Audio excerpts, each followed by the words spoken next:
can see the world as we are, insistent to be smooth.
I just step up and make it happen, it's a lifestyle.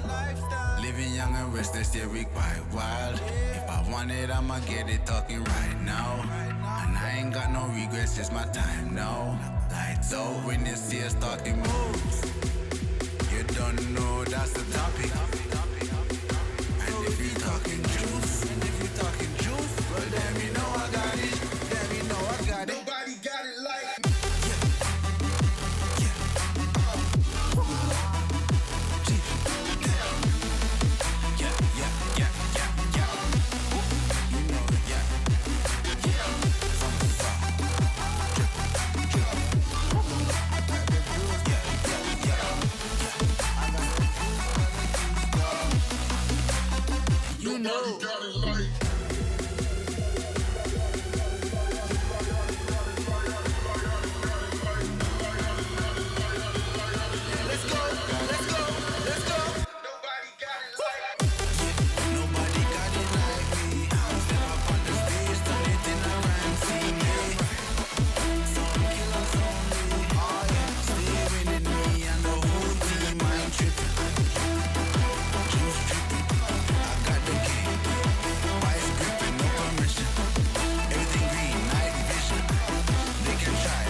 they can try, but can't do it like Vinny. Yeah, no permission.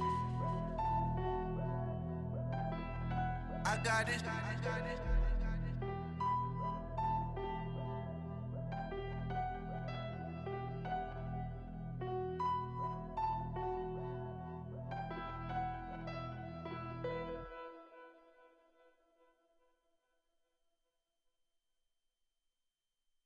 No pulse and all alone. Time's not kind and it won't let go. No thoughts left in my head. My mind's not mine and it won't forget. But you bring me back from my darkness black as the soul in me and the heart I have for you. It bleeds for you, it beats again. Oh, you bring me to life. Oh, you bring me to life. Oh, you bring me to life. Oh, you bring me to life. Bring me to life.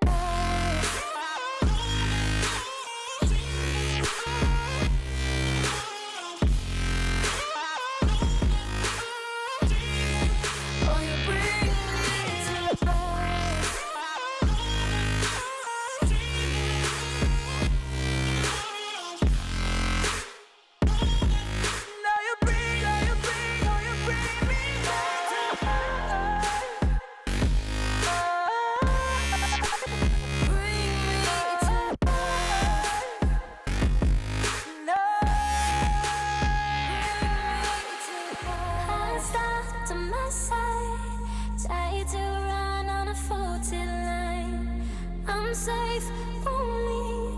Even though we burn from the light I bleed. But she bring me back, not a heart attack could take away all the love I had for you. It bleeds for you, it bleeds again. Oh, you bring me to life. Oh, you bring me to life. Oh, you bring me to life. Oh, you bring me to life. Oh, you bring me to life.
yeah.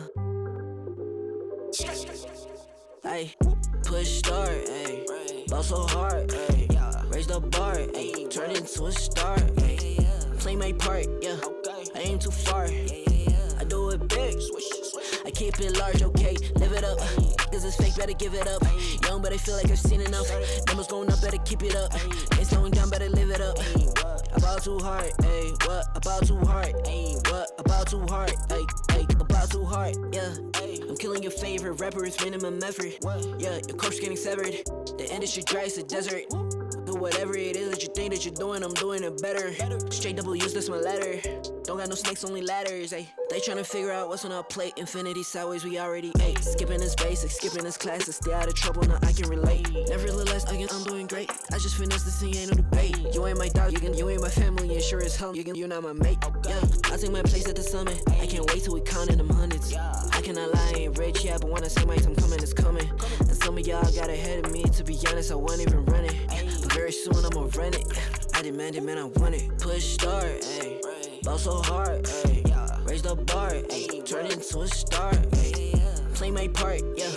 I aim too far. I do it big.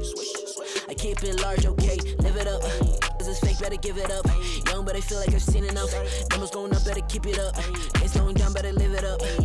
About too hard, ayy. What about too hard, ayy? What about too hard, ayy? About too hard, ayy.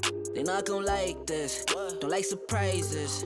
I cause a crisis, man, I'm a scientist. With the music I spice things, up to my liking. Man, I want nice things, nice things. That's not an AK, it's a Uzi.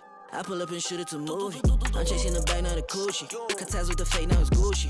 Word of my nigga from the 021. You count 6 shots and I count 2 guns. Some people still think I rap just for fun, but soon they look up to me just like the sun. Yeah, you can come over here. Swear it's like no career. Swear you got no idea. Soon you have no career. Take a good look in the mirror. They need to know that I'm here. Don't you act like it ain't clear. Yeah, push start, ayy. Ball so hard, ayy. Raise the bar, ayy. Turn into a star, ayy. Play my part, yeah. I aim too far. I do it big. I keep it large, okay. Live it up. Cause it's fake, better give it up. Young, but I feel like I've seen enough. Numbers going up, better keep it up. Ain't slowing down, better live it up. About too hard, ayy. What about too hard, ayy? What about too hard, ayy? About too hard.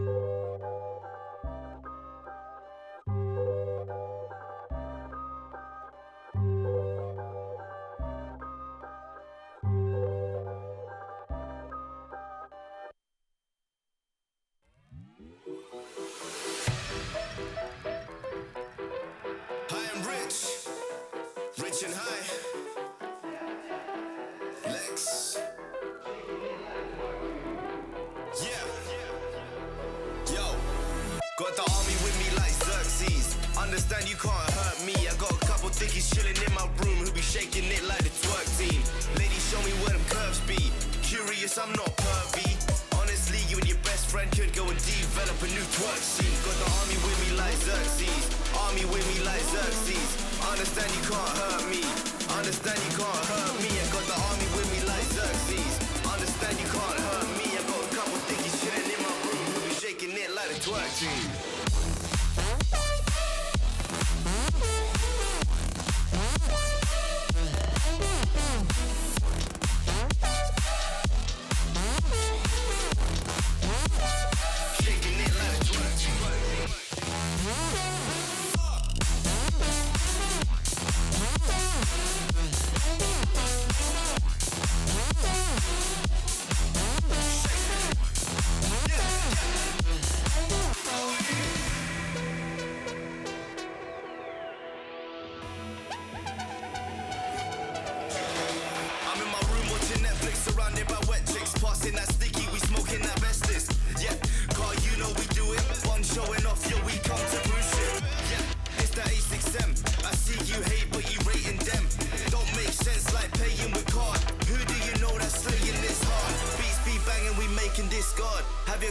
Run straight to my yard and have her up in my bed.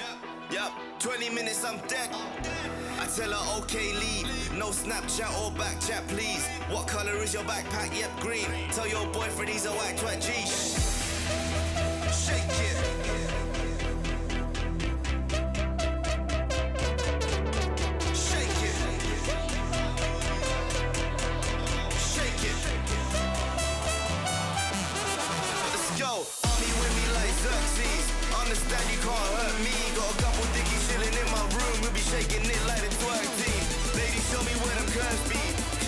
I'm not perfect. Honestly, you and your bestie could go and develop a new twerk scene like.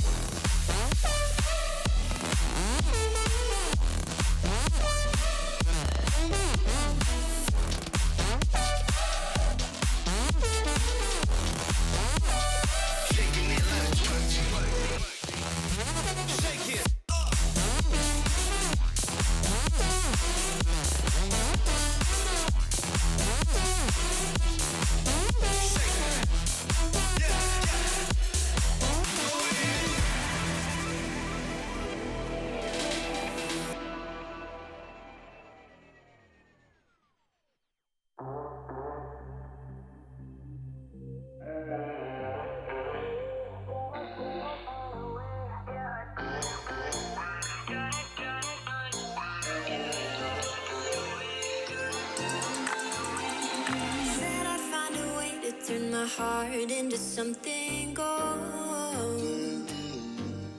Knew I sold my soul to the devil long ago. I rode it all along on your way right before it broke. Time was thrown down the well, so I let you go.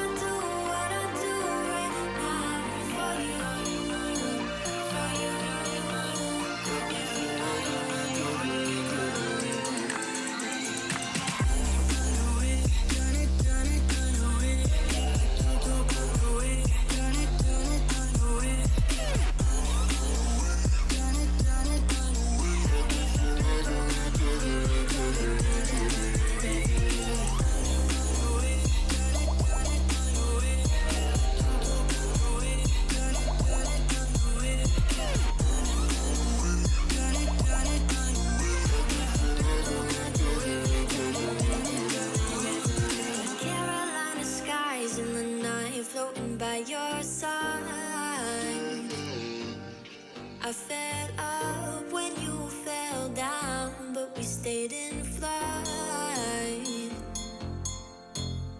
I'm laughing to myself, cause I know that I can't deny. I can't find what you can't hide right inside my mind. What I do right now. What I do right now for you.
Welcome to Rainbow Six Pro League. We're back. It's season 11 time, and we're here in Sydney to bring you the Australian and New Zealand Pro League. Man, it has been a while, but I'm so happy to be back. I'm Dev. Guz, man, we are here. It's time to kick it off, and what a season we have before us. Always fun to come down to Sydney, and this season will be a cracker. I do have to ask you though, you passed the APAC qualifiers. You've been off the ranked for quite a few days now. How are you holding up? Are you going okay? I'm starting to have withdrawals. Yep. I don't really know who I am anymore. I can't even remember the shape of Hibana's recoil, but it's okay. We'll get through it together. We'll get through it together because, you know why? Because we have Season 11 ready for us. We have 4 teams coming up tonight playing in these matches, and I'm really excited. For those who are new, make sure that you go and follow the ESL Rainbow Six socials because we have some polls on there. You can get involved in the conversation, see who you think is going to win in our matches tonight, get your opinions up there. First up is Sinister versus Oddity, so make sure you get your word in, and we'll show that poll before the game as well. So I like it because the community sometimes gets to be right when we're wrong, and that gives them bragging rights, and you know, that's fun because we usually have all the bragging rights because we're the ones with the mic. So yeah. I don't want to throw you under the bus, but you said Oddity. It's a Nixian. I knew it. I knew. Yeah, it was going to happen. I knew it was going to happen at some point. I didn't expect that it would be right out of the gate. But yes, okay. We do have some shakeups in the region. We have a lot of roster changes, some spicy ones. We'll talk about those later tonight. We have some org/name changes. We've got a new organization that's joined us in Rainbow Six Siege, Kanga, from Australia, and they'll be joining us tonight as well in one of their matches. Let's have a look at all the teams that we've got. 8 teams in the Australian and New Zealand Pro League. Take me through some of these guys. Can do. So Homeless, the 3rd logo there, and Kanga the 1st. Those are the 2 teams that have elevated themselves by fighting through Challenger League. The 2nd logo there, that's Anixian, so that is the ex-Oddity roster. All the other teams, though, we have seen before, albeit with some roster changes, as you mentioned. Yeah, that's it. We do have a couple roster changes. We got to see Fnatic's roster changes on Sunday. You mentioned before the APAC qualifier for the Six Invitational. Fnatic have now qualified for the Six Invitational, the biggest finals event of the year. It's going to happen in February. So it's Fnatic and Wildcard, which are the 2 that we look at in our region and say they're the ones we expect to go forward to APAC finals. But that's not always the case, because last season we actually saw Oddity, now Anixian, almost take Wildcard's land spot away from them. Yeah, they were 1 map away from making it to that APAC finals. They lost to Fury in the final Playday. That was tragic, very heartbreaking. I've watched the VOD back. I cry every time. But without them losing, Wildcard actually never would have made it as far as they have. Yeah, that's right. It was quite close at the top with our top 3 teams, but it was also quite close at the bottom with our bottom 3 teams because we had Fury, who you mentioned in that final Playday. That map win that they got against Oddity, now Anixian, was what helped them stay out of the Challenger League. And we also had Team Sinister, which barely stayed ahead of Team Cryptic, who was relegated into the Challenger League.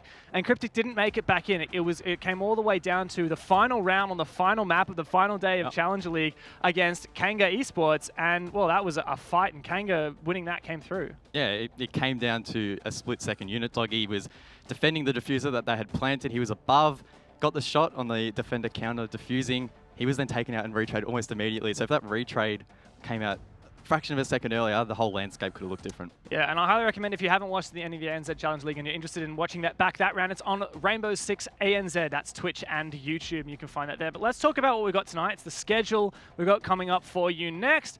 In ANZ, we do things a little bit differently in APAC. Instead of playing every single team playing every Playday, where they just play 1 best of 3, we play 2 best of 3s for each team, and that gives us a little bit extra time. So it'll be Anixian versus Sinister for 2 maps, and then Fnatic versus Kanga for another 2 maps. Yeah, and the best part about this best of 2 format that isn't best of 2 is that often in that second matchup we will see the teams change up their playstyle a little bit, try and counter what they have encountered in that first map. So unlike the other regions, it brings a little bit more to the table, and teams that do thrive in counter-strating their opponents will really capitalize on that second map. Yeah, adaptability really is king in this APAC format where we play 2 matches in a row, and it's, well, so far in Season 11, we've had a European Playday, we've had a Latin American Playday, and a North American Playday, and we've had some pretty good matches so far. A couple upsets, actually. I think the 2 ones I would highlight would probably be Fours versus Na'Vi in Europe, which was such a good game.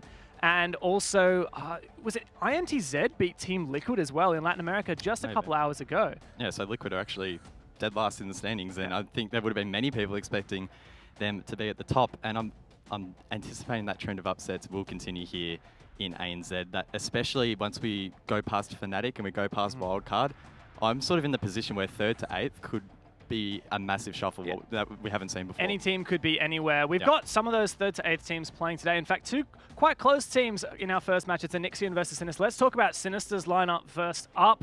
This is a team that you said, as you said before, we've seen last season. They've been under the Sinister banner for a while now, North American organization. But we do have 2 roster changes here. Yeah, 2 relatively big changes in that. So from last season, Vicious has dropped out of the team and Tex has moved to Fnatic, who we'll see played later. He was obviously known as Copper in season number 10. To replace them, they've brought in Vinny from the Oddity roster, which is now Nixium, and Serum is coaching, as well as Milo from Sleeper Gaming, an up-and-coming under-18 team that was up and about in the R6 Masters, our national tournament. Other than that, not too many massive changes. I've got Serum, as I mentioned, in as coach, and they're looking potentially revitalized here. Yeah, and these guys didn't have such a hot last season, but we'll get into a bit later what we think of this new roster. I think we're pretty optimistic is kind of the consensus that you and I have had.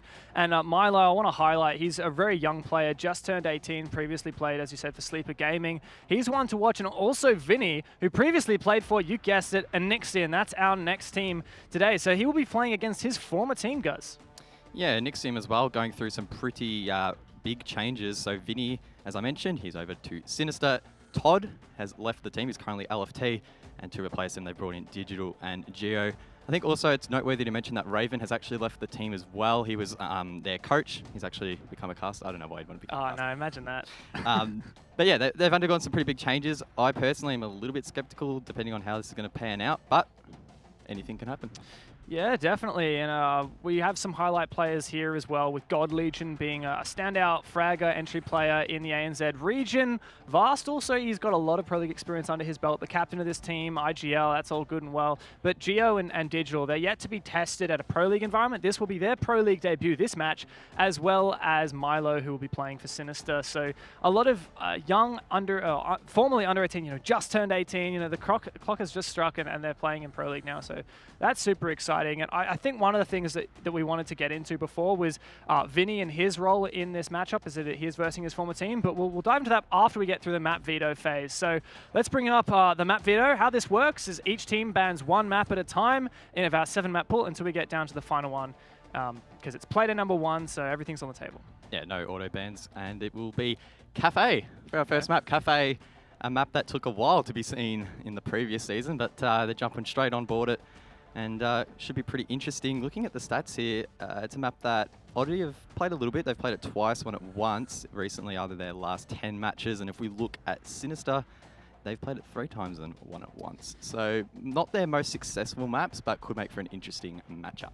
Yeah, most recently, Anixian actually beat Homeless in the 6 Invitational closed qualifiers on this map, 7-4. So Homeless is a really good team. Homeless ended up actually going through to the grand final. Unfortunately, Anixian had to forfeit their later games. But I think that's a pretty good recent result for Anixian here. And that also was not on stream. So Sinister don't have that VOD to go against them. Yeah, I think Cafe is going to be a pretty fun place for these teams to clash. I feel like it's not any of these teams' most played maps. Yep. So, and like I said, there's not as many VODs. So it means that these 2 fresh teams, 2 fresh rosters, they'll have new canvas to paint on. Yeah, I guess a little bit of a red flag that I've looked at here. The last time that Sinister played this map against Fury, they lost that 7-8, and I don't think Fury is really a team that, going into this season, we're seeing as a team that's going to battle for the top. So losing to Fury doesn't give them the best form heading into this, but that was a bit of a long time ago. We know that Sinister, they boot camped actually recently. We forgot to mention that. Yeah. So look, things can change pretty quick in Siege. That's right. Sinister, we've got a lot of eyes on them after that boot camp. They all met up in person. So what do you guys reckon, Anixian or Sinister? Let's run through this poll vote. Wow, okay, we're actually going with Sinister. Okay, I didn't expect that going into this. Sinister pulling some strong support there. They've got quite nice support behind their org. Maybe the fact that no one really recognised the Anixian name may not have helped them.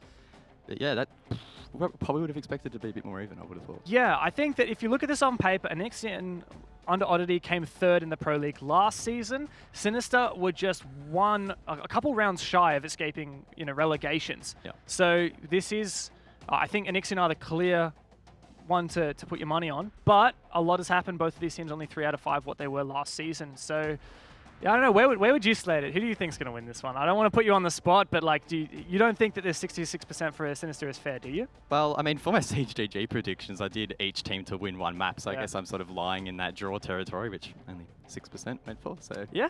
No one likes to know, vote like- for a draw. On Twitter, people never vote for draw. Even when it's a close Yeah. game, people like to, put their foot down and say it's going to be one or the other. That's what I find. it's just, it's hard to pick. I think we're going to have a better indication coming out of map 1, how we're Definitely. feeling for map number 2, because it's a little bit of an unknown at the moment, I feel. Yeah, context of that, last season these guys played each other and Onyxian 7-0'd Sinister. Sinister came back on map 2 and put up much better of a fight. So let's get into Cafe map number 1. It's the Battle of the Dragon logos here. Let's get stuck into Season 11. Straight into the ban phase, Dev. I know you've got your stats ready and waiting. Oh, What are we expecting here? Operator bans, eh? You spent a lot of time on these spreadsheets. I did, and look, these teams, they don't do anything crazy different. Sinister, they like to ban Hibana and Capital, both fairly normal bans. They like to ban Hibana on all kinds of maps, not just the typical ones where you would ban her against hatches like Clubhouse and Bank. So I wouldn't be surprised to see that come out here. But instead it is the Thatcher ban. Now, we like our Thatcher bans, I love a don't Thatcher we? ban. Yeah, and APAC's really brought it in. It's one of Fnatic's most banned operators and also Aerowolf, so it's definitely part of that, I guess you could say, APAC map. Yeah, I'm really interested to see if Sinister will actually couple that with the Jaeger ban later on, because obviously Wamai isn't in competitive play yet, and taking Jaeger off the board will just make those throwables even more powerful. So, going through the rest of the ban phase, wow, okay, Onyxian have... I think this Cade here is a counter ban to the Thatcher. So, Onyxian have seen Sinister's banning Thatcher, and Onyxian don't want to have to deal with that Cade, which can otherwise be very difficult to get with. They'll still have to deal with mute jammers and bandit batteries, but there's something else big that's missing here, which Onyxian have decided to get rid of, and that's the Thermite, an operator which is really, really instrumental for a lot of cafe takes, where if you want to push into piano, you would be typically thermiting open that wall top red, and I guess the same on that downstairs bakery defense. You can open up the walls from garage into freezer, or the walls on the front of prep and kitchen. So that's definitely going to be an interesting landscape moving into the rounds here. Yeah, Mirror being the last defensive ban there, so it's not going to be Jaeger. That still leaves, of course, Maestro and Echo still on the board, so plenty of info gathering for the defenders. And coming straight out of the ban phase, I get the impression that top stairs will be really hard to attack, but Sinister, they've gone kitchen. Yeah, they have decided to go downstairs first. Might throw them off a little bit, and my goodness, who lets Onyxian change their names like this? This is gonna kill me. Oh my goodness. Okay, Gozo Red, that's red. Digital is Wa Ash Digital. The problem is they don't realize this, but now we're going to have to try and read them. See on the top of the screen there, we got Geo, Vast, I don't know. It's impossible. Oh man, this is impossible. I'm sorry, Onyxian, but Sinister have to win now. That's just too much. You're pushing my buttons. That is, yeah, very questionable. Thanks, MC, for flicking through all those buttons. How thank very you. kind of you. Thanks, MC. Yeah. Goat Observer. We love him, Hashtag don't we? thanks, MC. Yeah, so let's dig into this. So you mentioned that it's a bit of an oddity that they're going downstairs first to bakery. No, I wasn't even trying for that one. I just came out. Wasn't bad. So yeah, we're going downstairs first, and it looks like we're not actually even seeing Sinister reinforce all of the main walls. You see, Luna just left one of these walls to garage unreinforced, and instead she's reinforced the garage exterior walls themselves. Now with no thermite, it's going to be very difficult to open up a lot of long angles outside that garage, and we don't have a Maverick, so it's just the Hibana from, I think that's Digital, who will be opening up hard walls for Onyxian. There's going to be a lot of thinks it's this way. I think it's this play. All right, so Nom Nom is God Legion, and Wa is Digital, Yeah. and Goz was red. There you go. Thank you, MC. Need a pen and paper to remember this. Need to write all this down. Onyxian, though, they don't seem too phased. They're going to spend their time just drawing out the objective, try and suss out if there's any roamers, and it looks like Sinister have about 3 or 4 on site, plus Milo, I believe, playing inside of the bakery. Milo is a very aggressive player, of course. Fresh into the Pro League, as he was underage before that, playing for Sleeper, and definitely known for his very explosive plays, if you would. He loves a good 3-speed. He was in my DMs last night at 1 AM. I was about to go to sleep, and he wasn't happy at my Siege GG prediction. He was complaining. He reckons that they're activated. That was his words. Yeah, and that's something we've both been speaking to Sinister about their changes and about a bit about their roster, because they've had a lot of role swaps as well, and they do seem quite confident going into this game, despite in some ways being the underdogs. Nico here with the cheeky angle. I mean, that's Nico for you. That is the Nico play, isn't it? We saw him before as well, using the super shorty to make some interesting angles over towards the red stairs. And Nico, he loves a good angle, but Anixian taking their time here. They're about halfway through the round. It looks like they've cleared the third floor and the second floor. Just being mindful of any flanks that could be produced here by Sinister. But as mentioned earlier, they're basically just hunkering down inside, and all this time is being used to clear out players that aren't actually there. This is a smart move from Sinister to play passive like this, because as you said, Anixian's wasting quite a lot of time. They do have this vertical play coming out from the buck. You could see him standing on tables earlier. He's worried about these C4s. Fisher Guy does have one in the pocket he may use later. Gio's going to continue opening up the floor once he gathers a bit more information. Air jab on the stairs there will prevent some of these rotations, but Sinister, they have so much control, and not just inside the bomb site, but they've extended themselves to the outer ends of the bottom floor with Fisher Guy holding VIP there. Man, it doesn't feel like anyone from Anixium is really pressured or challenged Sinister. Vasto, he's going to drop the hatch in towards Freezer. That wall is soft, as mentioned before. That could work against him if a player does flank. That'll be Fisher Guy. He could shoot them at short range with the shotgun. Doesn't look like he will. Meanwhile, Red's actually going for the plant. Sinister, they need to be mindful of this and try and deny it. 30 seconds on the board. The denial isn't there. Molluska's close, but doesn't quite see it. The diffuser has gone down. Nico flanks and gets one. It is a 3-on-5 post plant. Sinister still well and truly in this round. Milo gets one. Doesn't see the player on the floor. Does finally down him, though. And now it's left up to Jero to try and hold the bomb from above. 2/3 left in that diffuser. He has a really nice angle inside of Engine. Sinister are going to basically be forced to go above. He gets the first. The call-out should come out. There he gets the second onto Vinny. No way! Onto Nico. It's now a 1-on-2. The diffuser is still there in position. Luna's going to get her head taken off as well. That's the quad kill. But the trade comes out there from Fisher. Will he have time, though, to get towards the diffuser? It's going to be super, super tight. He might just get it. It's going to be really close. He gets on it. 7-second counter defuse, of course. It's going to be really tight. That counter is going down. He might get it in. No way! No way! The clutch! That's a 1 versus 5 clutch without the ace. No way! What a way to start the season. Oh my goodness. I'm speechless. I just want to... How do you let that happen? Attackers are activating the diffuser. That was insane. And Gio, just his debut into Pro League, his first round ever in the Pro League, and he gets a 1 versus 5 post plant. And that wasn't easy. That was not easy. He had 3 people flanking him upstairs, and yes, the Nomad charge helped him there, but he found that killer. He was so low after that.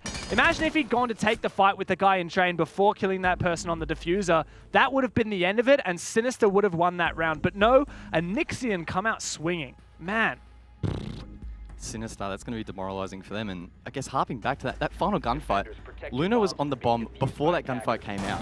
I think if they had their time again, they would trust that flank before going for the defuse again, because if they had the kill, Luna would have been right there to get it in time instead of Fisher having to run all the way back. The problem is imagine Fisher had taken the fight before Luna was on the diffuser, and then Fisher had lost the fight. Luna doesn't have top floor control. It's a 1 versus 1 and she has to defuse. That'd be an unenviable position as well. So you can't harp on too much about Sinister. I feel like that wasn't Sinister throwing the round away. That was absolutely Gio stepping up and winning a round by himself. Talk about a debut. Man.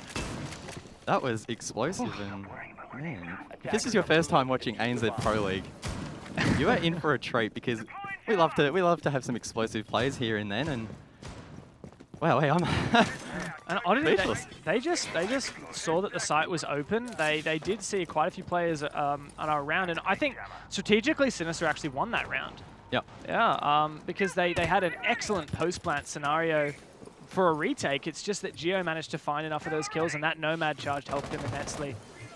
Nonetheless, Sinister, they lose that bakery defense, just barely, I might add, and they head upstairs to what we would typically regard as the primary bomb site.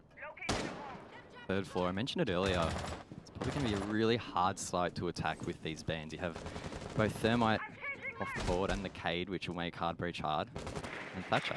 So, man, it's going to really challenge Mirror as well off the board. Won't have too much of an impact on the site, not typically used. But then that opens the gate for the Echo and the Maestro to be played. One of those will be played here by Sinister. That'll be Luna on the Maestro. She'll be able to gather some nice intel. And that Alder, can't be underestimated how strong that gun is. There's a lot of information denial for Sinister as well, both Mozzie and Mute. And with the Thatcher ban and Nixian, it's going to be very difficult for them to get information, but you can see they decided to take the gamble, and God Legion pushed all the way into Cigar very aggressively. There is presence below from Nico in particular. He has a C4 he can use if he has information, but that Evil Eye inside of Piano has already been destroyed. And now Digital is going to be opening up the walls into Freezer using his Hibana pellets. Once again, Sinister playing relatively close to site and still wasting Nixian's time. It was pretty similar timestamps to what we saw in the previous round as Luna gets Giovanni. So that Ultra already getting to work. She has been taken low, but definitely enough HP to get a couple more kills. She's going to jump on that Evil Eye, getting intel and damaging these attackers as they try and push the site. That's a Hibana charge going off, so she has to move positions. Almost gets taken out as she crosses, but she gets her life nonetheless. But that opens up the B site quite a bit now, Dev, doesn't it? And great utility from Digital to flush out that position of Luna, and on top of that, they did deal a lot of damage to the Maestro as she escaped. But here's a fluffed Hibana pellet, and there's no entry into the Freezer, so Digital's stuck, and he's all out of X-Kairos. We'll keep trying to make angles downstairs. Nico knows that fairly soon he'll need to make a play. Nico in the perfect position here to deny the plant when it comes out. As Digital gets one, Milo gets one to Vast, but that plant is still going down. Gold Legion gets one there onto Fisher Guy, but he doesn't quite get another. The diffuser is now down. It's a post plant, so the denial from Nico seemingly just not available in the perfect spot to C4 it. So now God Legion needs to try and hold it alongside his teammate. Sees one at the top of blue and gets it. That's Milo off the board, making it a 2-on-2. Nico's on the flank. He has to shoot that air jab, so that's going to be a sound cue now for Anixian. He makes his way through the Scar balcony, but gets shut down as well, leaving it all up to Vinny, the ex-member of this team. Can he hit a 2v1 clutch? Can't quite get the shots on the first, but gets the second. That's Digital off the board, and now he needs to find one more. He's under that new balcony. Can he find the shot? He knows the play's there, but he gets shut down, and Anixian will take 2 rounds in a row. And it's once again Anixian playing very plant-focused. They saw an opportunity to get that diffuser down, and they did just that. Vast also repelled in from the east windows onto that new cocktail balcony. And while he did fall fairly quickly, that was part of the reason, I think, that distracted Sinister from the plant denial. And Anixian, 2 rounds in a row, have got that plant down with quite a lot of players still on the board. You talked about how Nico failed to deny the plant. I believe he killed the planter just after the diffuser went down on the ground. So do you feel like we're kind of placing that on Nico for that plant not coming out early enough, or was it something else? I feel like it was a bit more of a team effort. We saw earlier that Luna had a camera right in that position, maybe a little bit masked by the little bench top there, the bar top, maybe covering exactly where he planted, but there probably should have been the call that a player had run all the way under Skylight, because if you're going there, chances are you're going to be going for the plant. So maybe they just weren't on cameras at that particular time. I'm not sure, but as you mentioned, plant denial a little bit too late, and then the post plant wasn't quite enough.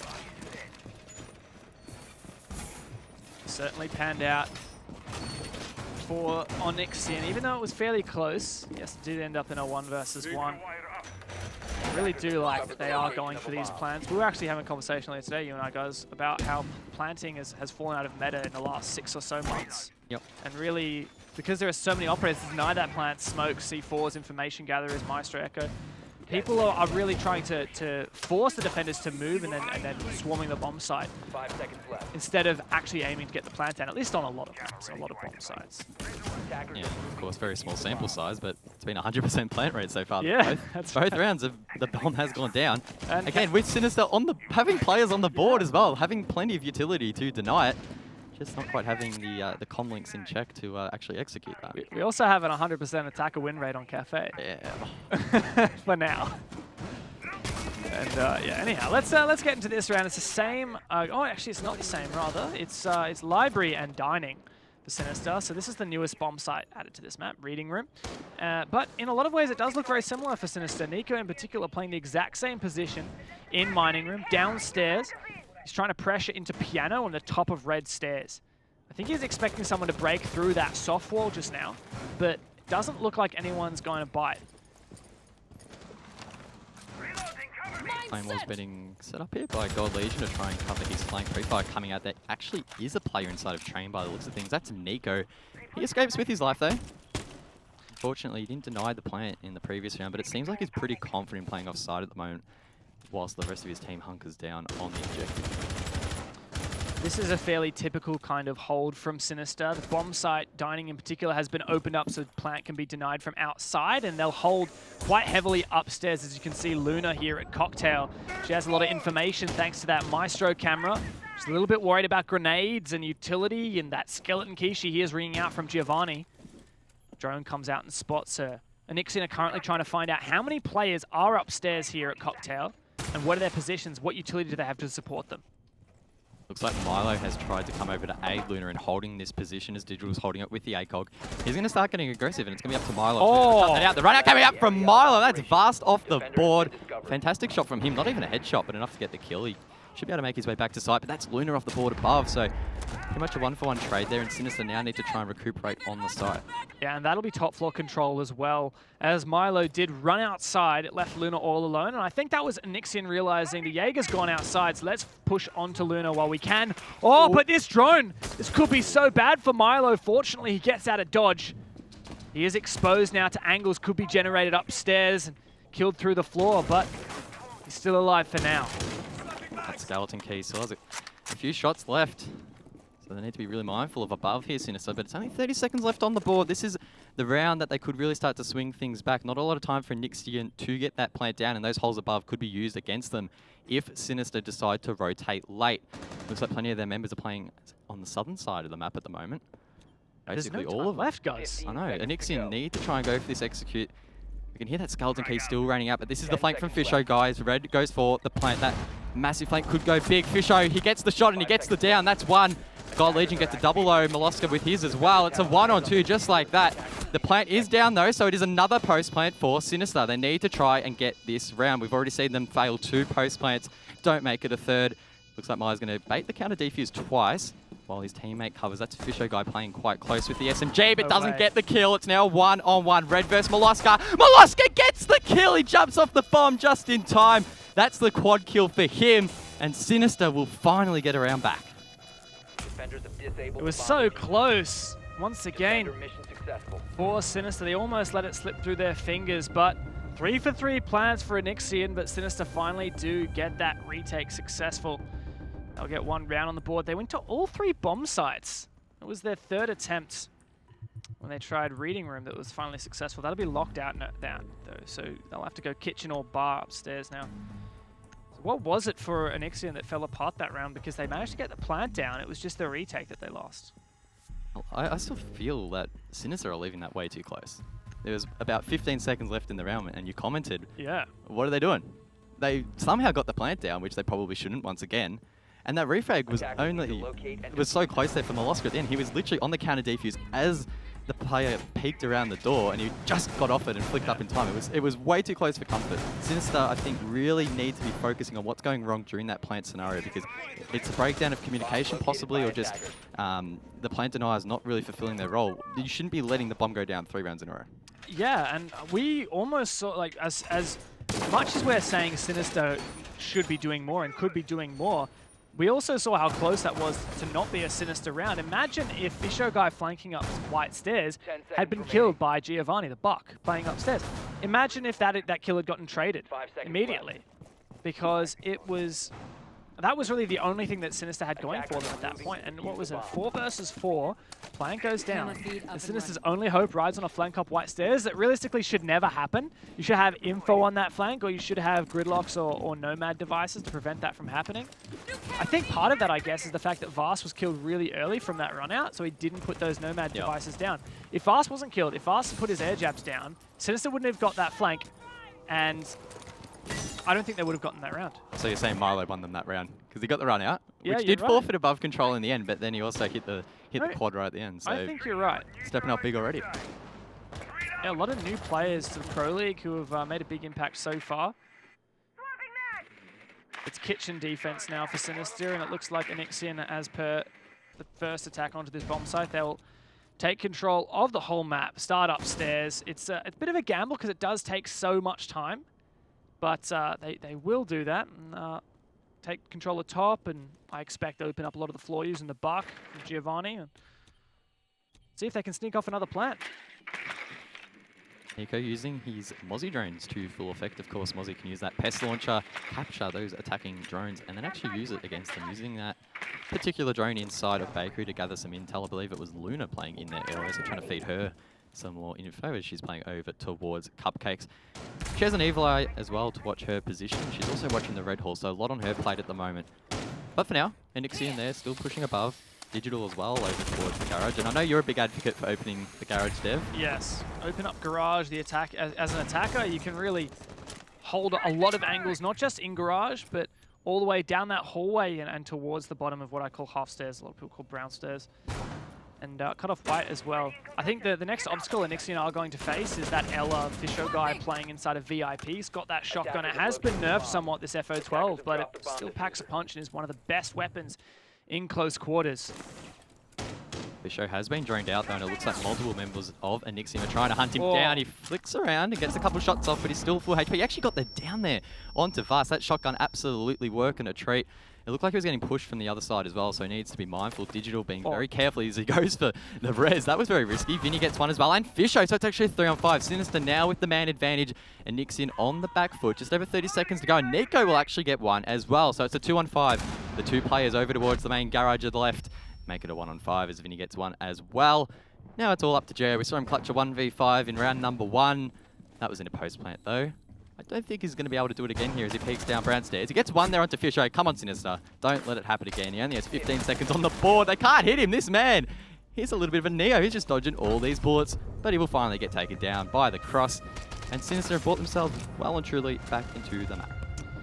Yeah, it was looking a bit scary at first, but they do. Oh man, that's an angle from Nico. Angle and a half there. Just Nico things. Yeah, if you don't know Nico, this man is what, Reddit famous and pretty much Twitter famous. Twitter famous because of Siege famous. His coconut bra's best bra. I see what you did there because they're brothers. Yes. Bra because coke. Yeah, exactly. Yep, that's good. Yeah. So.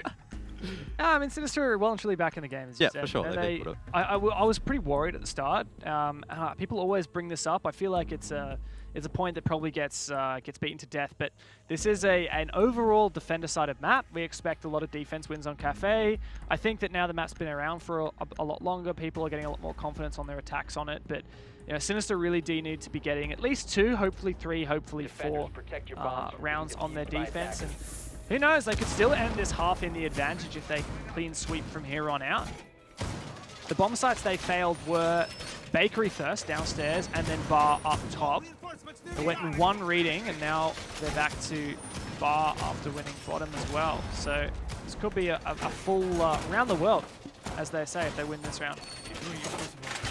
Could well be, as we're actually going to see Fisho guy playing Goyo. So we haven't seen Goyo, nor have we seen Amaro yet in ANZ. We've seen some Goyo play in the other regions, an operator that brings 3 of these Vulcan shields that have a red explosive device on the back of them, and if you shoot them, it's a bit of a fire. Think of it as a mobile asphyxiation bolt in some ways. They go boom. Yeah. And then they stay hot for a little while. So they're really good at stalling plants, at stalling breaches, stopping rushes, and it looks like Sinister are pretty excited to give him a crack. Yeah, one of the unique things about Goyo, in some way, the deployable shields themselves are really, really strong. Yep. Even non-Goyo shields, just normal deployable shields, really, really strong. But Goyo gets 3 of them, and one operator can usually only bring 1 deployable shield. So even if you're not using the fire effect, the shields themselves can be very strong, just for cutting off lines of sight, making things a bit more difficult for the attackers. Well, let's just think, if Sinister have at least 3 shields, that means that Onyxian using the Zofia lifeline, that's only 2 down, and then Buck potentially with 1 nade. That's a lot of utility already off the board. And let's assume that at least one of those things gets caught out by an ADS. Yep. You don't have enough. And of course, you've got Maestro cameras, 2 to get rid Thatcher. of. Yeah, there's no Thatcher. Maestro cameras have to be destroyed by Buck's grenades or Zophia's lifelines. So that's 5 pieces of utility from Sinister and only 4 bits of utility to destroy them from Onyxian. Hopefully, Sinister can use that intel a little bit more wisely. We've seen them struggle a little bit in the first 2 rounds in denying the plant. They'll be hoping not to make that same mistake again. It looks like Onyxian are going for a classic push here. Milo, though, he could cause some issues inside of Piano. Fisho guy with the Goyo playing at Pixel as well. Looks like Onyxian are setting up to try and create a crossfire here, try and squeeze them out, but not having much success so far. Golden's just pushing straight into shop. Does he even know Milo's there? It looks like he does. He gets the shot. Milo seemingly unaware that that player has pushed in. Vinny retrades onto Geo though, so it's 4-on-4. Fisher guy pretty content in falling back there off that pixel angle. That was a big run out. I think he ran all the way out the bus window on the north side of Bakery and somehow managed to get an angle all the way upstairs on that repelling player on piano. Great angle there for Vinny. And that's the 2 grenades down. So that's both lifelines destroyed. Both lifelines used, rather, by God Legion. One got a Maestro camera, I believe, and the second one got nothing just then in piano. So any remaining Goyo shields or Maestro cameras will be invulnerable, unless if you can shoot the canister on the Goyo shield. Nixium taking their time with their attack once again. We've seen Sinister playing site quite strongly and stalling their opposition out as Nico gets one onto God Legion, so it's a 3 and 4. Things will start to kick off now as Nixium realise that they don't have much time, but Luna shuts it down as well. Red's going to go for the main door peek too, alongside Vast, but it looks like that won't be successful. Vast as well, right behind him, manages to get Luna down, so that does make it a 2 on 3. Still not a great position to be in. A lot of these angles are chokes, but he gets the second. Sinister, stop throwing these rounds. You know where they're coming from. Finally, the refrag will come out from Vinny, but Red gets one back. It's now up to Nico. We know he's such a strong player. He knows a lot of these angles. Can he deny the plan? He didn't deny it the last time. He doesn't have the C4 to deny it this time. Red, he's a pro. He doesn't fake. He sticks it down, and now Nico needs to go for the retake. Red, he makes his way over towards the white corridor, down towards Pixel. Still has that ACOG in hand as well, which could prove deadly. Nico trying to find him as well. Surely Sinister have some intel somewhere. Red is a little bit scared, so he's going to hold the top of white. Nico is aware of his position, pre-firing it, but he doesn't have much time to play with. He needs to go for that frag. It's a 7-second counter defuse. He won't have enough time to hit it. He needs to go for the kill. Instead, he's going to try and bait it out here. Looks like Red's pretty content in just creeping up, and he should be able to get the kill. And there we go. And Nixium will take the round. Once again, proving to be too strong on the 3rd floor. A very close round at that, though. That was a 1 versus 2 clutch for Red at the end. And you said it perfectly. Sinister, stop throwing these rounds. Vast should never have been allowed to find that 2K from underneath the new hatch balcony. Well, the first one was onto Cocktail Balcony, and that was a fairly easy, it was just one straight up 1v1. The second player, he just turns around the corner. There's only a few seconds on the clock, so Nixium have to be pushing. Sinister needs to know that. And the Goyo is jumping between Freezer and Bathroom, and that's just not the right time to be making that rotation. Looking the complete wrong direction. It was the easiest kill of Vast's career. You mentioned earlier that we thought that planting the bomb was coming out of meta, and Nixium just completely thrown that out the window because it's happened that many times. It's happened the majority of the rounds when typically it's the minority. And did they not plant one round? Oh, it's 4 plants I've got so far. Yeah, so out of 5. It was the kitchen round they lost. They failed to plant. That is correct. Because they got wrecked by the Ella. Yep, that's my stat tracking. Yeah, that's my. No, that's memory. I actually didn't write that down. Oh, really? Yeah. These are good. Yeah, so that's a good thing. Like, I might write some stuff down, but I still have a memory. Anyhow, it's Sinister, the final round of their defense. And look, if you're used to Cafe being a bit defender-sided, and then you think, okay, imagine normal Cafe, you don't have Thatcher anymore, but also you don't have Thermite anymore. You think, oh man, that's crazy defender-sided right now. We got Echo and Maestro both in the game. Yep. And yet, Sinister are potentially staring down a 2-4 half split unless they can win here on bar.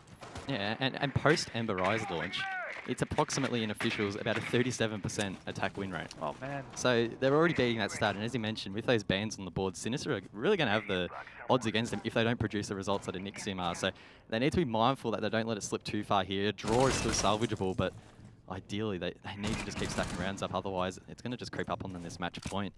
And by that stage, it's too late. Looks like God Legion was tempted to get aggressive pushing up white stairs, but and that Mozzie was spotted on a drone. This is a perfect rotation to cut off from God Legion. They'll just need to exercise patience here. Nico actually himself is looking through a punch hole through a different doorway, so who will get off their angle first? Who will hold it? Their patience may be rewarded. Oh no, the Sophia's looking the wrong way. It would have been a free kill onto the Mozzie right now. Nico hasn't seen the punch hole. He does snap up another drone as well. Really, we need to see God Legion holding this angle. He would have had a free kill by now if he had, but he's completely distracted with white stairs. Meanwhile, Digital the Hibana does find 1 kill onto Molosca. And Nico's stuck here in mining. 2 players about to peek him, but I don't think they know where he is. Such a dangerous situation. He gets 1. Can he get the second? No, but is retraded. So it's a 3 on 3. Vast there cleaning that one up a little bit sloppy from Anixium. They had the angles shut down, but just not quite having the timing nor the intel.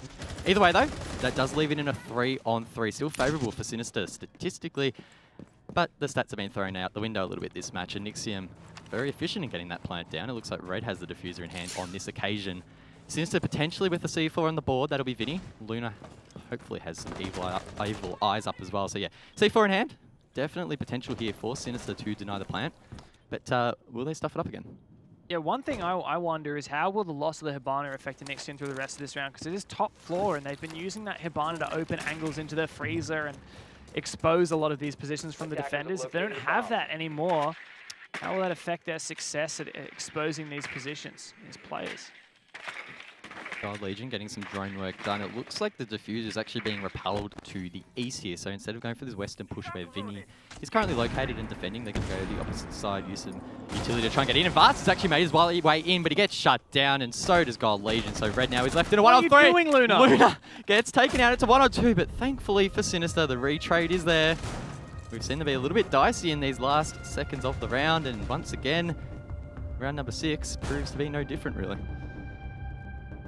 Yeah, well, Sinister, we've seen some mixed results. We've seen some nice things. We've seen some questionable moments, but 3-3 is not that bad. If you write out 3-3, I think hey, that's pretty good for a Cafe defense. Not great, but not bad. And the real question for me here is how much will this Thermite and Thatcher ban affect the defense of Anixium? Because it seemed to, I don't know whether it was.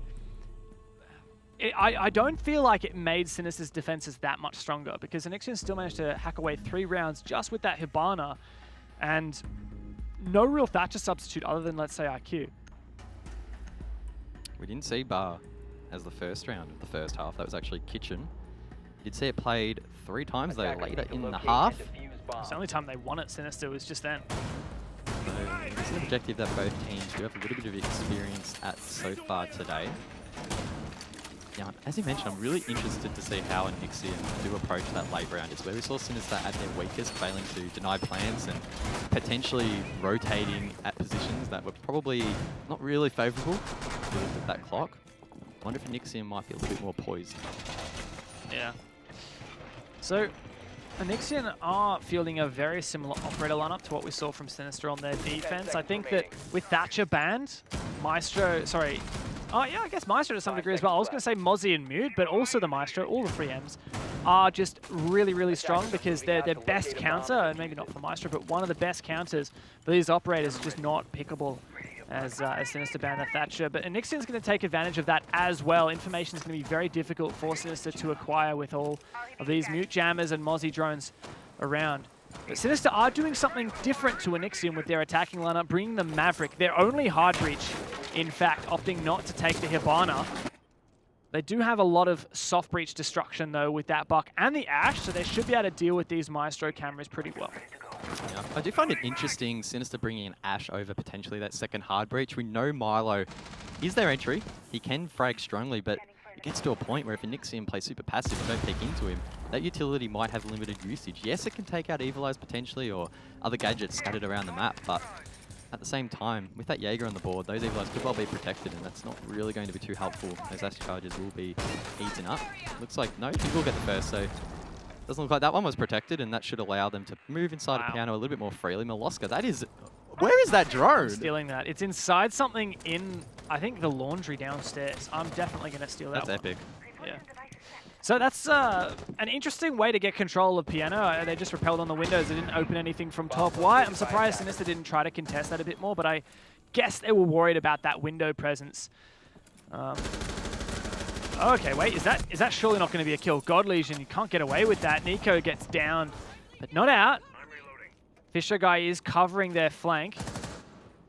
And Miloska picks up Nico again. Wow, this is such a cheeky position to be in for God Legion. Bit of an OG spot sitting behind the bomb, and it gets him a kill. That's Milo off the board. Nico was dropped before, but brought back up. Milo picked him up earlier, but now he pays the price. You could even say now it's effectively a 4v4, 4v3 in some respects, Nico being low as well as the Jaeger for Anixium.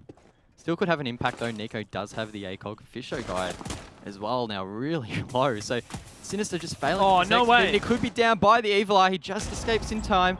He's trying to still work on that wall and try and flame it out, but Anixium are preventing him from really doing that effectively, as they are content in just holding angles and playing passive. Clock is ticking, Sinister, and not only do you have two players so low on HP, but you look a little bit lost. They do have an angle to look into Freezer, but no kind of entry to speak of. Red can safely hold this white hallway, but Vast is just going to peek him through the Maverick holes. He'll get refragged, which probably a bit unnecessary for Anixion to peek that. There's only 15 seconds. Anixion, you need to hold on, and Sinister, this could be your big break. As Vinny pulls up, gets control of the white hallway. He does get traded back after Geo gets that one, and God Legion, a 3K at least on the round. And Anixion successfully defend Bar on their first round of the half. In some respects, that felt very similar to the Sinister defense. Anixion were holding strong for the majority of the round. Probably got a little more zealous with their picks early, which helped them. But again, it came down to that last 15 seconds. We saw the rush come out from Sinister, and Anixium almost faltered like we saw Sinister do so many times. So I think it's definitely something to watch for the rest of this map, that last sort of 15 seconds where we know Siege is at its most hectic, and teams that are disciplined during that time really thrive. But so far, both these teams having some teething issues, I feel, during that period. And I feel like part of the reason why we see teams so uncertain near the end of these rounds is the fact that I think it's partly due to the two attacker bans. Thatcher is meaning that there's so much information denial on the ball with the Mute and the Mozzie that the attackers are really struggling to get enough information to take that next step. Because the classic thing, if you're not sure what to do on your attack, you've taken some ground but not enough, what do? Whip out a drone. Send it. No, come on. Before you do that, you whip out a drone and you send it into the bomb site. You figure out. Yeah, all right, send the drone. You don't mean not full send, just a half send. And the other thing is Thermite, because with Thermite gone, we don't really have any operators that can make a hole you can progress through. You've got the Hibana, you can make 2 or 3 Hibana pellets together, but Nixon never actually succeeded in doing that, and Sinister won't even bring the Hibana, they're still not bringing the Hibana. So there's no easy way to be like, okay, let's push in, and there's no easy way to be like, let's drone in. So they kind of sit there thinking, man, we know it's not a good idea to just push up here without information, but we got to do it. But we're not going to do it happily. We're going to wait around a bit first. Yeah, and that upstairs bomb site really only exacerbates that weakness to the attack because of how... So typically the players will sort of just filter in, I guess, from the piano and just line up for the defenders in many cases, especially if you're playing an ACOG in the back of the new balcony, for example. You can sort of just sit back and just chill out a little bit. You're not under too much of a threat. Speaking of the threat, I don't know whether this... There hasn't been a lot of droning here, I think, or at least the drone's getting disrupted because Gold Legion's allowed to stay undetected for such a long time. Is Vinny going to catch him off? He does get droned out, shot out from multiple angles, and I think he'll likely get finished off here as well. No, he actually drops downstairs. Surely not. Giovanni goes for a C4, doesn't detonate it just yet, knows he doesn't have to, but that's a great salvage from Anixion to get God Legion back on his feet. Ooh, that's a nice shot, though. So Vinny does get Geo off the board. Not the worst result in the end, but would have been a little bit cleaner if they did get that initial frag. Either way, Digital still playing over towards Cocktail Lounge, and this is what I was talking about earlier. Sitting back with the ACOG is so powerful. Fast at the top of white. He almost gets one himself. I believe he actually did down Milo there as Fisher gets Digital. So it's a 2-on-5. Well and truly now in favour of Sinister. Even if they can't get Milo up, it will be at least a 2-on-4. Nico, though, he does get Milo in the process as the rest of Anixium have transferred downstairs.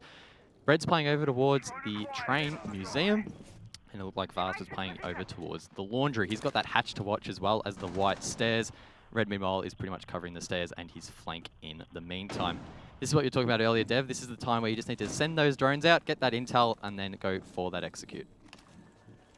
Sinister do seem to be doing just that. Drone goes through into library. Would spot out fairly quickly that there's no one in that room. Vast is just outside the room. He's not exposed through the floor. The ceiling above him is solid, and a Red also not exposed as he's playing inside of a solid roofed room. But Sinister are starting to realize where these players are. They don't have hard info yet, and Vast rotated back into library. I don't know whether Anixion are aware. If they aren't, he could certainly punish. Red tries to get closer. Vast doesn't have a C4 to deny. Surely he can't win that gunfight. Gets caught out. just barely. Red does find the 1 kill, but he's got so many angles to contend with, not just the planter, but 2 players watching onto him. They get refragged, and there you go. Vinny closes out the round for Sinister. They're looking much better after that attack. Pretty clean in the end. They did let that final defender get through and deny the bomb plant, but again, they had those processes, had those angles in place to quickly shut that down, and in doing so, they even out the scoreline 4 apiece. And man, the draw that Milo wasn't very happy about me expressing in terms of, well, I thought it was going to be 1 win to each team, but it could well end up being a map draw. Yeah, you're not wrong here. We're kind of at the point where we're trading rounds as well. You know, it was 2 for, I was about to say Oddity, 2 for NXT and 2 for Sinister, and then we've been trading ever since.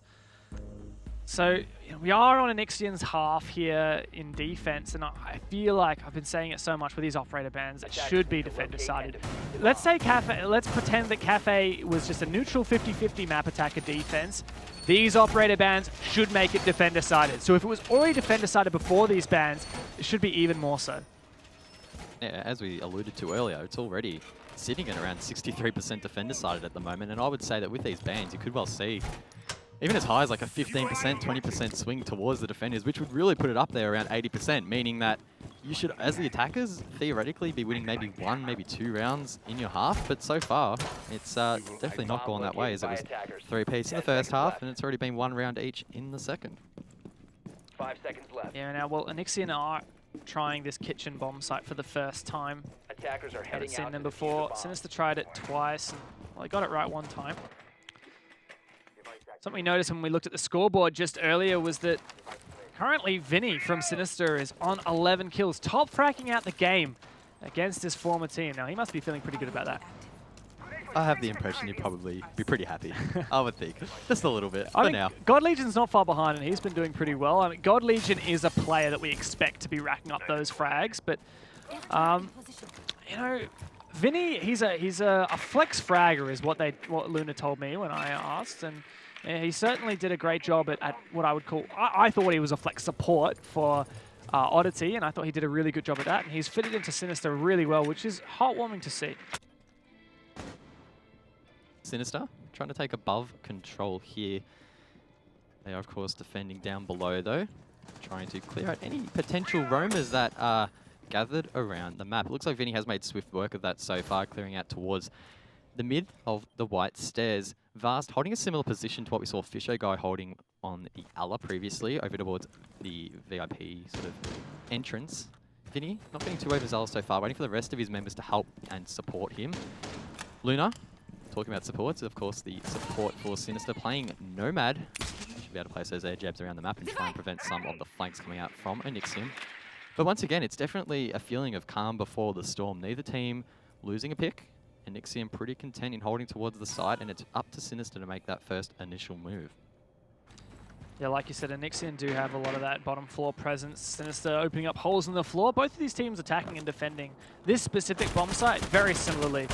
That said, Onyxian didn't reinforce this garage wall, which does leave it vulnerable to be shot out. Although there's not any serious soft breaches around here, so we'll see how Milo moves up. He's got Vast to contend with, who's been droned out now. God Legion is ready to support Vast, so if these 2 Onyxian players get exposed, they can refrag each other. God Legion right and ready to watch for Vast. Vast gets taken down. There's a perfect refrag. But now God Legion is under the pump. 2 players watching for him. He managed to get away scot-free, though. The Sinister have made their move. Onyxium essentially in a 3-on-4. Make that a 3-on-3. Retrade comes out though, so it's effectively a 3-on-2 as Geo has been down, but he gets picked up there by Red, and they'll be able to make their way in towards Prep. It's not being held at all by Sinister, and he makes his way all the way back towards site. Sinister not holding any flank towards that location, so they know that it's pretty safe. Digital, meanwhile, gets the Maverick as he tries to torch open that hole. Fisho guy is off the board. The refrag comes out though, so it leaves Nico in a 2-on-1. What? He gets shut down though. Geo takes him off the board, and Onyxium will take round number 9. Good salvage there from Onyxian as well. It looked like Sinister had done a pretty good job of clearing out those outer areas of VIP. That said, God Legion just seemed to find 1 frag here and 1 frag there, whittle down those Sinister numbers. And as time got a bit short there for Sinister. They really didn't have many choices. Filed into the bomb site, every kill getting refragged out till they had no more players left. And Anixian getting pretty close now. That said, on their defense, they can't retry the same bomb site if they are successful. So they'll go out to Bar Cocktail, which is where they won first up. Eventually, they may have to go to Library if they win this one. They'll be on match point. They'll get at least 1 point on the standings, because you get 1 point for a draw, 0 points for a loss, 3 points for a win. And we've learned through these seasons that every single point on those standings matter. You can't get away with drawing to a team you should be winning against. And it even comes down sometimes to the head-to-head. If Anixium and Sinister are drawn on points towards the end of the year, it could well come down to who's taken more wins or more rounds as the mini-league proceeds. Either way, though, a stat that I wanted to mention in the second half, the bomb hasn't gone down once. Whereas in that first half, the first 2 rounds, or 3 rounds rather, the bomb went down. It was like 5 out of 6, I think, of Anixian's attacks. There was a defuse. I didn't track the last round, so I can't tell you, but it would have been close. Yeah, yeah. So, Sinister aren't playing so much for the plan. And I think Anixian are also on the defensive side playing a bit more aggressively than Sinister were on their defense, which is what enabled Sinister playing a bit more passive on the defense, enabling Anixian to get in those plant positions. And I think that was part of the strategy for Sinister, being more retake focused, whereas Anixian, I feel like, especially with God Legion, part of the strategy is just to consistently be that annoyance, always find for those refrags and try to find a pick at any point throughout the round that you can. Line coming out here from Fisher Guy, an operator that was very strong back in the day. We're actually talking about this when Line received his nerf. He's now not quite as good as his former glory. Back when he was actually taken out of the competitive pool, he was that good. But it will help the team gather some additional intel. They don't have Jackal on the board on this occasion, so instead opting to play that line, and maybe that will facilitate those last minute pushes, because if the defenders are forced to move late in the round, of course they will be pinged out with some pretty big red indicators. Still a lot of mute jammers to contend with, as you can see. How frustrating it must be to be Sinister at the moment, trying to get this information. It looks like Fisher Guy just wants to drop this balcony. Down the skylight? No, he gets back on a drone. Does have a bit of info here. He gets his drone inside scot-free. You can see how careful he is. We know how dangerous it is with your drones moving inside. As soon as your drone gets taken out, that's so much info lost to you. That equalizer is really difficult, I feel, to take down unless Nico is able to nade it. It looks like potentially he's inside of shop at the moment and might do that, but he's not focused on it at that moment. Instead, it looks like he's in a gunfight towards Pixel. Vinny, meanwhile, enters and gets God Legion off the board. First of those E1Ds goes out as well. And Anixium now slightly on the back foot, but once again, the plant denial information is really prevalent for Anixium. And they're still in a great position. Digital holding this angle with the ACOG, sees the player quickly peek out, but can't quite hit the shot. Another E1D rings out, and Fisher Guy actually drops the hatch. It's all gone off here with a minute to go. Fisher Guy makes his way in towards the side and drops the head of the Maestro. Can he get the second? No, he's shut down, and Sinister, they've fallen to pieces. Nico's left in a 1-on-3. Geo's low, but he needs to get all 3 picks to take the round. He's getting shot from below as well. And Anixium have fallen back to playing passive. They know they have the bomb down, and it's up to Nico to collect it and get the kills. He gets 1 with a flick onto Geo. He was low already, but now he has 2 full HP opponents to get through. He doesn't know there's one to his hard right, and he gets shut down. Anixium will take the round. A valiant effort there from Sinister, but pretty well shut down in the end. Yeah, we're on to match point now for Anixian. I liked some of what we saw from Sinister. Their decision to just drop down that hatch, use that line charge to enable that. You can see what they were going for when Mozzie and Mute is really preventing that information gathering to a large degree, and they don't have the thermite to open up piano wall, take control of how you typically do things on cafe top floor, where you open up piano and then you move into piano and then you open up freezer and you disable these positions. No, they're not going to do that. They want us to try and do the quick and dirty thing, drop down the hatch, and, well, it didn't quite work. And Ixon was always ready to get that one trade, that next trade, and, well, Sinister was there to find at least a couple kills on the entry, but yeah, it clearly wasn't enough.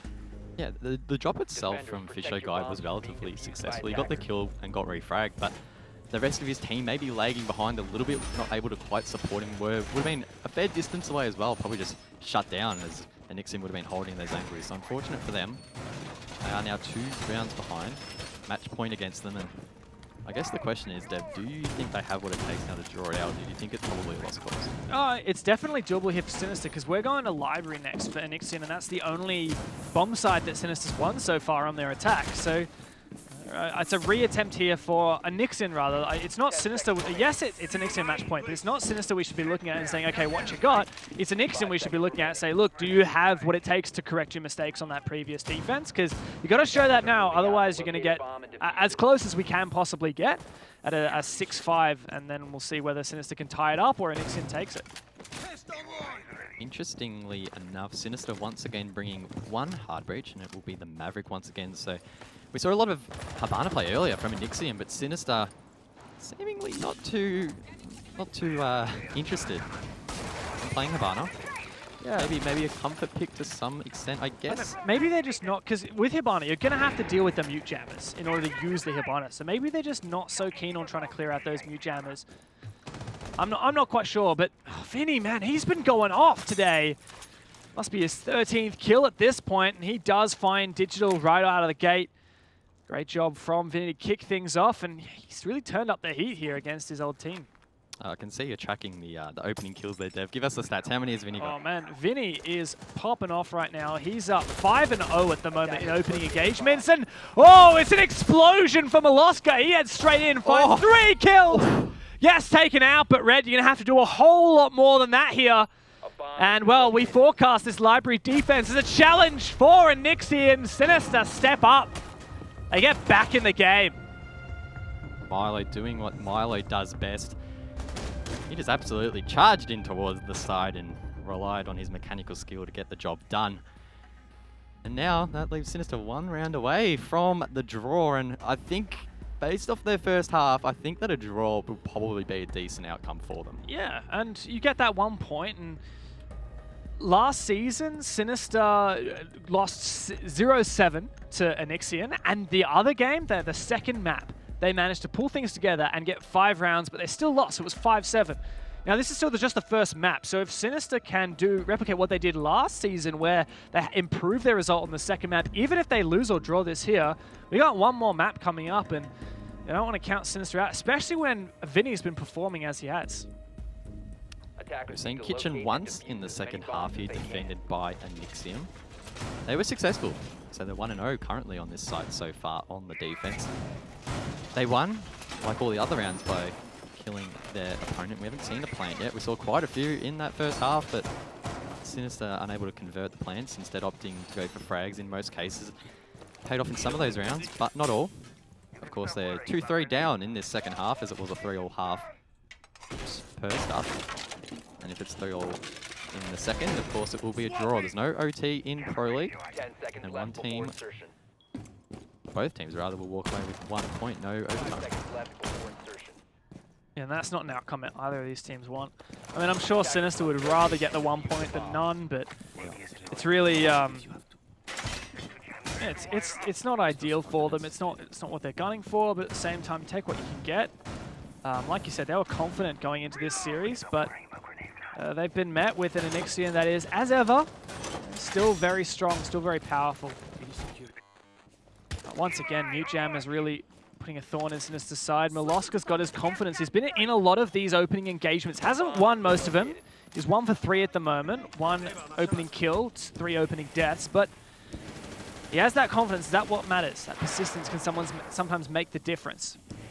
Interesting to note that he's not running the ACOG as well there on Zofia. So likely playing 4-3 as Fisho flashes himself. And Moloska as well. So Milo is playing the Hollow, which is, again, personal preference, comes down to what you feel comfortable with. And he is the entry of the team, so expecting him to head in first if they go for this. But surely Fisho will get that torch working, and he will. The main wall getting opened, and as you mentioned, Mute on the board. But a Mute, unfortunately, cannot counter the breaching torch as Nico gets Geo. We could well see the draw here. Nico's setting up nicely for a nade. Thinks better of it, though. Probably doesn't want to take out his teammate as Fisho keeps making this angle bigger and bigger. C4 comes out, but it doesn't get a kill. Red going to be critical in holding this position. He hasn't used his C4 yet, though, so if he manages to get one through the little Maverick hole, that could net him a few kills. Very hard to do so, so it will need to be calculated. Red Legion as well, holding the red corridor as Red continues to peak. But the Maverick's going to be safe because he's doing it the smart way. Yeah, this is a good job from Fisher so far. He's trying to unreinforce this wall. So he made one line at about waist height or a bit higher, and then he's prone down and made another line. If you get it all the way across from left to right on one panel, it'll unreinforce the wall, and you just have to shoot out the remaining plasterboard, but he hasn't done it quite correctly yet. I wonder if he has enough ammo in the breaching torch to actually do that. No, he doesn't, I don't think. So he might not have enough left to actually get that wall open. Instead, trying to enter in towards prep.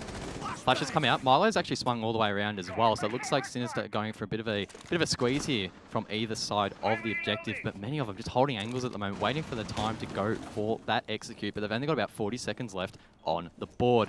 Red still holding a strong position as Milo is continually pushing from behind here, and he has a little bit of utility himself to use. Smoke's being saved here by Vinny, I think, for the plant.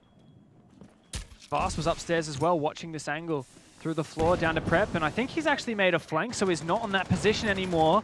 Some smokes go out. Vast is going for a flank, but it's being watched by Luna. He might get caught off guard, but Red starts it out. Oh no! Vast gets taken down by Luna. It's a 3-on-3 now in the final few seconds of the round. Digital on his Maestro camera. He's salvaging this round, and he's the last man standing for Anixium. We may see the draw. Sinister, just a few seconds. They're all getting the defuse down. Digital gets it, and they win the map. Sinister just shy of that draw. And Anixium take Cafe 7-5. So close. Luna was a fraction of a second from swinging around. Should have got one with the pistol and could have got another, but unfortunately for Sinister, Anixium will come out on top on map number 1, and they set themselves up nicely in the first half. They certainly did. I think that the fact that they went 3-3 in the first half and managed to rack up as many of those attacker wins on what should be defensive sided, that really did help them out. But I've got to say, this is good for Sinister. We had some doubts. Last season was pretty disappointing for Sinister, almost getting relegated. They only were above Cryptic based on head-to-head round count, which is the fact that they had beaten Cryptic 7-1 and Cryptic beat them 7-5. So they only just escaped relegations last season, and then this season they're going up against the top 3 team from last season and get 7-5. That's not too bad. Well, if you look back to last Pro League season, Anixium actually beat Sinister 7-0.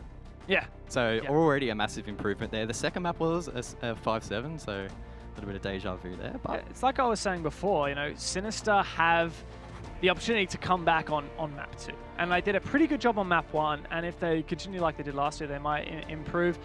We got another map between Anixium and Sinister coming up next. Make sure you go and vote on ESL Rainbow 6 of who you think you'll win, and yeah, we'll come back. We got it in a minute, so don't go anywhere. We'll be back in a sec.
Does she bring me back? Not a heart attack could take away all the love I had for you. It bleeds for you, it beats again. Oh, you bring me to life. Oh, you bring me to life. Oh, you bring me to life.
Welcome back to Rainbow Six Pro League, and we got another game. It's Anixion and Sinister. We already saw our first one on Cafe, pretty tight, 7-5 for Anixion. I'm Dev, guys. Man, yes, it's been pretty good so far. Definitely a great match to start proceedings. The first round, in fact, was a 1-on-5. So 1-on-5 clutch, but not an ace, because he lost the final gunfight, and that almost made it even more exciting. In a way, yeah. Yeah. It was so close. Yeah, no, I'm really keen for this next one. I think it's going to be really good, like you were saying, and it can be a bit nervous for Sinister because there were a couple things that we saw we weren't super impressed by, but at the same time, big performances from players like Vinny, I think, but there was still some problems with the team as a unit. Yeah, there were quite a few rounds there in that first half where, one, they actually allowed the plant to go down, which really didn't happen in that second half at all. And two, they just struggled when they had the man advantage to actually capitalize. We saw on a couple of occasions, players just running around or not holding the right angle, and just potentially that comes down to panic and a lack of communication. But hopefully, for their sake, they can tidy that up for map number 2. Yeah, it is a fairly new roster still. Let's have a look at our second map between these two teams. Let's go through the vetoes and see. We'll have okay, so Coastline will end up with I'm actually keen to go through some of the bans, if you like, and kind of see why some of these teams have banned what they did. So for Sinister, Consulate, Bank, Cafe, let's have a look. Consulate and... Oh, actually, I'll get to that in a second. Consulate have a 0% win rate, and it's their most banned map alongside Border. And they didn't have to ban Border because Anixian did it for them. I actually want to talk Coastline, because are you thinking what I'm thinking, B1? I hope so. Is it the fact that Anixium haven't played this map recently, or? It was actually the fact that, but that's a good one. It was in the last 10 matches that I've tracked, which okay. Could be incorrect, but it should be right. They haven't played it at all, whereas Sinister, they've only played it once and lost it. Yeah, so I've got Pro League and 6 Masters, and the 6 Invitational qualifiers for Sinister, and 0% win rate, 0 wins, 1 draw, and 4 losses. So not great. No. One thing I will say is the 1 draw they got was last season of Pro League against Wildcard. So that's actually a pretty good result. But everything else is terrible. And then you look at Anixium, they've played it 3 times from what I've tracked, which is about early 2019 onwards. And they haven't won it either. Oh, really? I had 1 win, 2 losses. Let's have a look at where my wins from. What was it? Coastline? Cryptic. Okay. Well, maybe I incorrectly in ANZ Pro League. I didn't enter the Cryptic results because they got dropped. I just ignored it. Oh, fair enough. Yeah, no. Sorry, Cryptic. Sorry, Cryptic. Whoops. Yeah, no, that's all good. So I feel like we're kind of maybe tilting towards Anixian again. What do you guys reckon? Last time it was pretty biased towards Sinister. Maybe map 1 changed your minds. Not very much, yeah. Pretty much the same. Bit more support for the draw. Yeah. Sinister's still with over 50% of the vote. I'm hoping they win because I predicted each team to win 1 map. That's true. So I think a little bit of personal bias, but I might have predicted that as well. I can't remember, but yeah, obviously we want to be correct because being correct is more important than because we're casters, so we should exactly know better. We should know better. Yep. No, but I will say here, I think one of the things that we can attribute Sinister's getting the part of the poll vote is because they're a bigger organization. They have that pedigree behind them. Anixian, it's an old name, but a good team and one that's looking forward to proving themselves with the new roster. It's Coastline we're getting into for map number 2, Sinister and Anixian. Coastline. It's a map that I personally enjoy. It's equally the second most popular map in officials since the launch of Horizon. Each team has an equal opportunity to win this map, 41.4%, no matter what side you stand on. So a balanced map in that sense, and a map that, unlike most others, is actually attacker-sided. And Anixian will have that advantage to start off with the proceedings. Sinister on defense, we saw them have major issues on Cafe, particularly in denying the plants. Coastline, a map where they shouldn't have as many issues, I wouldn't think. Yeah, I feel like Coastline's a map where you're less likely to see as many plants than we did on Cafe, but let's go through some of these operator bans. We've got Hibana taken out by Sinister. One of the operators that they actually do like to ban every now and then. It's actually their tied most banned operator alongside Capital. I think that'll affect how people can anchor inside of billiards upstairs, or sorry, the cocktail bar, as you can open up the walls of that from the roof. Lion was utilized a bit by Sinister, so Anixian are going to ban that out alongside the Mirror, which is a pretty staple ban, and their most banned operator on the defense. Yeah, we harping back to that Hibana ban, we actually didn't see Sinister really play Hibana at all on that first map, instead opting to play the Maverick. So maybe they believe that Anixian are quite strong on that front, so taking her off the board. Valkyrie to round out proceedings. Very strong operator on Coastline, all the trees where you can hide those Valcams outside, and probably something that the attackers do not want to deal with. Yeah, for sure. And Sinister, it's their third most banned operator at 12% with the Valkyrie there, at least from the stats that I've got from the leagues I was talking about before. And one thing I will say is Anixian have a lot of good IQ players. We've seen Red, Vast, and God Legion all be really good at it, and a lot of them are also really good at using the gadget. Because you can have good IQ players who are good at fragging out, but not necessarily you're good at using the gadget. But Anixian are good at finding those Valcams. So I don't know, getting rid of that, fair enough. Maybe the Valcams would have been found anyway. Anyhow, let's go. Hookah is the first defensive site for Sinister. Attackers need to locate and defuse default bomb site for pretty much every region of Rainbow Six. And yeah, time to get into it. We got a lot less information denial than we did on our previous map, and of course Thatcher is in the game, and so Thermite. He's not really relevant on this map, but Thatcher certainly is, and he'll be picked up straight away by Anixian. Fisher guy on this map, we saw him play this previously. Obviously, an operator that he is quite comfortable in playing. Nico Just doing Nico things all the way on the other side of the map, opening up some nice angles there in towards bedroom. So maybe trying to slow down the push from Anixium. And I guess Penthouse is a part of the map that you can gain control of relatively easily, and it sets up your attack really nicely in towards VIP. So Sinister potentially seeing that as a play that Anixium will attempt and trying to counter it. Meanwhile, Molosco going for a run out there. This isn't ranked, Milo. Come on, mate. Settle down. Doesn't get the pick, but doesn't get taken out. So no harm done. Milo is a player who likes to go for those aggressive plays, and he is new to Pro League. This is his second ever Pro League game after the one we just played. But he's still been struggling on his entries. 1 for 3 opening kills last game, so he died 3 times while trying to get opening kills, and he got the first kill around once. So I think he should stick to his guns, keep playing how he's comfortable, and we'll see how it goes as he gains more experience on this Pro League roster. Molosco's still playing a long way away from site, trying to waste time. He could well meet up here with God Legion inside of Kitchen if the intel's there. There's a player on Cool Vibes who could potentially give the call. Milo holding that angle towards the Sunrise door as God Legion continues to drone out. Molosco playing quite aggressively, holding that peak with the hollow. Reversing an ACOG at that range would probably not be ideal. He could get the pick as his player's right there. He just misses the player as he runs through. Almost gets the wallbang there through towards Blue Bar, but unfortunately for Molosco, his opponent will get away with his life. But Anixium haven't made a whole lot of progress so far. Anixium are distracted by these roamers, namely Milo, and we saw several players go rotate towards the lobby side to take him out. Nico was also roaming upstairs as well, but it's Milo. His job really is just to delay and distract. He's occupying the attention of several of the Anixium players, and there is a lot of flank watch utility attributed also to keeping him at bay with nomads, claymores, and hopefully some drones. But I've no doubt Vast wants this free kill here. Dangerous of him to peek that. That's Digital going down nice and early. Molosco may well get another gunfight here. He's going to jump outside, and he can find another one, surely. Red goes down. This will be a trade straight away from God Legion, but too little too late, maybe so. Giovanni's going to take the opportunity to push straight up Cool Vibe stairs. A frag grenade tossed over by Gio, but that gets chewed up by an ADS. Fisher guy now to hold the stairs. This might not work out for him. He does push down, find one with the shotty, and he's retaken that ground.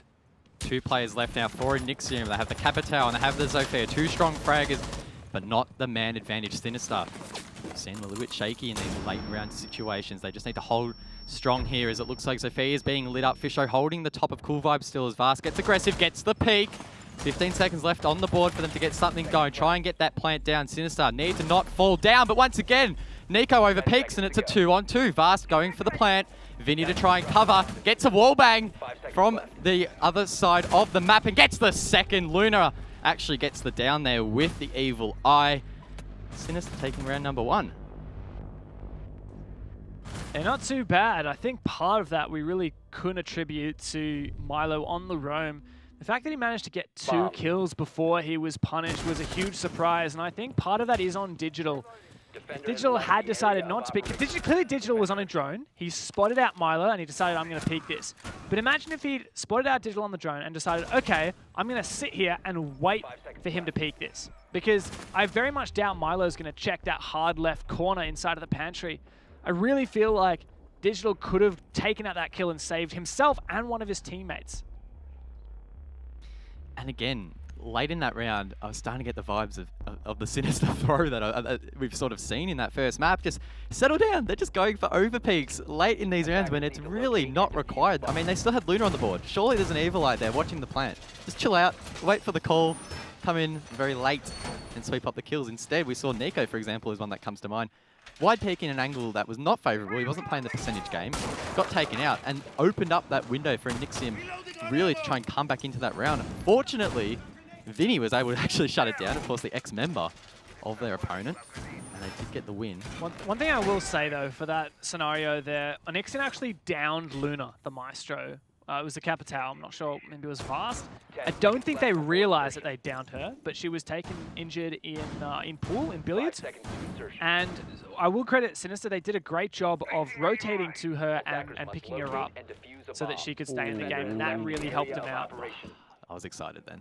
I mean, we're always excited when we see Nico toying with a cheeky angle, but Imagine we just watched an entire round from Nico's perspective. Imagine how much you would learn. he's like, all right, cheeky angle 1, cheeky angle 2, cheeky angle 3. It's an unlimited supply of cheekiness. Yeah. Classic Nico. Content machine he is. So it's a blue bars and sunrise bar defense now for Team Sinister. Not one that we necessarily see particularly favoured in the ANZ region typically, but Sinister will give it a crack.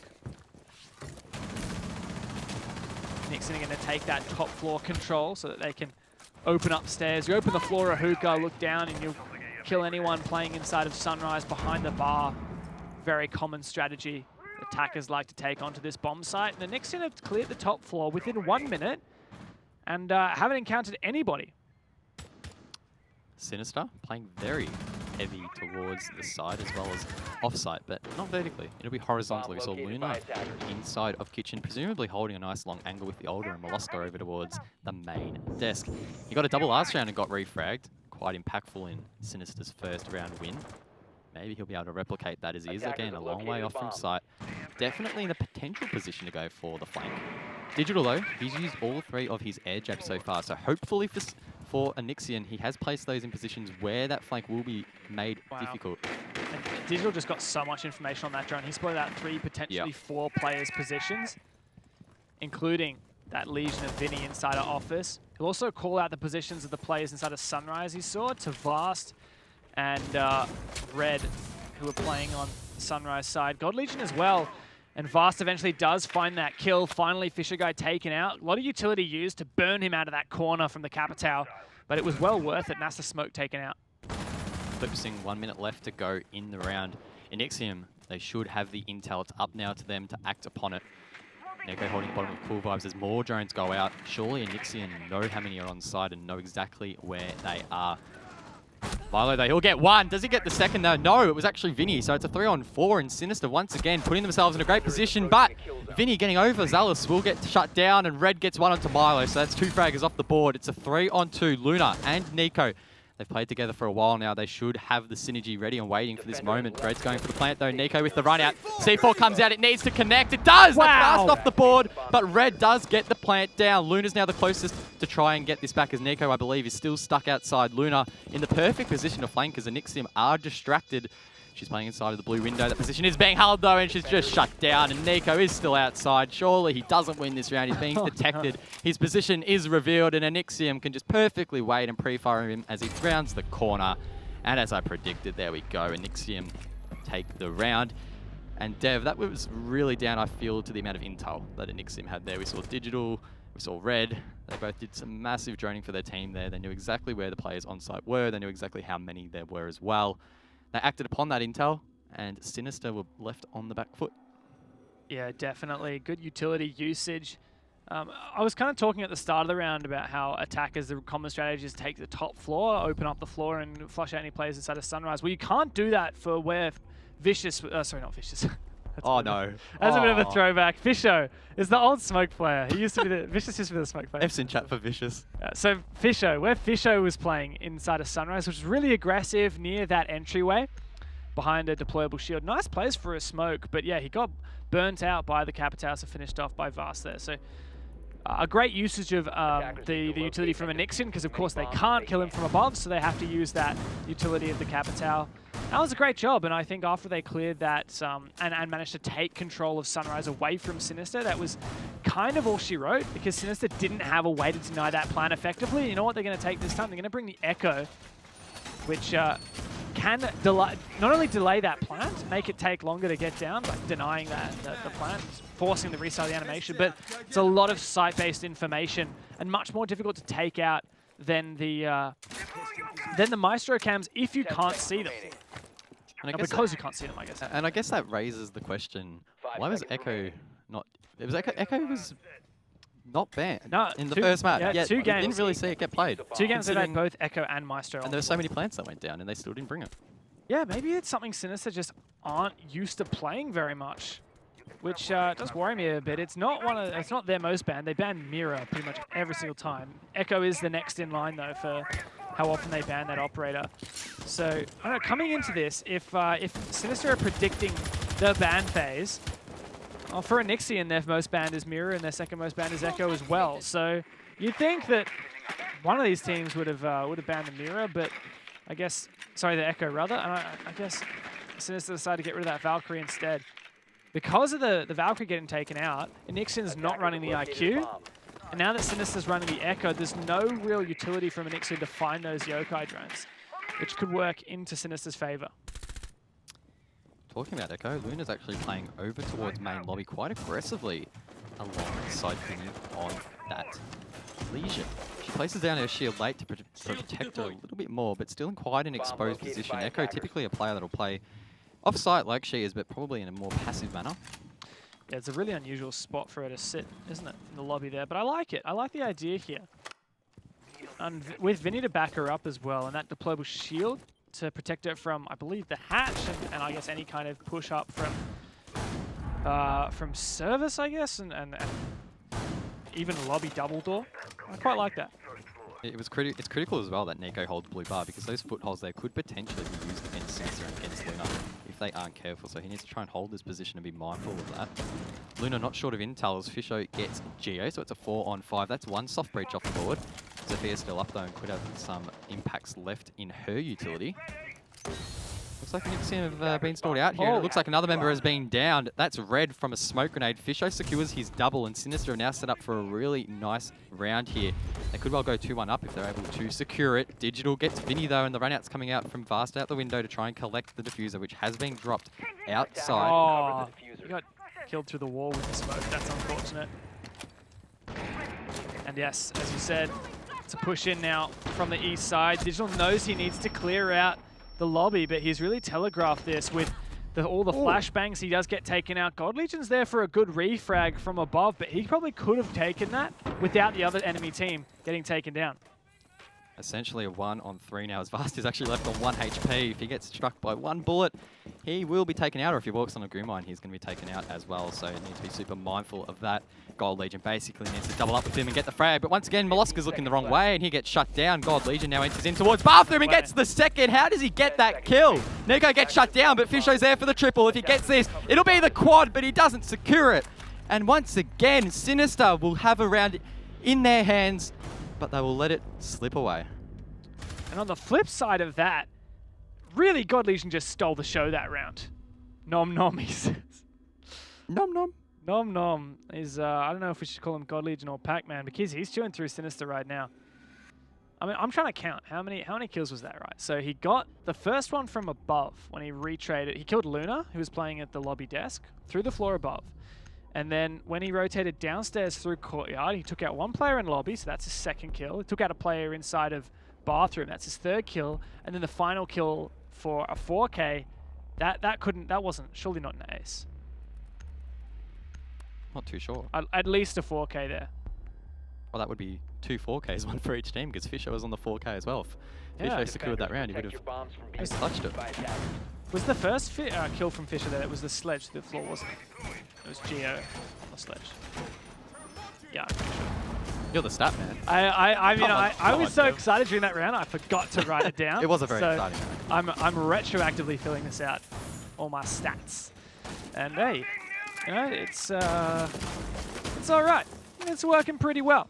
And Nixon, I guess I can say the same for this so far. It was a really good salvage from God Legion in particular, Nom Nom. Now, Hookah is the next site of choice for Sinister. In fact, the only site they've successfully won so far. First round where they won their defense. They'll retry that. And it did get really close last time on this bomb site as well. It was almost an Nixian win.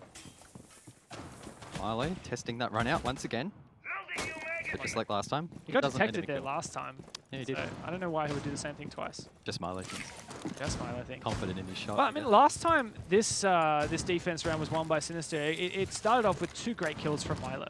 Yep. Downstairs, he got Digital, who was trying to hold flank and just lost his gunfight to Milo, and then Milo went for a run out. Knowing he would be a dead man, he played really aggressively, and that panned out for him, finding him another kill. I don't know if Nixon will let him run around like that this time. Surely they would have learned their lesson.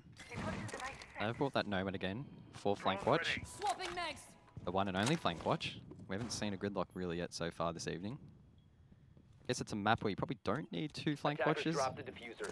The nomad should suffice if used efficiently. Up to him, Digital, of course, to execute that. Has been dropped. Playing quite passively below Anixium once again. We've seen them take their time on most of their attacks, both on the early map of Cafe and now on Coastline. But it's where those executes come out where they've looked their most dangerous, and Sinister really have looked their weakest. So Sinister probably mindful of that. Pretty confident holding on for now, but need to try and keep it up. Milo, though, he gets God Legion off the board once again on the flank. He's going to make his way through security room, through sunroom, and in towards office. This will be a flank that's surely being watched by Nixium. It's going to be up to them to try and shut him down. He opens the run out, though. No players out there will be there to greet him. Giovanni is inside of the Sunrise bar and should be mindful of this flank, but he doesn't seem to be aware that there's a player quite close to him over towards office, and Milo's once again in a really strong position, Dev. Seems like Milo is allowed to just do whatever he wishes on Sinister, and it does work, as you said, finding God Legion. Surely he doesn't find anyone here. No, he doesn't. He does get detected as well, which gives some information to Anixian, and now Giovanni, the buck downstairs on the blue stairs. He's distracted. He knows where Milo is, but he's distracted. He wants to push up towards Vars. There's no one playing Vars right now. Very uncommon, but Sinister have abandoned that position, and Milo gets taken out downstairs. Good flank watch. Works out for Digital. Fisher Guy makes a risky play through the smoke. Surely he can't win that. No, Giovanni gets the better of him. This plank goes down as well for Anixian. Once again, Sinister have let the bomb go down, so it's a post plan, a 3-on-4 against them. Nico towards the Vars. He's trying to find a kill, but it's going to be so difficult with these players playing outside, playing so passive on Repel. Digital, though, he gets completely deleted there. Vinny with the run out, he'll get him. As Raider as well from the C4 could be shut down, but no, he's still on full HP, and Sinister will now need to just stack the run out, and it's probably not going to work. Vars shuts down Vinny. Luna, now low health, will be taken out as well. And Anixian, once again, will get the plant down, and Sinister just don't have an answer. I know we talk really often about these fraggers. I think the main players we've been talking about this game are God Legion, Vinny, and Miloska. But I've got to say, the last 2 players alive for Anixian there were Vast and Red, and they have been consistently doing their job super well. In that last round, they had perfect post plant. You know, we can lose those post plants, so you got to make sure you are the rock in those situations. They're also facilitating all of these utility-based executes onto the bomb sites. Remember earlier when we were talking about the execute onto that smoke player inside of the Sunrise bar and how essential that was? That was all on Red and Vast, and it just goes to show you don't have to be the flashiest player out there. You don't have to be the one racking up those kills, going for those huge flanks. In fact, you could be going 0-3, which Vast was last game in opening kills versus opening deaths, and yet you can still have a huge impact on these rounds. Interesting 6-bit coming out there from Sinister Miloska. He's been playing Jaeger quite a bit so far on this map. Jumping across over to the Vigil. You mentioned earlier, Dev, that Miloska's basically just been left to his own accord to some extent. He's been running around quite freely, picking up a couple of kills when required. Unfortunately, in that previous round, not having the biggest of impacts. He did get one, but then was shut down. Maybe Vigil will help in cloaking him, of course, from those drones that will be out to hunt him down. He's not going Boss G, though, so I'm sad. I'm also questionable in in that they've sacrificed the Jaeger in doing that. Milo goes for another spawn peek. Imagine if he had Boss G. Imagine Boss G, bro. Well, we saw Xavier playing the Boss G ACOG at the APAC quals for the 6th Invitational. That was pretty spicy. Yeah, Red Sun is such a god with that. And, I mean, Miloska's just going to run the K1A. It's very similar to Jaeger's loadout, I find. The K1A versus the 416. I find the K1A is just a little bit slightly inferior version of the 416. But yeah, like you said, I think you were about to touch on, Sinister no longer have a Jaeger, so they're not going to catch any of those projectiles. Would prove dangerous. Geo has frags in hand. One thing I will say is Anixian, the best projectile for them has been the Capital Firebolts, and those don't get disrupted by the Jaeger anyway. They only get disrupted by Wamai gadgets, don't they, Yeah, Dev? well, And we'll have to Wamai is not in competitive, Gotta wait for 3 months. unfortunately. I love Wamai. Yeah, me too. Oh, you main Yeah. Wamai. Because he has a shield, that's why you like him. You love that deployable shield. Geo from above. Yeah, this is a bars take once again. So, you know, like we were saying before, take control upstairs. You can see Vast downstairs. He's working this main execute. He was instrumental in eliminating Fisho Guy last round. Fish Guy's moved off of the smoke, playing the very similar mute. who has the exact same loadout. Only difference really in this case is he's got the mute jammers and the C4. That C4 can mean everything except that Red managed to kill Fisher before he detonated it. If you hadn't gotten that kill, Vast would be a dead man. Red almost getting pre-fired there as well through the blue bar window. That was Vinny playing that position, and he could go for a run out there over towards Office. We saw Molosca do that in the previous round, but didn't net a kill, as Gold Legion has control of the cool vibe stairs. And Nixon with the man advantage, but still a long way away from winning this round. Nico was playing this position earlier, and he's going to play it once again. Goes for the peak, hits a couple of shots, but he doesn't get the kill. That was super unlucky. Gold Legion brought down to about 50 HP. Nico still on 100 HP and gets away with his life, as Vinny will drop Digital off the board. So it's a 4-on-4. And once again, Dev, we're going to see a roaming Luna on the Echo. Question is, will she use those Echo drones to deny the plant when push comes to shove? God Legion did find another one on site. Vast is into the plant position. He's going to start getting that down. Luna, we need your yokai drones right now. Where are they? She's not on the yokai. They must have taken out the drones. A great eye there from Anixian, and destroying those Echo drones meant so much for them. Now Luna's cut off. She has the ACOG for this long-range engagement, but she'll have to wait for the fire to subside. The plant has gone down again. Sinister have failed to stop it from going down. We've seen it so often tonight, and now they need to play the retake. Vinny's inside of blue, Nico going for a flank as well, but Nixian playing so passive. They know they have time on their side. What? Oh my goodness, the flashes are coming out. Nico is going to go straight onto their counter defuse. They need to try and shut it down. Vast will swing around and get the kill. Sinister, once again, letting that plant go down. Ugh. So Must be frustrating for them. It is. Must be. If it's frustrating for us, you can imagine how frustrating it must be for them. And I like, to their credit, they've clearly been thinking to themselves, we need to stop this diffuser from getting put down. And so they bring the Echo, but the problem is Anixian found that yokai drone. They're not running the IQ, and yet they somehow managed to spot it. My question is, did they use the Echo, throw that into the area, and then, because it disables the yokai, makes it super easy to see while it's EMP'd as well. Or did they just find it using a drone or by eye? Because that's very difficult to do, especially in a dark corner like that is in Sunrise Bar. I feel like for Sinister, in order to deny that plan, especially on that bomb site, you couple the Echo, maybe put both Echo drones on the bomb site, one maybe a little bit further away so it can't get EMP'd, and I think you need to have a smoke as well. I think you need to start making Anixian retry plants. Instead of being able to move in position and get it on their first try, throw the smoke babes, they have to back out, and as soon as they have that movement where they're backing in, backing out of the plant spot, every single time they move, it's an opportunity for you to find that kill.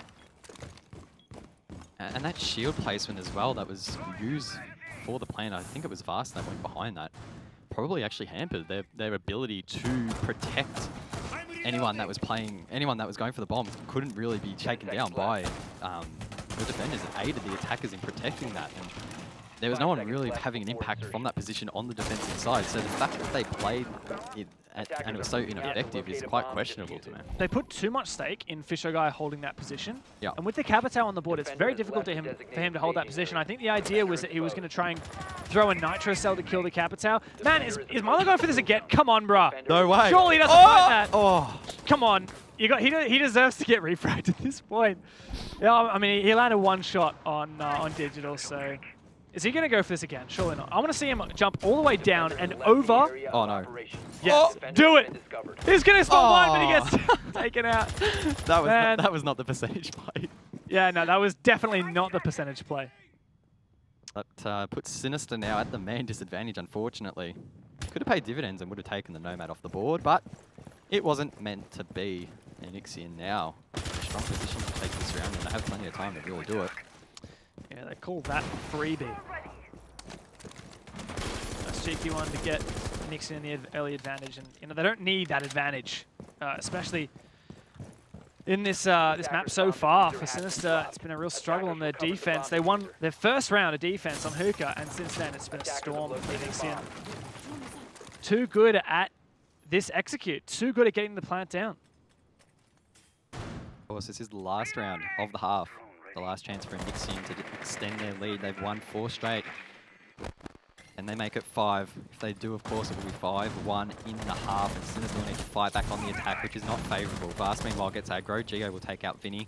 And it's a 5-on-3. So Sinister need to try and get it back. Try and get back that man count as best that they can. Anixium, though, still have plenty of time to play with here, and they're now going to set up a bit of a beachfront over towards the Aqua side of the map. Likely going to try and attempt a default plan here behind that A-bomb. Fisho guy in the perfect position to deny that, but there is a player on the main window. One of the Sinister defenders need to try and cover that. It's Fisho. He's getting lit up and droned out. They know exactly where this player is. Another nade comes out. It's unsuccessful, and Fisho guy is going to use a smoke and try and get it to go through the wall to try and deny the plane on the first occasion. Vast is attempting that now as Nico will get Geo. Nico gets the second onto Vast as Luna tries to get one entering in towards Hookah. Doesn't get the kill though, and Sinister are now left in a 3-on-1. Fisho guy needs to try and get some kills, but he can't do anything, and Anixion will take 5 rounds straight. Sinister well and truly on the back foot heading into the second round. It's a bit concerning, isn't it? And look, we've said maybe Coastline is a map that is a bit more attacker favored, but I don't think it's this attacker favored. This is Anixion stepping all over Sinister right now, 5 rounds straight in a row, and having that kind of confidence on your attack, then moving over to your defense.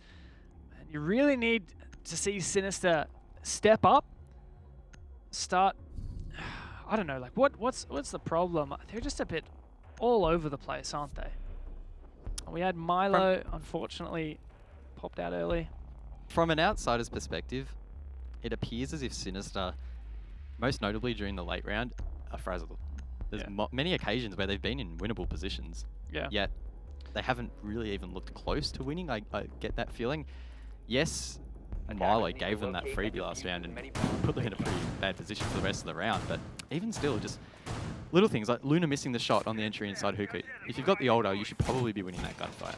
Yeah, definitely. And we've seen it in the last 5 rounds. Sinister just unable to really close it out, and 3 of those 5, the bomb went down. On Coastline, which we alluded to earlier, should be the one map where you're able to deny the plan. There's a lot of verticality, there's a lot of opportunities to place denial around the map, and it appears as if Sinister just aren't able to connect those dots here. One thing I will say, let's change our tune and talk about Anixion for a minute. They're actually looking really good. Yeah. And it's not just that they're beating Sinister, it's that this looks like a very refreshed Anixion. And I feel like they used to be a team that relied on the fact that they had some great fraggers, and they would use their support players to put those fraggers on a pedestal and allow those players like God Legion and Todd in the past to really shine. But Anixion is starting to look a lot more like Wildcard to me. They're looking like a team that is very much objective focused. They're forcing down these plants, and their support players are doing their job so well. Vast and Red look incredible. I mean, if you showed me this VOD without telling me about the roster changes, I would find it hard to believe that they've actually undergone these changes so recently, because as you mentioned, I have the impression from what we've seen so far that they're actually playing quite well as a unit. We've seen them refragging quite aggressively, we've seen them going for the objective quite aggressively as well, and so far they've been playing quite efficiently, and hopefully they can set themselves up for not only the rest of this map, but for the rest of this season. We saw them just fall short Season 10, Season 11, fresh start and a fresh opportunity to try and get in the top 2. I don't want to emphasize how close they were to making land. Well, they made 6 Masters land. They lost to Fnatic, only barely. They took them to 3 maps in the best of 3, but Anixion were also so close to making APAC finals instead of wildcard, which was huge for them. If only they'd nailed those rounds against Fury, they would have made that land spot. But I think they're redeeming themselves here. Once again, the calm before the storm. We have eclipsed the halfway point of the action phase, and it sounds like Sinister is starting to do some soft destruction from above. Neko has the skeleton key on Buck. Ash as well could come to assist, maybe even if he has some breaching charges. Neko unable to find any players playing below him as Milo has gained control of the cool vibe stairs, but Geo is there at the bottom to greet him. This gunfight could be very, very interesting if it plays out. Oscar has utility as well that he could wait if he dies here. He tries to flush out the bottom of the stairs, but the Jaeger device will cover Geo on Quasi playing down below. And it's a bit of a Mexican standoff. Neither player wanting to make the first move, and it looks like Milo has given up and made his way back above to the rest of his team. That Dokkaebi call from Luna did give Milo some good information. He knew exactly where Geo was underneath the stairs, but man, we only have 30 seconds left, and here's the first kill. And it doesn't even go the way of Sinister. They're time poor, and now they're poor on players. Luna starts dragging it back, but we need to see a lot more if we want to see Sinister get back in the game. Luna gets the double there with the MK14. A strong semi-auto gun, but she's going to struggle at close range, though. She has that encounter later down the hallway. 15 seconds Geo remaining. once again still holding the bottom of Cool Vibes. There's only 10 seconds left now. Sinister need to get in and get the plan, and there we go. Luna was shut down. The semi-auto is not powerful enough, but Fisher and Milo, they'll get one at piece, and now it's a 1 on 2. Anixium, it's only Red left on the board. He's low on HP, and the plant needs to be denied. Fisher, guys, not in that smoke. He'll be able to get the plant down if he doesn't swing wide. The coverage is there. They probably saw him, and there we go. The call goes out. Sinister take the round, and whew, it was close. So there was 30 seconds on the clock. The first kill comes out.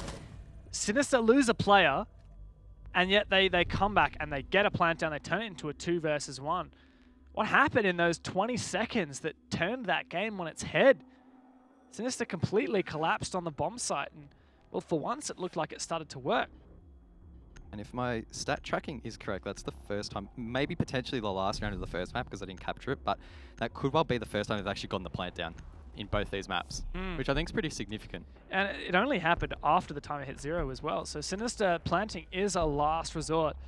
That said, they have some very strong players on their roster, especially when it comes to taking those Attackers need to fights. locate Players and like defuse Molosca, bombs. he helped cover Fisho in the final moments of that round. Ensure that victory, but I don't think we'll see Anixium get too phased here because that was just the bars defense. They haven't tried hookah, they haven't even tried kitchen yet. Interestingly, they're not actually going to hookah yet because it was the only one Sinister won, and it has been typically the most favored bomb site. But kitchen is next up on the menu for Anixium. Sinister just going to bring that same lineup, fairly versatile. Funny that they do in fact bring the IQ, whereas Anixium weren't. And Anixium didn't have trouble with any electronic gadgets like the Echo drones. It's actually really funny. Echo gets banned so much, and he's so powerful, and everyone's always talking about it. And yet these teams hardly play him when he's unbanned. And that's not just on this map, that's both this and Cafe early tonight. Echo overrated? Question mark? Maybe.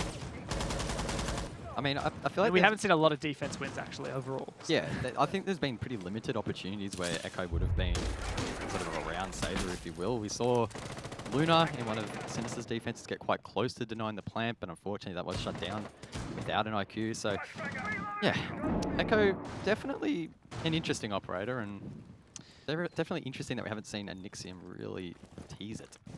Yeah, well, I guess they're expecting that, especially on a map like Coastline, it'll be fairly easy for the IQ to locate. Wait, didn't Melosius completely missed the?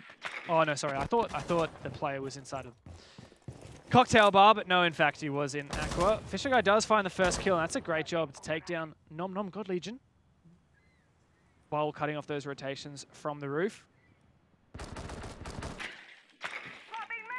5v4. Sinister in control of this round so far, but there's still plenty of hurdles for them to jump through and plenty of time to do it. Nico could well see the foot of the player playing inside of Bathroom. That'll be Digital. Very strong weapon in his hands as it is now holding that angle. Nico needs to be mindful of that position as Digital is not afraid to peek these holes whatsoever. He just peeks away at the wrong time. Nico doesn't quite capitalize. That would have been a really nice kill, but he gets C forward. That's always the danger of pushing that position. Red makes him pay. And now it's a 4-on-4. You can see Red C4 was actually pre-placed earlier in the round. He just left it there until he thought that the Buck had moved over to that position. Struck it at the perfect moment to take down Nico. Very impressive. IQ didn't save the day on that occasion either. No, you're not wrong there. Anixium 4 versus 4. Sinister, let's look from their perspective because they're the ones who really have to make some moves here. Luna wants to push to take control of lobby, but it's a very difficult place to enter. The Sinister have lost their primary soft breach. Oh, what a wall bang! What? That was nasty from Fisho, but there's a kill for Anixium to reply. So Sinister not out of the woods yet.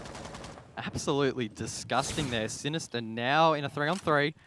Fisho Guy trying to put some smokes out there to try and go for the plant. Red's playing right on the door there. If Fisher doesn't know this and pushes in here, he could be shut down very easily. He's going to flame off towards Bathroom. Doesn't know there's a player to his hard right. Surely not. Milo might see the player though. He gets the kill. What a flick from Milo. That opens up the round massively for Sinister. It's a 2-on-3. Anixion on the back foot. Giovanni flamed out of that position behind the bomb as well. It's going to be up to Vast to flank and try and get some kills. Gio, though, he gets one. And the second, that's his triple for the round. And Vinny now, just like that, the tables have turned. It's a 1-on-2. No time left. And Anixion from nowhere should be able to take the round and will. Man, that escalated quickly. Sinister once again unable to convert a round that could have been theirs. Some fantastic play there from the Legion, though. Now we're on match point for Anixion. 2 maps in a row. Sinister, man, we've been so desperate to look for something to show for Sinister, but time and time again, they just fall short of the bar, even when there are some good showings. And man, I don't even know, like, we can't necessarily credit Vicious for that kill. Partly, yes, great job, because he got a kill, he pre-fired a good spot, but at the same time, you're not going to get that every day of the week, and that was really a bone that was thrown to Sinister for that round. Here's a free kill for you. You can have that one, Fisher. And after they got that, unfortunately, they didn't have much to do with it. To be frank, I wasn't quite sure what the idea from Fisher was with the smoke grenades, throwing them straight in the doorway. Were they trying to pretend that they were planting so they could bait out C4s and pushes? Because it clearly didn't work.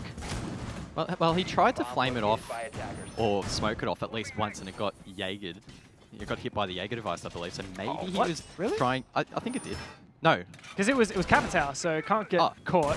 I don't know what I'm saying. I thought you meant like it literally physically hit the Jaeger device and got caught on it, but no, he just smoked in the doorway, which seems like a really weird place. Maybe, I don't know. Yeah, I don't know. It was weird.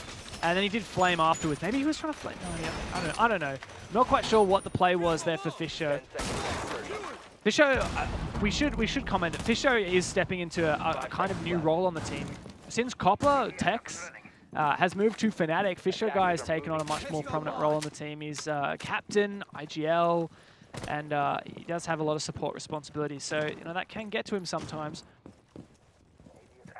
But we are on Anixion's match point, and they've already secured 3 points earlier today with that 7-5 victory over Sinister, and this is looking even better than Cafe was. 6-2 at the moment. Looks like nothing is stopping this squad. Definitely a strong chance Anixion will walk away tonight with 6 points, 3 for each win in Sinister. They'll be left with nothing. Not the best start to their Pro League campaign, of course. It's a long season. They have plenty of chances to recover, but unfortunately, it doesn't really leave them with much of a buffer later in the round. It only takes 1 or 2 losses, and you can already be on the back foot. We saw that in last season where they only just scathed away and made their way back into the Pro League. They almost dropped down to Challenger League if it wasn't for Fury actually beating Anixion in that final Playday. So, yeah, it's a little bit grim. Sinister, they're not playing terribly. Anixion are playing really, really well. Sinister just haven't really stepped up when it's required there. What I will say is Sinister already won their attack onto Bar once, and now it's Anixion re-attempting that bomb site. So Sinister can replicate their previous success, but they are under pressure. Staring down that match point. Really droning forth. Spots out that she's actually clear inside of stock, but Miloska elsewhere does find the opening pick, and that's 2 for Sinister. This could be a repeat. Giovanni tries to claw it back, and Luna pushing forward with a goo in her foot. Dangerous position to be in. He tries to take it out. That's at a very risky time to do it. She gets away with it, but no, she gets shut down. Luna! No, you take it out and you get taken out in the process. That's unfortunate. Digital cleans that one up as Vast is alongside to try and assist. It's a 2-on-2. A minute on the board. Plenty of opportunities here for Sinister to recuperate and try and get some refrags. Fisho and Nico, they're good buddies. They should be able to frag it out if required. It's going to be a tall order, though, against that Older. 2v2 is not too bad, though. Especially because... Against the Older, though? Yeah, but Digital's taking a bit of damage. True. Both the Sinister players have high damage weapons. 2 shots from either should take down the Maestro. So they work this together. They also have plenty of time to play with as well. Yep. Digital's playing this smart. He's retreated back into office, not playing in an exposed position.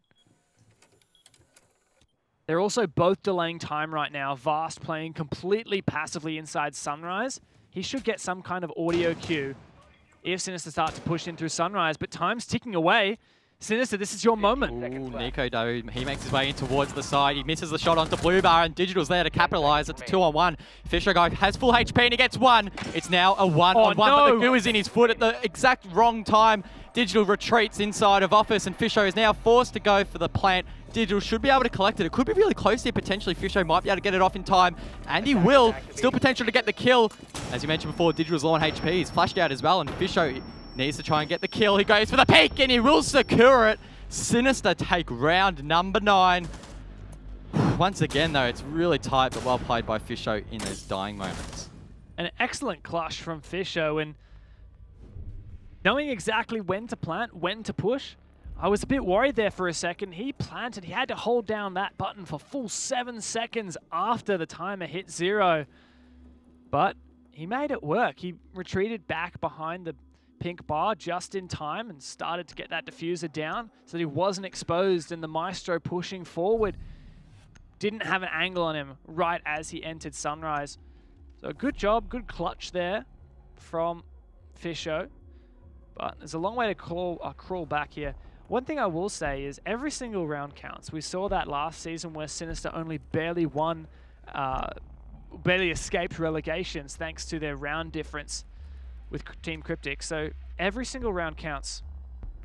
Defenders, Yeah, in that previous round, Fisher guy putting the plant down, attackers. that would have felt like the longest 7 seconds Yes. ever. Attackers have located a Just bomb. sweating that Digital would catch him in time. Looking at scoreboard though, Man. Fisher guy, he's top fragging, so no stress for him. Yeah, we had He's a bit of a dig at him when he was kind of. You did. You did. Okay, I'm sorry to rope you in on this, guys. I had a bit of a dig at him with those smoke grenades placement, smoke bolts, but he's been popping off. I think those smoke bolts are very good. We're good. 10 out of 10. Okay, 10 That's out my of 10. analysis, yeah. Fair call. I'll take that. Not really, they weren't really that great. Well, we need to be nice to Fisher because clutched that up, he's so- popping off and he clutched it. So All his sins are forgiven. yeah. So we're seeing Vast on the pulse for the first time. I don't think we've seen a pulse at all this series, but it's been a favorite of Vast for quite some time. He does like that information gathering, and pulse can be so good in Pro League. When you relay that information to your teammates, you can really control the flow of players and information, enable a lot of cheeky plays. It's not just good for vertical play as well. Very versatile operator. Luna as well, opting to play Gridlock, a flank watch operator that hasn't seen much play so far tonight. Most teams opting to play the Nomad. I'm a fan of Gridlock. Definitely a fun operator to play, and one that's effective in comp play. You can throw out those track stingers and delay flanks, and doesn't prevent them necessarily in the same manner that an air jab would, but it at least gives an audio cue if they're not prepared to just walk straight through it. And if they do, not only do they take damage, but they're also slowed down significantly. So hopefully Luna can place those in the right positions and prevent any of these roamers, such as Vast, from flanking later in the round. Speaking of Vast, he does get pushed out from the lobby side. He saw a player and got a bit scared. That's the second round in a row. Miloska's killed Godlegion right out of the gate. Now Vast also has escaped. He's not getting pressured right now. There's a lot of action going down elsewhere. Vast misses his C4. He's likely to get pushed. Tries to go for the drone. That distracts him. Misses his crosshair placement onto that engagement. Caught in a pickle at the moment. Takes out Fisher Guy's drone, but he's likely to be exposed, and Miloska takes him out on the cross. Excellent work from Sinister. Bringing this back. 5 versus 3. A minute and a half to go. 2 big impact kills there for Milo on the Ash, and he's still on 100 HP, still looking very dangerous. He's used one of his Ash charges, but has 1 remaining, and 2 stuns as well. But almost hits the 1 tap there. That would have been disgusting, but he doesn't hit it in the end. And Nixian, it's a 3-on-5 for them. Just over a minute to go that they need to hold out. This is where Sinister has looked their weakest, so it's definitely winnable. Digital and Geo. That will half prove my point by making it a 3-on-3, and Sinister now need to recover from that. Milo, though, he gets his 3rd onto red. Vinny gets 1 as well. So just like that, Geo's left in a 1-on-3. He has to hold out for 45 seconds, and that's not ideal. He's getting flashed out, and they know that he's probably playing behind this wall. Sinister, they're going to attempt the plant, so there's going to be 2 players covering. Geo gets lit up, and he gets taken off the board. Sinister will take round number 10, and that's Luna on the Gridlock. 10 out of 10 analysis. Best op in the game. Great job, guys. Thank you. And great job, Sinister. That was really nice. They've, they really clawed themselves back into this game. A 6-4 now look, a win is off the cards. They can't steal away the 3 points, but a draw is certainly looking possible. I was saying as a commiseration to Sinister that maybe every round counts, right? Maybe they can't win this, maybe they can't draw this, but every round gets them one step closer to having a positive round difference. But I don't know about that. Go for the draw at this point. Only 2 more rounds. We're going to see Kitchen again. We haven't seen Anixian go upstairs at all in their defensive half, which is pretty interesting, pretty uncommon. Hookah is most commonly the first bomb site picked. Anixian, though, they're going to throw Meta out the window and do something a little bit different. There's even quite a few Australian teams, and ANZ teams, I should say, really, that like playing Penthouse as well. Penthouse isn't super favoured overseas, but teams like Wildcard, Mindfreak do play Penthouse. I'm surprised that we're not seeing that attempted by Anixian either. I'd say probably that's attributed to the mirror ban to some extent. Mirror does provide assistance in holding, particularly towards sort of the Hall of Fame area. Can be done without the mirror, don't get me wrong. The old school way of holding Penthouse really revolved around that mirror because mirror came out with this map. So that was kind of the bomb site where people first started to use mirror. The OGs would remember. Yeah, exactly. The OGs. But yeah, there are ways to hold without. You can run ACOGs like Wildcard do and hold more inside of VIP, but I think that strategy doesn't quite work as well as it used to. And yeah, Penthouse does have the worst defender win ratio out of all of the bomb sites on this map. I must say, though, it is good to see Blue and Sunrise getting some love. It's a site that teams, as the map has progressed, have become more familiar with and played more often, but it's still pretty low in the pick rate, I would assume, although still higher than Penthouse.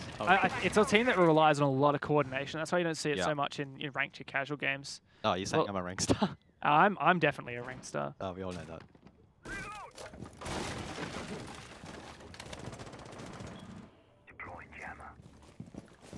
So it's an early moment for Sinister taking control of the top floor. Great job there, using their drones. There's no real contest though. That C4 detonated without real information. I'm a bit confused there. We saw how effective it was previously. Took out Nico, the buck, and now that C4 is taken out. Wasted, I should say. And we've got breaching charges on Vinny. Opening up some of the floor. Miloska took a lot of damage, not quite sure where that was from, but repel up to the roof, and Nico's in the house now. Ready to open up the floor. Possibility for more C4s on the board for Anixian. We saw a pre-play C4 take Nico out previously. He was doing something very similar. He knows that. He's playing on the bed this time to shield himself a little bit. Probably a wise decision, because if Nico's taken off the board, that's a lot of soft destructibility that will be taken out, and this is a map that relies quite heavily on that from above. Interestingly, there's no players inside of Pantry on that default position or inside of Bathroom. They've realized that Sinister have that above control opening up the floor, so Anixian decided to play further out. They had one player kitchen, two players kitchen, and then the rest of the players were mostly inside a lobby. But Fisho guy, great drone spot, spotted Giovanni inside the lobby. It's going to be difficult for Miloska to attempt that kill, especially as he's low HP, but looks like he may be pushing down the lobby stairs at the moment to contest. Even pings coming out over on that lobby side.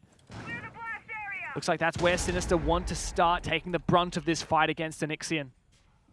Luna holding the service door with the ACOG. She doesn't have the diffuser in hand, though. That'll be Fisho guy on the Capitao. So he's going to rotate down now. Head towards the kitchen window, interestingly enough. There's 2 players holding that position. Digital on the Maestro is one of them. He's laying prone, playing quite safe here. If Fisho jumps in, this will be the round lost. Surely if the diffuser gets dropped here, Fisho needs to be very calculated in how he approaches this. Vinny though, he'll get Giovanni. Fisho seemingly aware there's a player in that corner, doesn't quite see the one to his right yet, doesn't see the tip of his gun either, and he's going to get taken out. The diffuser's been dropped and Sinister are falling apart. It's a 3-on-1. Nico is left to clutch it out. 20 seconds on the board, but Dev, the round, the map, it's probably over. 15 seconds to go. We've seen clutches already today, but this is a tall order for Nico, and yet another player holding a cheeky angle, ready to peek him. He finds that one. Good job to Nico, but surely they won't give him anything else. He's got to get the diffuser. It dropped in kitchen. Nothing he can do. Ultra pre-fire. That's GG. And Anixian 2.0 take the 2-0 over Sinister. A series that was close in some respects, but distant in others, really. Sinister struggling, I would say, particularly on the defense and in late rounds in general. But again, we can't take anything away there from Anixian. They were playing really strong, and a squad that is quite new with their roster changes didn't look that way. They looked experienced, as you mentioned, getting some Fnatic and Wildcard vibes, so maybe they are a strong contender for that top 3. Yeah, I was a little bit skeptical with Anixian because I don't think that all of these roster changes were fully intentional.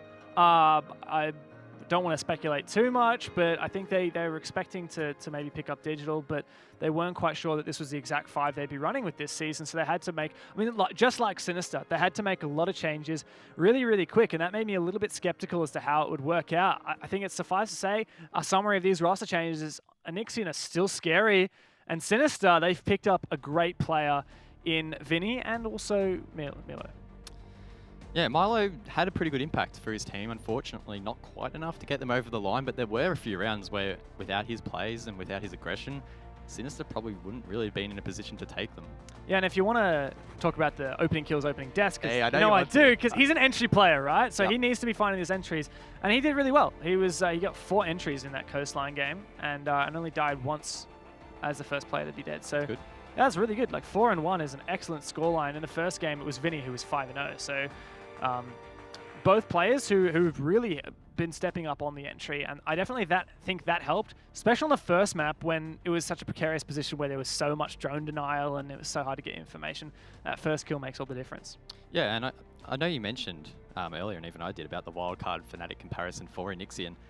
My question is, do you think they realistically have what it takes to take them out? Because at least for me, and probably the majority of people that have been watching ANZ recently, would think that Fnatic and wildcard are pretty concrete in the top 2.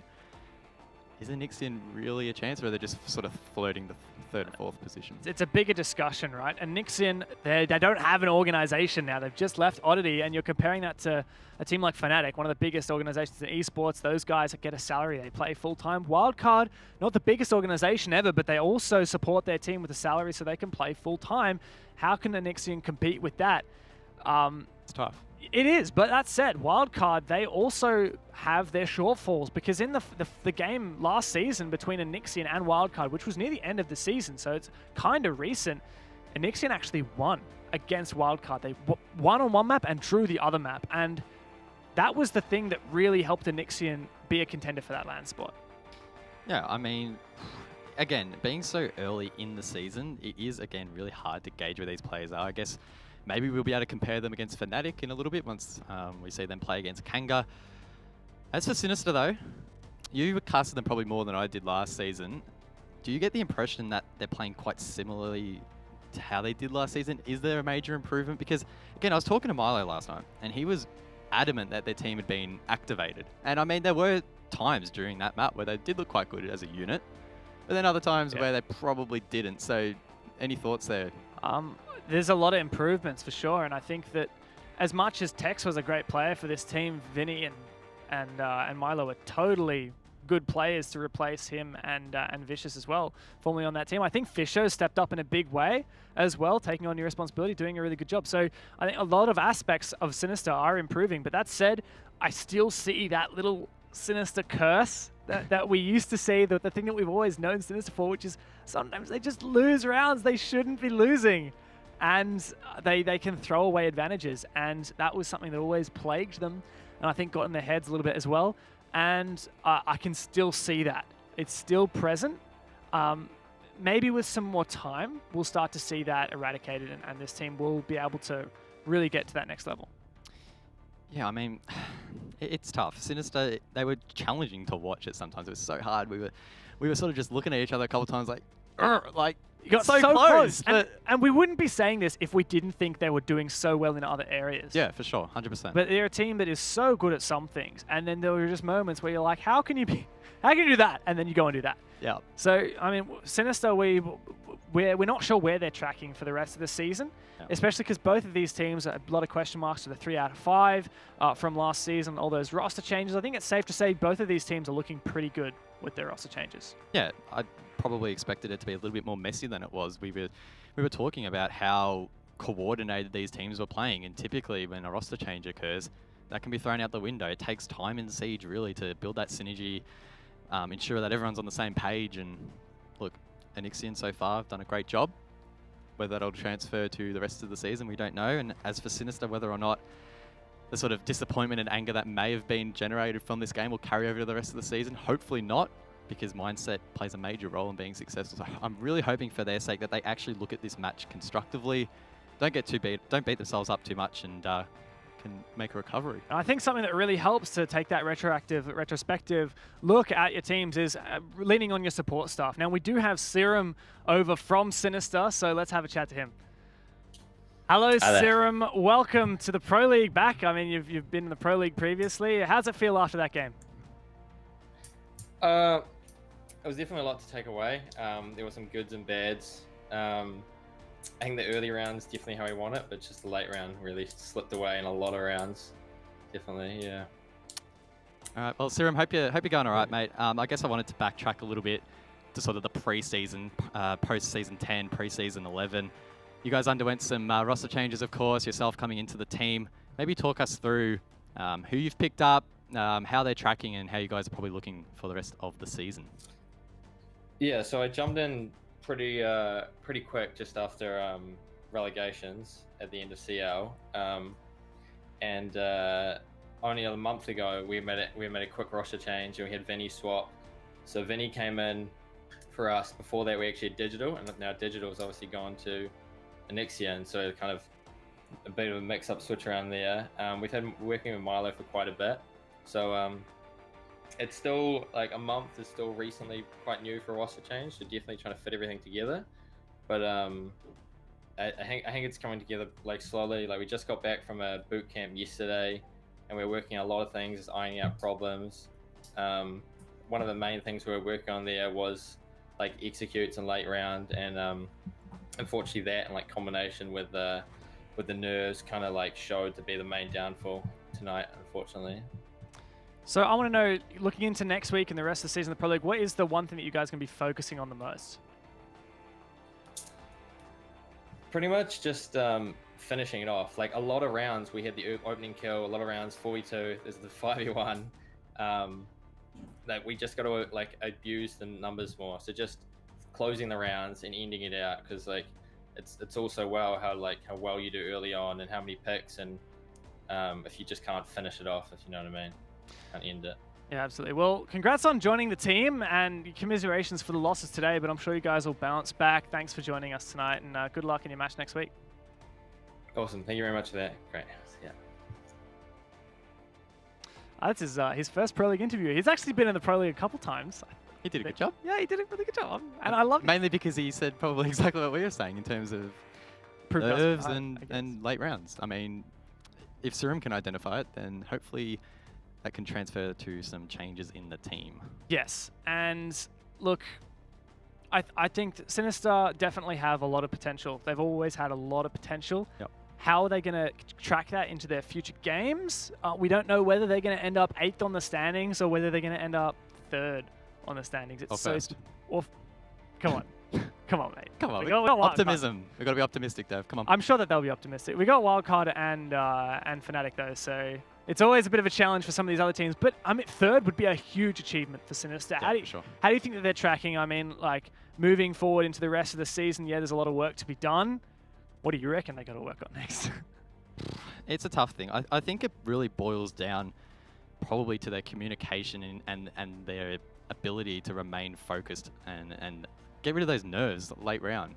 It's easier said than done, of course. I think the more that they work together as a team and increase their communication skills and the effectiveness of that, the less nervous they'll be in those scenarios, because they'll be more confident in the calls, and not only from Fisho, but from the IGL, but from their other players in terms of drone callouts, etc. And hopefully that can translate to more plants being denied, and hopefully some cleaner executes. It doesn't seem like there's any one player that's like doesn't have their confidence yet. It just seems like everyone as a team, there's like little mistake after little mistake. Cause it compounded a little bit. I think. The old players who I thought had a lot of new responsibilities, like Fisho, did great. The new players, Vinny and Milo, also did great. Next week, their match is against Mindfreak, and I think that's a lot more of an achievable opponent compared to Onyxian. Yeah, again, untested waters. We haven't seen Fury play. They'll be playing tomorrow night. Again, yeah, untested waters. Fury, a team. We haven't really talked about Mindfreak, I think. Was it? Oh, did you say Mindfreak? Yeah, Mindfreak. Oh, sorry, I thought I'm you pretty said sure. Fury. Pretty sure it's Mindfreak. Yeah, Mindfreak. We got Liquipedia, right? Liquipedia is never wrong. Another team that's undergone massive roster changes, which is, again, a common theme. So I think we just have to wait and see for that matchup, really. Yeah, and we'll get to see them tomorrow as well. They'll play Fury, so... That's how I got it mixed up. Yeah, that'll be it. Oopsie. Whoops. Both blue as well. Yeah, I think we're looking pretty good for Sinister. Let's go and talk about NXT for a minute, because this was a team who came third last season, and that was a step up, because previously they'd come fourth. They were kind of that level below Mind Freak. Last season they overtook Mind Freak, and they nearly even made it to that land spot. Do we feel like they're still the old oddity? Because they only have 3 out of 5 players. Yeah, I mean, it's definitely setting up to potentially be sort of the story of so close yet so far again. I mean, if they continue on this trajectory, a 3rd place would not be out of the question. Whether or not they can crack into the top 2, it's going to be hard. I'm waiting for them to probably play a more experienced opponent, i.e. Wildcard, Fnatic, the big 2, to really base an opinion on that. But look, things are looking pretty good. They've played well so far, and I think they'll be pretty happy with their progress. Again, with the limited time that they've had, these guys have literally been playing together for such a short period of time, yet it didn't look like it. Especially Gio, and he was the newest player, because I feel like Digital, he was a player that previously the Onyxian guys have been super familiar with and super good friends with. Oddity always used to say the Oddity and Extricity were great friends. But Gio, he was on Extricity, but I don't think he was quite as in with the rest of the Onyxian guys. And he came out of the gate. Pro League debut, just turned 18, joins a Pro League team that last season came 3rd, 1 versus 5. If you had have told me before this broadcast that we would have a 1v5 clutch, or be it 4 kills in the end, but either way, in the very first round of ANZ Pro League, I'd be like, Dev, you're stupid. I'd be like, bring it on. I'm going to get my bib and I'm going to get ready. You guys got to get ready for the next set of matches we have tonight. It's Fnatic versus Kanga, David and Goliath. That's coming to you guys in just a minute.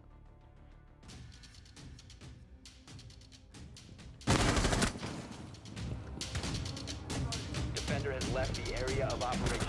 Defender.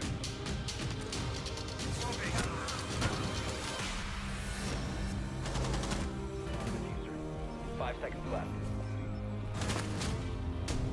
Defender has left the designated staging area. Defender exposed. Attack. 15 seconds left.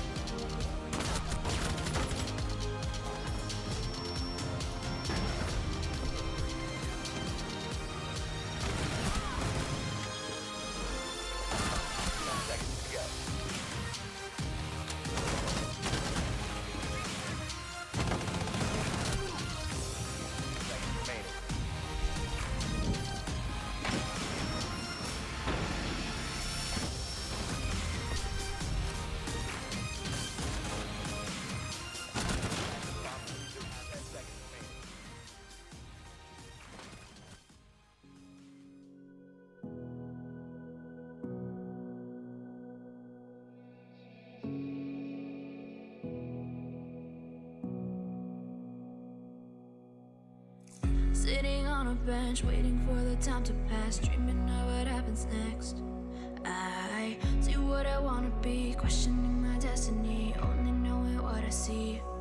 I don't even realize I've already made a path, and I can change it anytime. I can't take it back. I know what I want, but it seems so damn far away.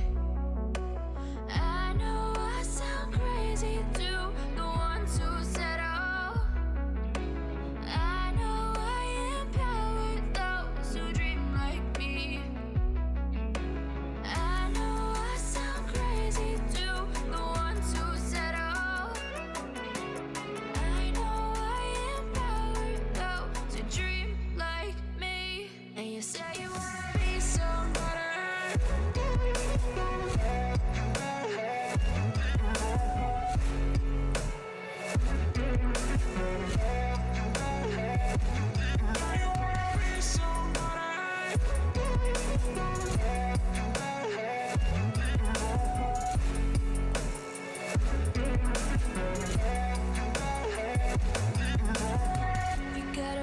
then you better use it.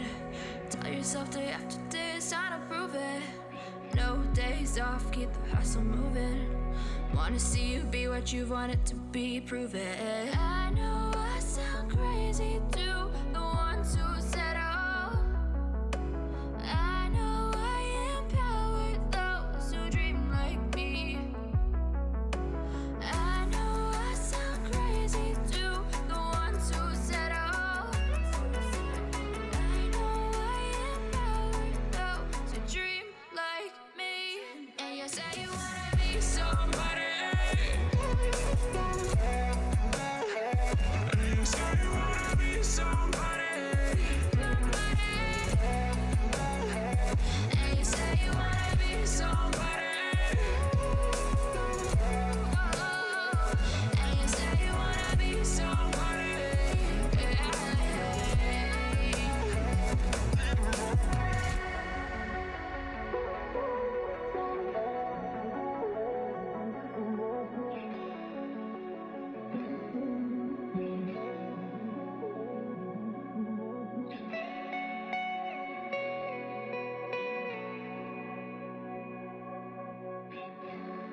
I've been working part-time jobs, chasing all my dreams now lately.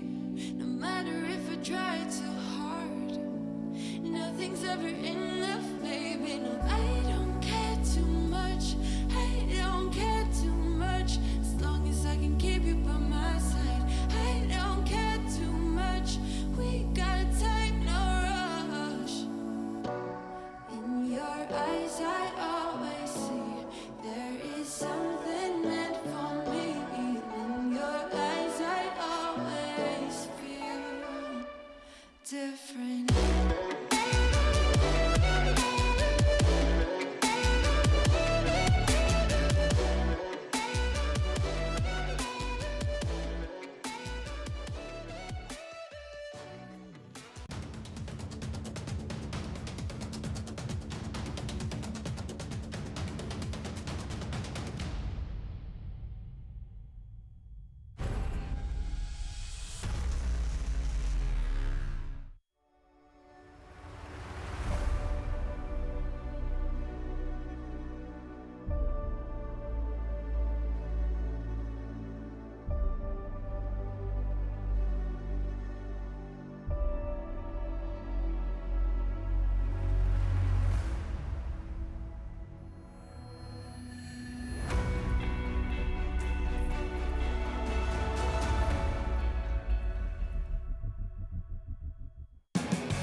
Hi everyone, welcome back. It's Pro League again, and we had 2 games so far. 2 more to go, guys. Yeah, I'm pretty keen on this one. Let's touch on the Anixian Sinister game for a second. What do we feel like we learned about these teams? Anixian came out the gate strong. Sinister, yeah, not so much. Yeah, they played poorly in some aspects, really strong in others. Didn't balance out. They lost both maps, 7-5 to, of course, Anixium. That was on Cafe, and then they lost Coastline 7-5. Yeah. So back to the drawing board. Anixium looking strong there. Yeah, and we've got a whole season ahead of us for both of these teams, and they're ones that I think will show up later on in the season as well. But we got another map, another series, 2 more maps, Fnatic versus Kanga. You should go over the ESL Rainbow Six socials. You can get your word in and see who you think's going to win. I have an inkling that I know where the community poll is going to swing on this matchup. But hey, if you got any Kanga supporters out there, maybe you just like the logo. Go vote Kanga. I want to see how many. It's going to be one of the orange teams. Yeah. Yep. I see what he did there. And yep. Yes. Unless it's the draw, but. Well, technically, it would still be both of the orange teams, or none of the. I don't know. How do you look at that? I don't know. But yeah, I mean, Fnatic and Kanga. Let's dive into the East, guys. Fnatic, I think the story is nice, clear cut and simple. These are like the big champions at APAC. And they've accomplished so much, but they've had a bit of a limp over the last 9 months. They've made some roster changes, and they're looking really good again. Yeah, it's looking potentially like the worst is behind them now. Looking back at the 6 invitational qualifiers, they went through the online and the LAN without dropping a single map.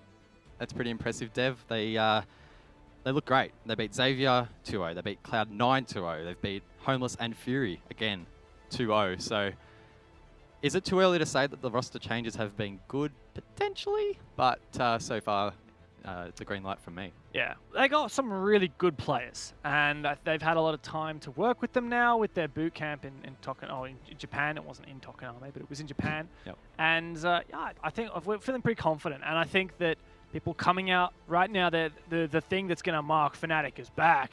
Aside from a great performance at the 6 Invitational next month, is going to be dominating the local Pro League. And that's got to start here with one of the newest teams into the Pro League of Kanga. Let's talk about Kanga for a minute. They came through the Challenger League, and while they were on top the whole time, it actually came down to just 1 round. to earn that spot in Pro League. Yeah, and you could even argue it came down to a microsecond in some respects. If you haven't watched the ending of the Challenger League Season 10 for ANZ, please do. Because basically it boiled down to Unit Doggy holding the diffuser above on Bank in towards Tellers. He killed one player, one of the defenders going for the counter defuse, then got traded out himself only a fraction of a second after securing that kill. Had it been any different, then we wouldn't see Kanga here in the Pro League. It would have been Cryptic returning. They were dropped from the Pro League. They were relegated last season. But Kanga, now they have a golden opportunity to really prove themselves here with the big boys. Yeah, absolutely. And let's talk about some of these guys and their history. I guess they did play in the Six Masters as well on top of the Challenger League, and they did lose in the quarterfinals, unfortunately, to Wildcard. But we got to give them some credit. They're here to make a mark. They've earned that spot in the Pro League, and now they've been picked up by quite a large Australian organisation in Kanga Esports. So they now have not just themselves, but an organisation to fight for, and I think that's really exciting for them. Yeah, and they're definitely a team that's on the up. They're improving day by day, really. They've also got a couple of inclusions that aren't shown on screen here. Namely, they've got Africa doing the analysis team for the work. I know he loves his spreadsheets, maybe even more than you, Dev. So maybe, I know that's pretty impressive. So maybe that'll help them nut out some issues, because I feel like that's an issue that a lot of smaller teams have, is understanding the analytics really well and actually being able to act upon that, because again, they don't quite have the amount of resources that some of the bigger teams do. Yeah, that's right. And I mean, their bigger team is what they're going up against tonight. Let's look at Fnatic's roster. We alluded to this previously. Magnet, Lusty, and Virtue, they've been on for a long time, very familiar, a lot of international lands under their belt. Now, Mentalist, he comes from a really experienced background on Airwolf. Yeah, and I'm sure there's probably two questions that chat is asking right now. Who is Tex and where is Aces? Yeah. To answer the first question, Tex, formerly known as Copper, came from Team Sinister last season. Fantastic fragger. He's shown his worth already, played super well at the 6-inf qualifier. Where's Aces? Well, that's probably not a question that we can really answer. It's more of a Dizzle question, but I think he's probably listed as the 6th core, as Fnatic say it. So maybe he's not going to get any playtime this season. We don't quite know yet, but he streams a lot. He does. He's a good streamer. He's fun to watch. He is very fun. And he does a lot of the analysis work as well, when that's not just done by Dizzle. But I mean, this roster, I think that they've really proven themselves now, and they've made a lot of role changes too. Lusty used to be quite a support player alongside Aces, but now it looks like Lusty was playing even more aggressive this weekend in the APAC qualifier for 6 Invitational. Magnet was the one who was playing Thermite and all that, so there's a lot of shake-ups. So I'm keen on that. So let's have a look at what maps we'll be playing tonight, Fnatic and Kanga. Let's go through the map beta. This is a best of one, so each team bans out 3 maps till we get 1 remaining. Ooh, okay. Bank, eh? You sound excited. I am pretty excited. Bank is a map that Fnatic haven't had the greatest success on recently. They have. In the last 10 matches that I've tracked, they've played it twice, won it twice. So that's 100% win rate. And looking back here, one of those was in Cloud9 in the APAC qualifier for the 6 Invitational. The other was in the semi-final of the online stage against Fury. Let's jump across to Kanga. Let's see how they're going. This is an interesting one for me, because we were talking about that game, right, where they qualified for Pro League, the final game of Challenge League against Cryptic. Yep. That was on Bank. In fact, both of the games were on Bank. Yep. Because they played them back-to-back. Bank and then Bank. And they lost the first one. Let me double-check this. I'm pretty sure it was 7-0... 1-7. 7-1. They lost at 7-1. And came back. Came back to a draw the next match. Just make it to Pro League. Yeah, that was how they made it for Pro League. That's not great. That's not awesome. No. It's all right, but it's not great. And I have a lot of confidence in Fnatic. What do you guys reckon? But wait, what do you think the poll is going to be? That's what I want to know. Because everyone knows this poll is going to be one-sided. Well, we predictions for the poll, you and me. 95 Fnatic. 95. Let's go 100% Fnatic. Ooh, Let's whip it up. Let's see where we are. 89. Yes, wow, we're not giving enough credit to the Kanga Esports fans, and I feel bad now. I'm just happy an orange team won. Yes. So my prediction was right. Yeah, it's pretty flawless logic. Great stuff for Kanga. I'm glad to see, Kanga, that your supporters are out there on Twitter, and I mean 7% isn't a ton. 89 is pretty good for Fnatic, and I think that probably reflects their chances of winning this match as well. Yeah, I mean, it's definitely the David and Goliath story that you alluded to earlier. Kanga, well and truly on the back foot, but if there's one map really where they probably could take it against Fnatic, it is Bank. As I mentioned earlier, it's not one of their strongest maps, and the map veto really reflected that. Was it Kanga that banned out Border? I think it was. I wasn't sure. It went pretty fast. Either way, Border was off the board, and Banks where we're heading. And Bank has been a great map for Fnatic recently. Can they keep up their top form here against the newest addition into the Pro League? The Kangaroo is ready to fight the Australian champions. It is Fnatic versus Kanga here on Bank. Heading straight into the ban phase. Fnatic will be on the attack first. That leaves Kanga to ban first. What are we expecting here ban-wise, Dev? I know you're ready and waiting to get those stats up. Give us a taste of what we are to expect. Funnily enough, I'll just talk about the Capital for a sec. That ain't actually one of Kanga's most banned operators. They typically like to ban the Jackal, the Hibana, which was almost always banned on Bank, and the Maverick. So it's interesting to me that they're getting rid of that Capital instead. Yeah, it's a normal-ish ban, but just not something they've done recently. So it shows that I think Kanga are increasing their variety in their operator bans. So I'm liking that. As for Fnatic, Thatcher has been a super staple ban for them recently. Overall, it's only at 19%, which is their second most banned operator. But you look at all their most recent games, and they almost exclusively ban Thatcher going back throughout the entire Six Invitational qualifier, offline at APAC and online on the ANZ Pro League and the ANZ qualifier as well. Yeah, and the Cade ban precedes that again. With Thatcher off the board, you probably don't want to be playing against a Cade. I feel it probably wouldn't be the most fun because you would be forced to bring either a Twitch drone or bring some sort of soft destruction to take out claws that can be in really awkward positions. It's a pretty wise ban there. To get rid of the Cade, you don't have to worry about that being on the board. Basement lockers and CCTV will be the first site played by Kanga. Fnatic, they're going to bring the Thermite, the Hibana as two hard breaches. Most notably though, I think, Dev, and you'd probably agree here, Ying is on the board for the attackers, despite Jaeger not being banned out. And Ying is not something you see every day these days. We're actually chatting about this earlier tonight. Yings are still a really good operator. Ying and Glaz as well. Like I firmly believe Glaz with his newest buff is a good operator, but Ying and Glaz, these operators we don't get seen very much just because the meta has evolved. We don't see this smoke and disruption kind of execute that we used to see.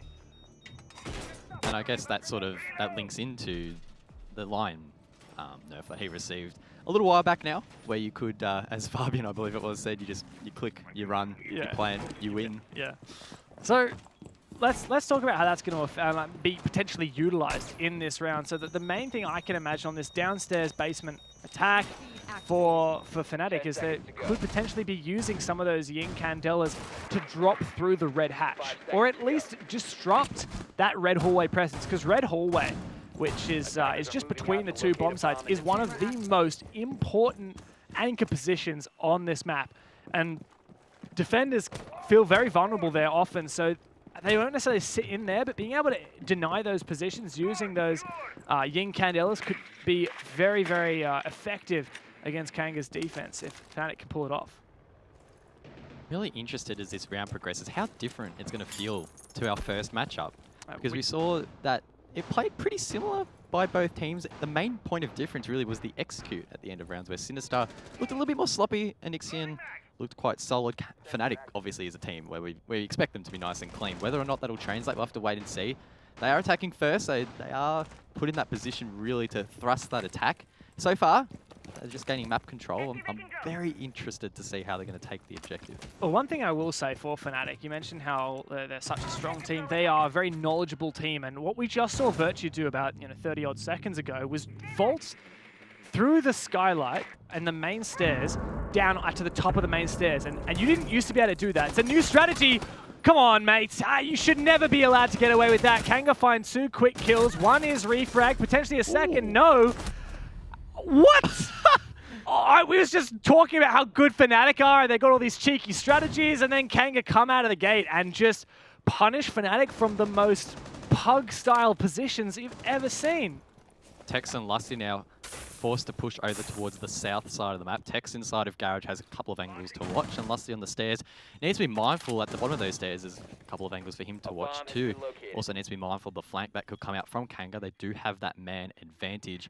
As Lusty now, he'll start to drone out to try and support Tex and give him some calls. A pre-fire comes out, but it doesn't net him a kill, and has given away his position. Not sure whether Kanga know exactly where Lusty is, if he's on the stairs or not. Plenty of intel. Wayneman sees that server is clear, so they're probably expecting both players to be pushing from the south side of the map. And there we go, Lusty's 5.56 firing out should be the nail in the coffin for Fnatic. Kanga know exactly where these players are and just need to play time, play the crosses, play smart, don't throw the round away. We saw Sinister in similar positions to this, and we're just running around like headless chickens. But Kanga seems to be very methodical in how they're holding this in the meantime. Still, it's just a standoff. It is, and well, Tex, we know how good he is with this R4C. He's going to make an entry here. Can he find this first kill? He does. That's Leb going down. Another player peeking on towards him. He spots him out, but just misses. Units on a sliver of HP eventually finished off, all on Wayneman now. Things have turned around. He reveals his position with that pre-fire. Tex is hungry for more, and Lusty needs to cross to get the defuse down, and just holding down left click. Wayneman needs to clutch this out. Lusty wants to hold this plant down. Wayneman wants to make this happen, pushing up. Lusty's going to get off the plant just in time. Will there be a pre-fire? Lusty looks the wrong way, and Wayneman clutches the round 1 versus 2 to give Kanga the first round.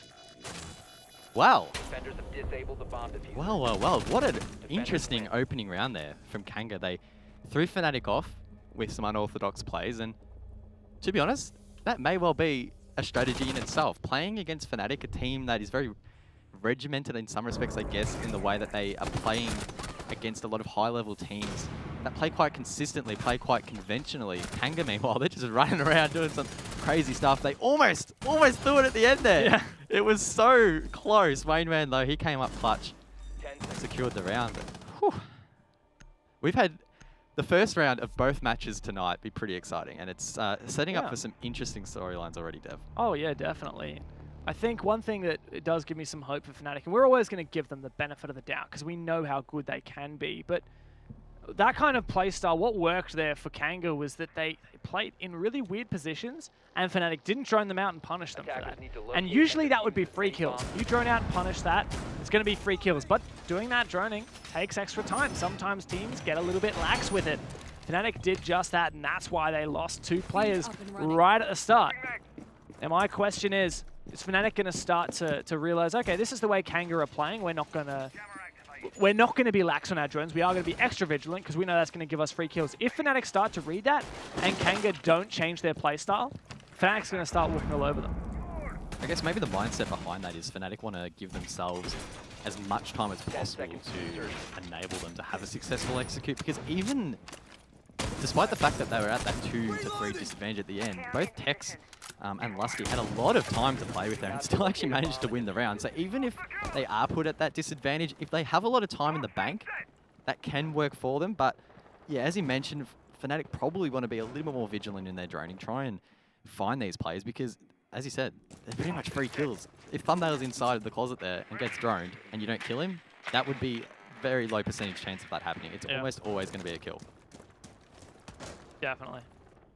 Take those advantageous guns fights. Tex is in very early. Does he have? He does have a drone ahead of him. Oh no, surely he's not going to do this. Just walk into the bomb site. A drone directly ahead of him. Tex moves inside.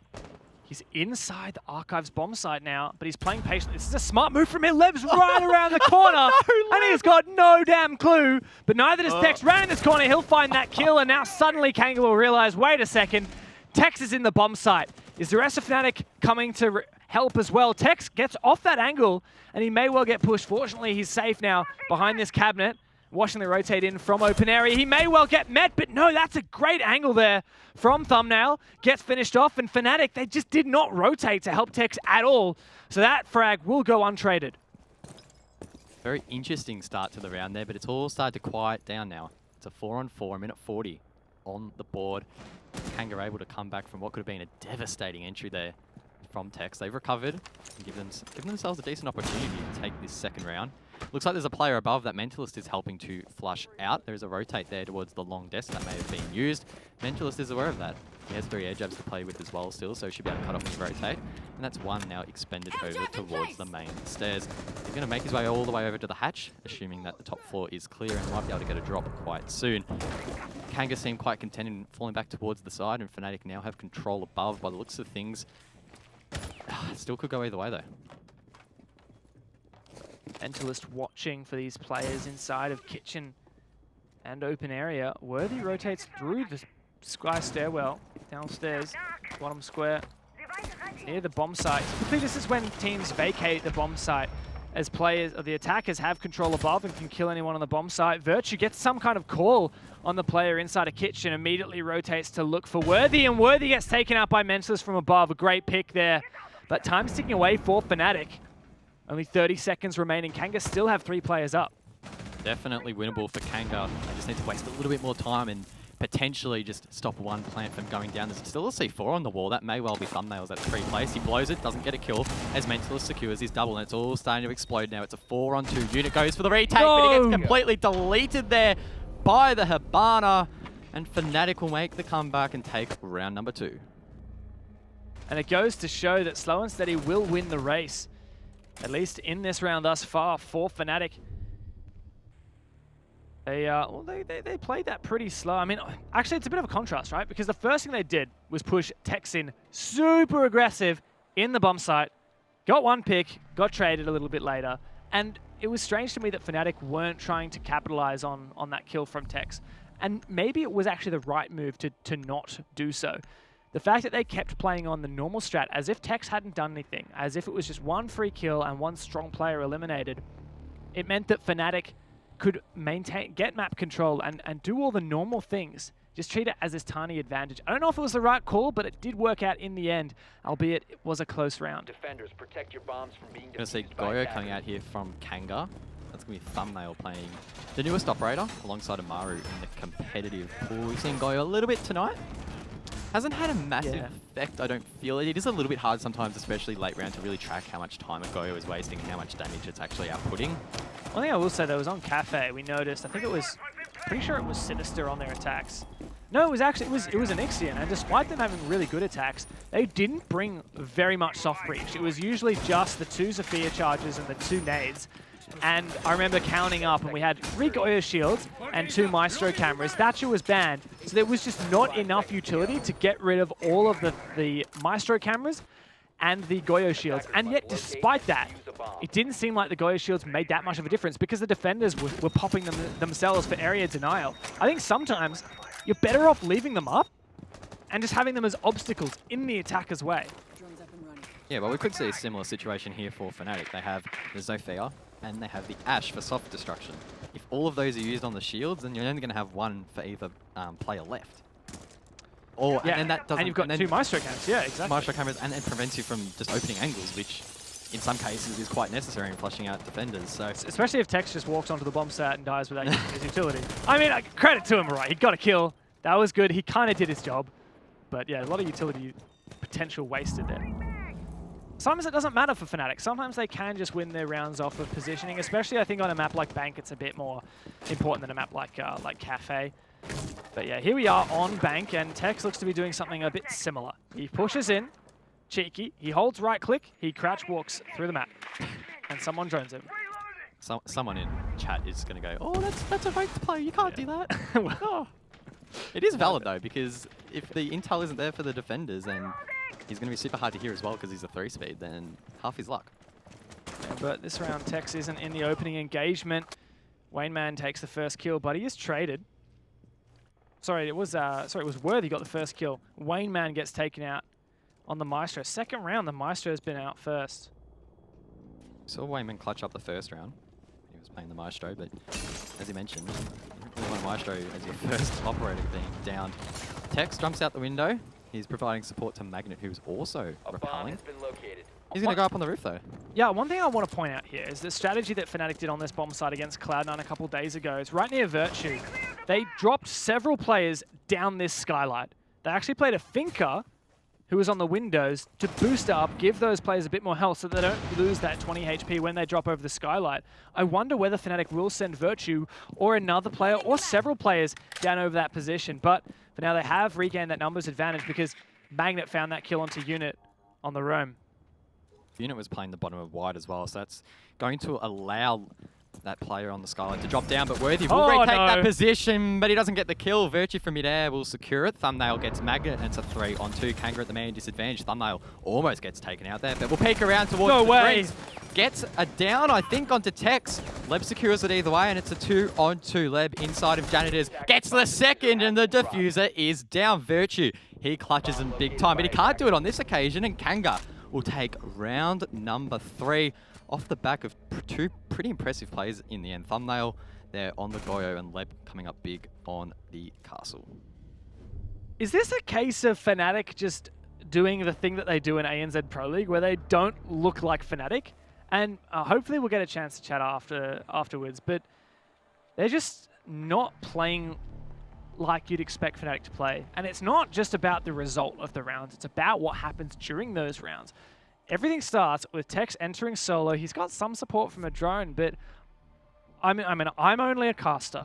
These guys are professional players, but I can't see a specific purpose to what Tex is doing, and that can be said for a lot of what's happening with Fnatic. I think they're kind of moving around looking for picks, but for as many picks they're finding, they're also losing gunfights. And then you'll have something like, there's no coordinated execute. Lusty jumps in stock window while Virtue jumps over the skylight. Unfortunately, they actually get some frags out of that, but I don't know, it's a strange situation for me, and it's a lot messier than I would expect out of Fnatic.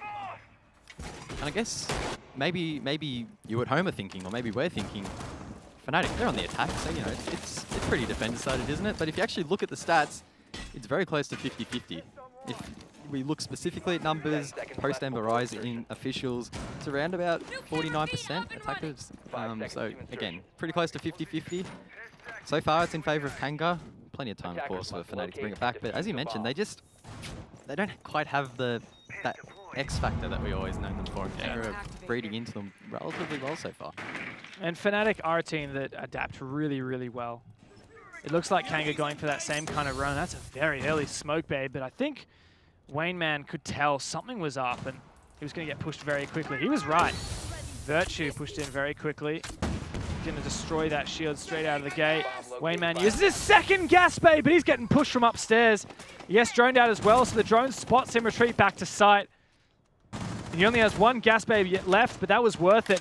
He will even get taken down, so maybe not. Tex as well piles on. This is not so bad for Fnatic. 5 versus 3, 2 minutes. More than 2 minutes to go. Time is normally the biggest factor when pushing this side, but for Fnatic, they have a lot of it in reserve, and it's basically up to Kanga to either push through red or flank from above. And I think at the man disadvantage, those flanks can easily be watched, and red held down with ACOGs. Worthy's going to try and peek with the Commando. He's got a holo in hand. Unit, though, is in a really interesting position inside of Archives. Could get a play going. He went big. Rather, the Castle of Leb went big in the previous round. Whether or not Unit can follow it up here is another story. Magnet has a very nicely placed camera there as Leb drops Lusty. So Lusty will be able to jump on that camera, making that flank from Unit even more challenging, as Leb is now basically left alone to defend the A-bomb site by himself, as Fnatic use this time to really make a calculated push, work out exactly where these defenders are, and not slip up late. The plant's going down as well. I don't believe there's any denial for this. Leb, no, not on a Maestro camera. Worthy gets down to sight. He had a C4, but wasn't in position to utilize. There, the Candela is just going to be for post-plant. Magnet and Tex both find kills. It's all on Worthy, but I don't know if this is going to happen. Tex going to peek on in, gets hit by it. Oh, there's 2 for Worthy. Another one! 1 versus 1. This may have seemed like a joke, but suddenly it's doable. Worthy has no idea where Virtue is, and too close for comfort. I almost had a heart attack. I can't imagine what Fnatic are feeling after that. What was that from Worthy? That was absolutely... He is Worthy. Even for him, Dev, that was crazy. What the hell was this? That was nuts, man. You're not meant to do that. Oh my goodness. Oh, that was way too close for comfort. If he knew where that last play was too, I would have backed him to get the kill. Yeah, I mean, Virtue never loses those, but at the same time, Worthy's not going to lose that. Not after that triple. Ooh. If only he denied the plant though as well. I think that's because they were forced away from site though, and they started to go for rotates pretty early because they knew that Fnatic had a lot of time in the bank. I wasn't really... Sorry, you go. Yeah, either Kanga was going to sit there, either try and deny the plant maybe once, and then they're going to replant anyway. So I feel like Kanga going for that aggression after losing that manpower early probably was the play in the end, but Yeah. It was a really cool strat, I reckon, from Fnatic, because they saw that Kanga likes to roam, and then they're good at roaming. They're good at running around and shooting people. That's one of the things that these guys, all really good individual players, they had information out on their roam. They had Valkyrie cameras that we saw being deployed in the prep phase around top square. And Fnatic also noticed that Kanga had reinforced the server hatch. So if Kanga do roam, they can't actually directly kill the players in server from that hatch. So 10 seconds remaining. what all Fnatic have to do is, if they plant in the position where they did plant rather than default position, then they're not exposed to the site hatch, and they can... Attacker's objective is to Oh my locate god, a bomb we're and just defuse flicking it. through destroyed cameras right now. This is, I've not seen that one before. Hey, nice, there you go. We're back. Sorry, I was distracting. My point was that Fnatic, because hatch was reinforced, all they had to do was sit Magnet at the top of the blue stairs and force down a plant in that blind spot. And that it was really quite simple for them. Kanga would have had to have some serious plant denial or swarm Magnet on top of blue stairs in order to have a hope of winning that. Yeah, one of the things that aided Fnatic in being able to execute in that fashion was the fact that Kanga actually set it up really nicely for Fnatic in a way. They had the shield set up to try and hold from behind the server rack. They also had the wall open to enable a rotate. But Wayne Man was rushed really early, left in a very uncomfortable position as he tried to rotate back towards site. He was taken out, which meant Fnatic, almost 45 seconds into the round, really had really nice control, and they would sort of play off that, and they didn't need to open the hatch. There was no reason for them to, because as you mentioned, it would have just made their life even harder. So now Kanga have decided to do a bit of a different strategy. They're going to hard hold this blue stairs units on the Warden, something fairly common. I think one of the places that's generally accepted to be a valid spot for Warden. They're going to open up the hatch as well. Unit, this is a gamble you're taking to stay in here, as now your rotate is cut off. He is 100% going to die. The question is, how many kills will he get in the meanwhile? Another drone comes through. He doesn't shoot it, doesn't want to bait out his shots. People watching above is going to get stunned now. He doesn't have an audio cue if someone peeks him. They're likely to take the shallow angle, as he does have a shotgun. It's Tex to take the shallow angle. He finds the kill, even finishes him off. That's huge. Not as much as it could have been, but very good. And oh no, Thumbnail wastes his life getting aggressive in server. It's unfortunate. Now some key information gathering and a C4 from Kanga gone. Not the worst result at the top of blue. Kanga have definitely wasted a lot more time than the previous round, which will enable Leb playing that smoke to waste even more with those canisters. Expecting Fnatic to probably just push straight in through sight, maybe into red. Once they realize that these smokes will slow them down too much, it's a play that more and more teams seem to do. They either drop the hatch or they're just rushing straight through the door and try and gain control of the entire room. Wayman, though, he's inside of Garage and in a perfect position to deny such a play. He's holding a long angle with the ACOG and he has the Older in hand. 73 bullets, mind you, left. Lev's actually going to throw the first of his smokes out. It's only 30 seconds left for Fnatic. I think, Dev, that they're going to be forced to rush in here. That was a perfect throw from Leb, lined up all the way from back. A server, Virtue's on C4 shooting duty, but he doesn't shoot the smoke. And like you said, time is ticking away. Fnatic will have to steal this round by the skin of your teeth. Last gas babe goes out and it does detonate. Lusty, can he plant? He can actually get the plant off. Is there a C4 from Kanga? None left and no one to deny this. They have to shoot and they kill the diffuser player. Oh! And another one onto Magnets. Oh, there's no way! Kanga denies the plant from going down. Fnatic left with no other option but to send a prayer to the heavens, because at that point, they were not winning that round. Leb, MVP for that round for sure. He wasted a lot of time. Kanga overall wasted a lot of time as well. We had Unit at the top of blue who left Fnatic with basically a minute to go in the plant, and Leb was able to waste the rest of that. Lusty realized finally that he could plant in that spot, but then unfortunately the coverage wasn't quite there and he was taken out. Who was it that actually denied the plant there? Because they are my MVP of the round. Was it the player I playing thought it was inside the Jaeger from Red. From Red, and then Virtue maybe just didn't quite get the shot in time. That's Yeah, what I thought. that's what I thought as well. I'm not sure who was playing Jaeger. I think it might have been Worthy, actually. He's worthy of MVP, is he? He is. I mean, we've been talking about him a lot today. I will say another thing, and that's Unit on the stairs. Now, I was a bit concerned because the hatch was opened nice and early, which meant his retreat was completely blocked off. So he was going to live and die by that staircase. And he got one kill. Now, that's not a lot in that position, but it was enough to prevent Fnatic from going through an incredibly aggressive strategy because Fnatic didn't have the numbers. They didn't just drop down the hatches like you said or swarm him through that main bomb site. If they had done that, they probably would have gotten refragged out and lost the round. And that was, I think, what was key for me, is Unit might not have done a lot, or it might not have seemed to do a lot, but it had a huge impact on Fnatic's options, which allowed Kanga to clutch that round from Fnatic. No matter the result of this round, Kanga will either win or draw the half. And if you told me going into this that Fnatic would potentially lose or draw the first half, I'd be pretty surprised. Because again, this map is pretty balanced, attack and defense. And I mean, if the community polls anything to go off, we expected Fnatic to probably just completely smash them. And so far, Kanga are putting up a really nice fight. Fnatic not looking at their best.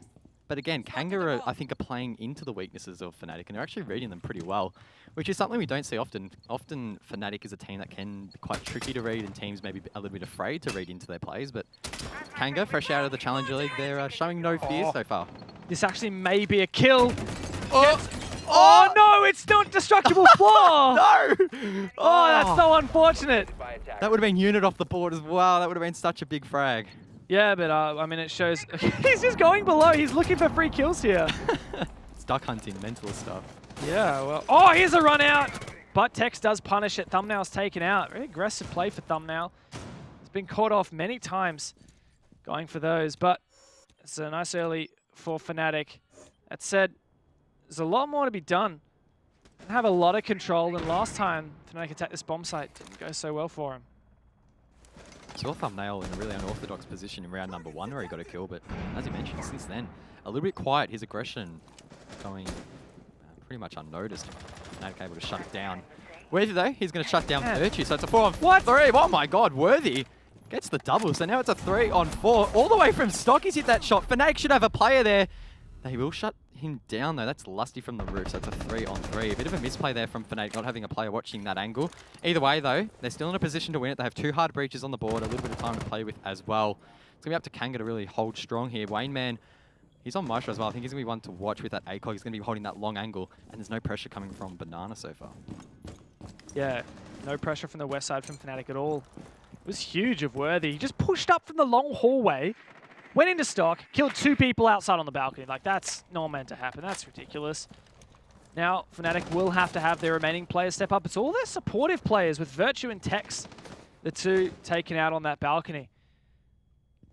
Leb's also still playing an aggressive position, and time's ticking away. This does happen for Fnatic, and I think that's some kind of camera outside. Maybe, Mozzie drone, maybe? Maybe a Mozzie drone, yes. We do have Unit downstairs. I think he needs to play passive. Needs to not get caught out, but a great read there from Lusty and Mentalist. Makes Leb in a 1 versus 3, and wow. Great recovery from Fnatic. Unfortunate round there for Kanga. They looked really like they were in a solid position, but Fnatic maybe had some intel that we didn't see, seemingly aware of where those players were, or at least had the reflexes to get them off the board. If there was one round where Kanga looked real nice for the late round, it was that round.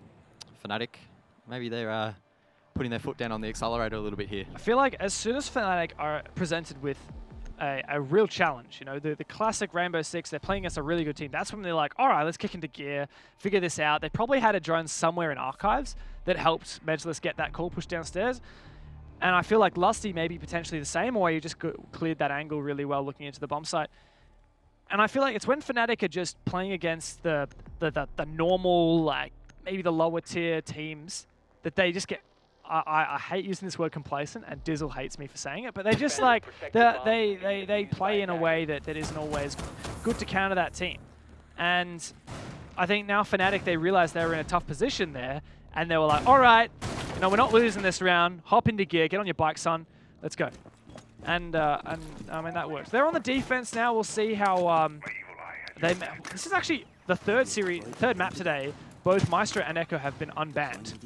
Let's see how Fnatic deal with that, because they love both of those operators. They are Echo fiends, but very rarely get to play it.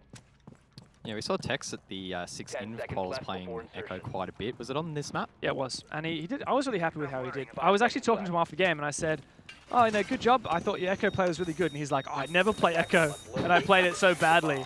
He's a modest guy, and I love Tex. He's a very admirable player. Tex, of course, formerly known as Copper. He jumped across from Sinister. played for them last season, but now he's with the big boys of Fnatic and slotting in quite nicely so far. I just want to go back to that last round. I feel like it's a bit of a tipping point for this match because Tex and Virtue, their two best fraggers, were taken off the board and they still managed to execute that round. So I think that's pretty big. Could play into the minds of Kanga. But switch of sides changes everything up. Tables have turned and Kanga now they need to be on the aggression, be on that front foot, try and get something going. I think part of that last round was Fnatic lost their two fraggers, or two entries, more specifically. That's their role. That's Tex and Virtue's roles, to get in the building and take fights. They lost their two entries, and all they had was support players, and the support players used their brains to kill the remaining Kanga players. Brain over aim sometimes. And that's what Fnatic, we know they have. A lot of experience, a lot of brain, a lot of chemistry. Worthy.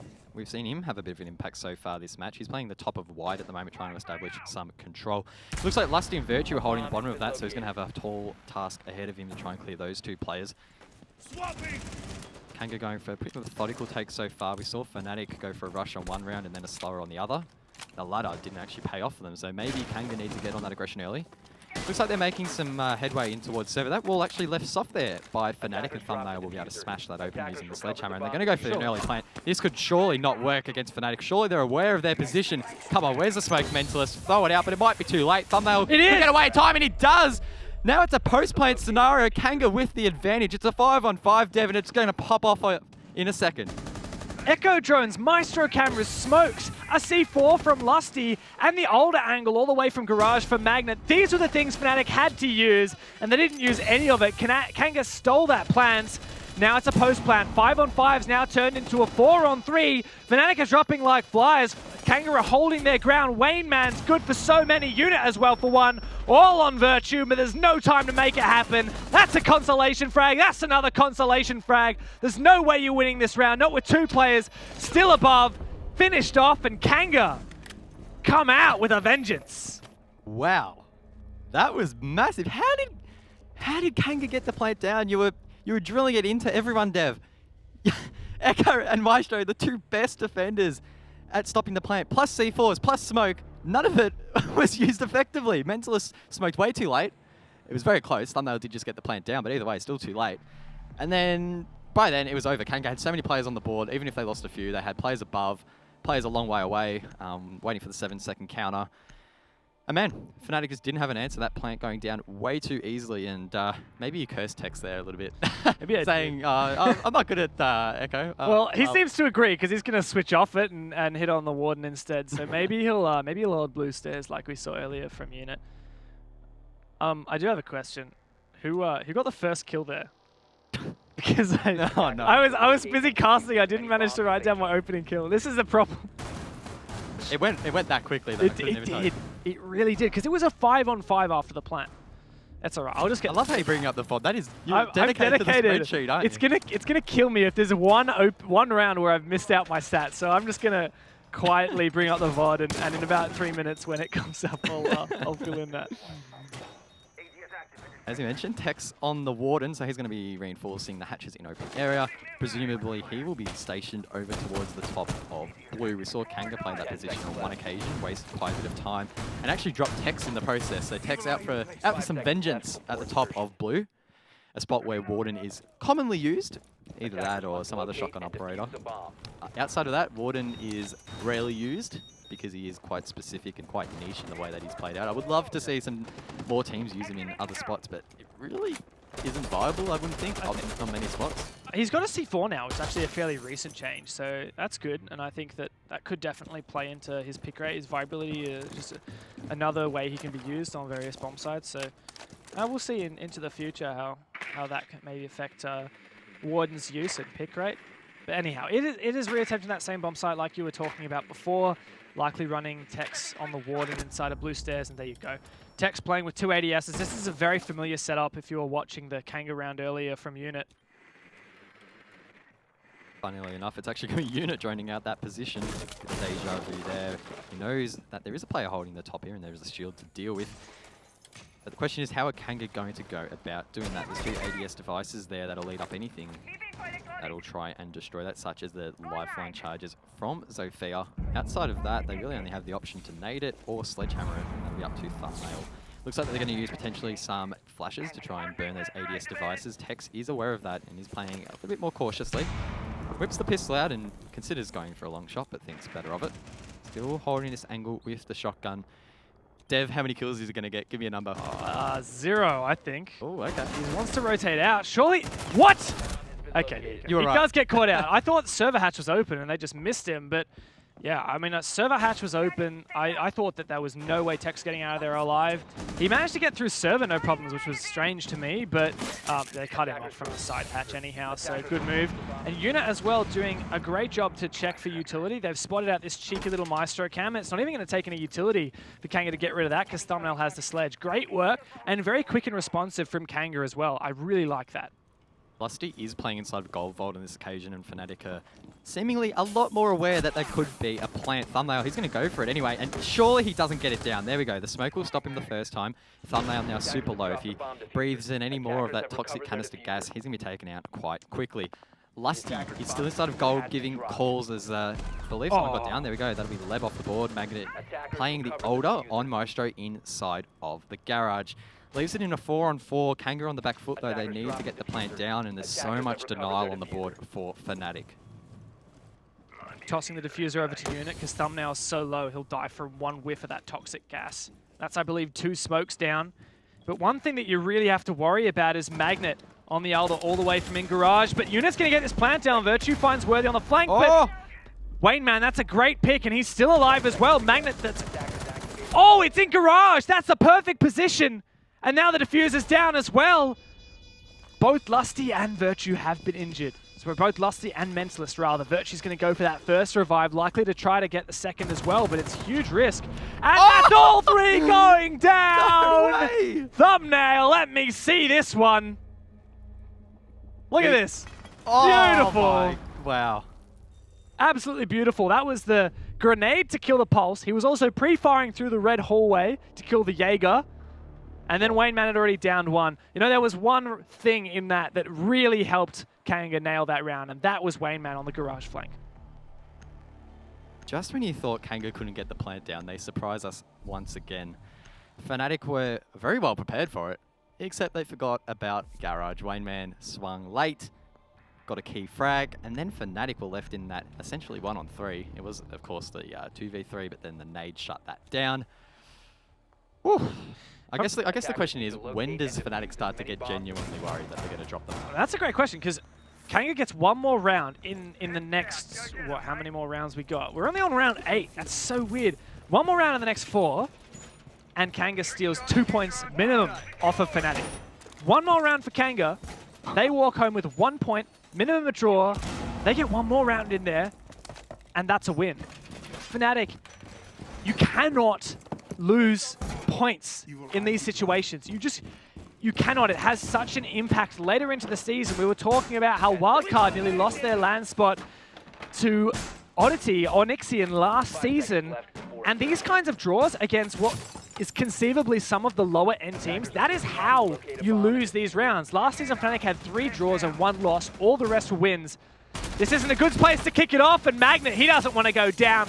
Not without a fight, at least. It'll spawn peak Thumbnail. And if we anticipate the top 3 to be tight with Fnatic, Wildcard, and Onyxium, it could well come down to a draw like this. If you lose to a lower ranked team that doesn't challenge you later in the season, then that is big points lost. And Fnatic, when you're fighting for those top 2 spots, of course, the top 2 are the ones that get to go to that APAC LAN and fight for their spot at the Pro League Finals. And we've seen it be close, and it could cost them. And Fnatic lost what many people would consider their spot at Tokoname to Airwolf. Are they going to lose their spot at APAC Finals because of little mistakes like this?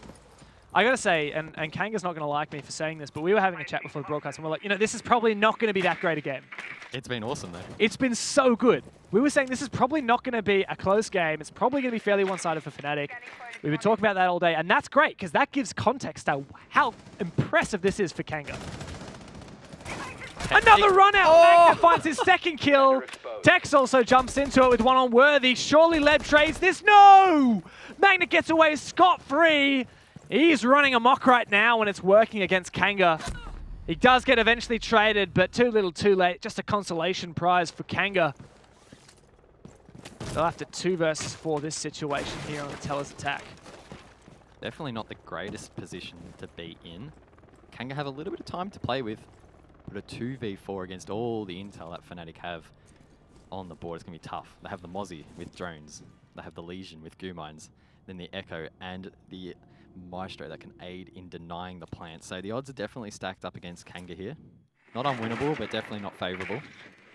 Hatch drop coming out from the Mozzie. That'll be Mentalist getting aggressive inside of open area, potentially getting a call that a player is pushing that position. We see Wayneman and Leb both stacked at the top of blue. One of the air jabs will come out. He's already used one elsewhere, and Wayneman's going to just head straight in towards the side. Gets shut down. Leb follows it up behind him, and Virtue gets both. Just when we thought Fnatic might be out of this one, Dev, they're coming back strong. They're definitely a team that steps it up when they're on the back foot. That's when they go hardest. So Fnatic, they I mean it was really turning up the heat, saying, "Come on, guys! Like we're better than this. We can win these." And you can tell Magnet was probably a bit frustrated. He's like, screw it, I'm just gonna spawn peek, and it worked. This is interesting though. Fnatic, they're going to go to Staff Room and Open Area, a site that we haven't seen played yet by either of these teams. A site that has increased in popularity slightly. It is still a little bit of a niche pick. Only teams that are really confident in their setup will go to this site. It's one where a lot of teams will extend over towards Archives, towards Tellers, maybe hold vertically a little bit in terms of holding the office, maybe even stock to some extent. It's a site that requires a lot of synergy in the team to work together strong, because as soon as one sort of link falls apart, the rest can just collapse, and it could potentially be quite an easy plant for Kanga. And we've seen in the past Kanga able to get plants down where they shouldn't, and I'm sure Fnatic will be mindful of that. This is also a bomb site where Mira is usually really helpful, but Fnatic don't have that available to them as they band it out. We also saw a 6-pick here. Tax is on the Vigil. He was previously on the Rook, which I think would typically telegraph a top floor defense, which is completely conceivable. You can imagine Fnatic going top floor as they've gone CCTV and Tellers, so that's kind of the next one in line. So maybe that'll take Kanga a minute. And, there's no doubt Kanga don't often play against this in scrims and in matches. This would be a rare occurrence for them. So if you're not used to playing against the bomb site, even when it's a fairly weak bomb site, you don't have any pre-prepared strategies, and it can take a little bit longer to figure things out. If Kanga get ahead of themselves, they let Fnatic take advantage of them early in the round, that's how things could go wrong. And Magnet, he just loves jumping out these windows. Magnet, he can show up when required. Oh yeah. He's been pretty quiet, I would say, during this match, except for that previous round where he just absolutely popped off. He really likes to play aggressive when he has info. That's something I've noticed about Magnet, his characteristic. He loves playing those operators like Valkyrie, and when he knows he can kill someone, he's just going to go for it. Talking about info though, Thumbnail struggling to work out where this Vigil is. Tex has that operator in hand, and that's a perfect way to waste time here for the attackers. Kang probably not 100% sure of his position. Did Leb see that player there? No, that's is that through on the other side of the wall. But Sure. if he had just like tapped, a little love tap just to check what's up, that could have been a kill. Good night, Magnet. Tex, he's still at long desk. Kanga still having issues finding him by the looks of things. Leb still holding this angle if the rotate comes out. He's looking to capitalize. Meanwhile though, Worthy and Wayneman, they've pushed up towards Banana by the looks of things. Worthy gets one onto Tex, so that's the Vigil off the board, and now Magnet's under the pump inside of stock. It looks like he's sort of kamikazing himself at the moment. He's not really going to be able to get out of this position, you wouldn't think. Instead, he's just going to try and waste time here, try and maybe get a kill or two and help his team out. Fnatic are at the disadvantage. And even if he does die up there, if he helps his teammate get a kill by baiting himself, I don't know if that's possible, but if he can do that. Wait, does he have a C4 rip? No. Oh, it looked like he had a C4 rip. That would have been nuts if he pre-threw a C4. Either way, he's got info on the peak. The ping has come out. The pre-fire was there, so Magnet a little bit cautious. Almost gets taken out, but he isn't. Worthy gets one onto Mentalist, and now Magnet is basically stuck in this position. Lusty gets thumbnail though, so he covers him. How does he cover that? That was so good. Lusty pushed up the main stairs, and that was exactly what I was talking about. A great job from Magnet and Lusty to enable that. Perfectly baited Magnet's life, so Lusty could get that kill. Unfortunately, Magnet does miss that C4, but it's not looking too bad. Virtue also found a kill elsewhere. Worthy's actually found his way in towards site, but he doesn't have the diffuser. Leb has that in hand on the Thermite. Not quite sure where Wayman is. He's probably following close behind as Leb gets the plant down. They're all three of them are in sight. They're in the perfect position here to get this plant down and cover. No vertical pressure coming out from Fnatic. The plant goes down. They probably didn't have intel there. Maybe it would have been a Valkyrie camera, but we don't know that as Magnet drops Worthy. It's a 3 onto Leb and Wayne Man, both on full HP. Definitely winnable. They both have ACOGs in hand and are pretty well established in their positions. Leb gets 1 onto Virtue as he tries to enter from Archives. Pre-fires the second, and that's Magnet off the board. It's now 1 on 2 as Lusty enters in towards from Elevators. He gets the first peek, but no, he doesn't actually. I thought he got the headshot there, but Wayne Man wants none of it. Kanga wins the round, and Dev, Fnatic are not going to win the first map here of ANZPL Season 11. Fnatic kicked off their week by qualifying for Invitational with a 2-0 Cloud9 and a 2-0 Xavier in an APAC event. They come in to Pro League Season 11, and their first game, they do not win against the newest team in this league, Kanga Esports. Potentially, I think the team that we were rating the lowest, I think, out of all of the teams in the Pro League, Kanga was certainly one of the ones that we thought may end up in that bottom spot. And right now, they're on the verge of taking down Fnatic. Well, I hate to break it to everyone that voted in the poll, but about 90% of you, you were wrong. Well, how many? It was actually a decent amount for draw. It was like 10. Was it 7%? Maybe a bit more. I can't quite remember. Yeah, Either way, actually, it was nowhere near Fnatic. Right. No, yeah, it wasn't. Cool, because, well, how much was Fnatic? 80, 89? Higher? Say high. No, they were high. It was high. Yeah, no, it was pretty high. And you know what else is high? Kanga right now. They are on a high right now. That was a pretty terrible transition, but I don't know. You got to give it to me sometime. I was nodding as if it was I know. good. I know. I wasn't trying to be smart. It was actually you like nodding and like giving your approval of that call was what made me realize how terrible it was and that I should be ashamed of myself. If there was something in that round that wasn't terrible from Fnatic, though, it was that refrag on the top of that was near excellent. stock. There was a play, was it against Xavier, where Virtue was playing in the bar. And Clubhouse. He wasted enough time for Magnet to come up the main stairs and get a frag. It felt very similar to that. Exactly, and that's what we know Fnatic for so well. They know how to play off each other excellently. Even when a player is in a position where they're going to die, Fnatic are going to find a way to refrag that. But despite that, that was one of the only good things that happened for Fnatic that round. Yeah, I mean, they forfeited complete control of the side. All 3 members of Kanga made their way in and got an uncontested plant down, which is very similar to the way that Sinister was failing to deny the plants in the previous match. So this has been a weird season so far because, as we mentioned, plants are happening less and less, but maybe that's maybe out of meta. Yeah, exactly. Maybe that's just the last season meta. And look, moving in, Fnatic get to go back downstairs. They have won this before, but... Sorry, no, they haven't won this yet. They've lost this twice. The only defense Fnatic has won was Tellers. So this is a 3rd attempt. Tex has really failed, I think, to accomplish his goal here in Server Stairs. Every time, Kanga aren't taking the bait. Every time they're opening up the hatch, they're forcing him out of there and killing him as he rotates out. Tex really has to stick his ground. He's got so much utility, a shield and 3 ADS devices, plus those smart glasses. He has to find a kill here or waste so much time. Enough so that the rest of his team can win the round. 3 ADS devices, that is a lot here for Tex. He needs to try and capitalize, but once again, he's looking to run away. No, I like he's actually going to barricade it, so he's trying to fortify his position further and prevent himself from getting flanked from the server. It's worked so far. Kanga have been stalled out a minute 30 through the round. They need to try and get something going as they've completely ignored the top of blue. And by the looks of things, Magnet's going to get thumbnail. That's a 5 versus 4 unit. Pre-fire is the position that Tex is playing, but he's far down the stairs. He's safe for the meantime. And once again, Dev, it's a bit of a standoff. Either team just sort of holding the angle, hoping the other one peaks.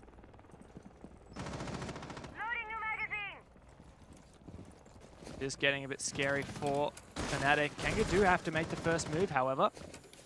They have lost that first player. I think Tex is getting antsy. There's a player watching below. He doesn't even have the SMG-12, just the pistol. Oh! He sees the player, Well but played. a great job from Unit and Kanga. They didn't get too overzealous on that peak. They didn't take the bait from Tex. They just took his life away. Now Fnatic have to remain 40 seconds left. They have to deny this plan. Smoke's going to go out. Worthy takes a bit of damage, but this is the waiting game. This is the utility juggle that we see on Bank every time. Kanga need to make this work to steal their 3 points from Fnatic. Fnatic have struggled in the past, but they're looking stronger now as Magnet will drop Worthy. That leaves it in a 4-on-3, but Leb's actually proned his way inside of side and could plant behind the Bombers' coverage. Unit as well is there to assist, so they're inside, but Unit gets shut down. The C4 takes them both out by Lusty. And unfortunately for Kanga, they can't quite secure the map yet. Fnatic taking round number 11, looking a hell of a lot better during the plant, Dev. Yeah, and we're going to go all the way to our 12 rounds maximum in this Pro League, where we have the best of ones with no draws. Sorry, with no overtime. Yes, draws.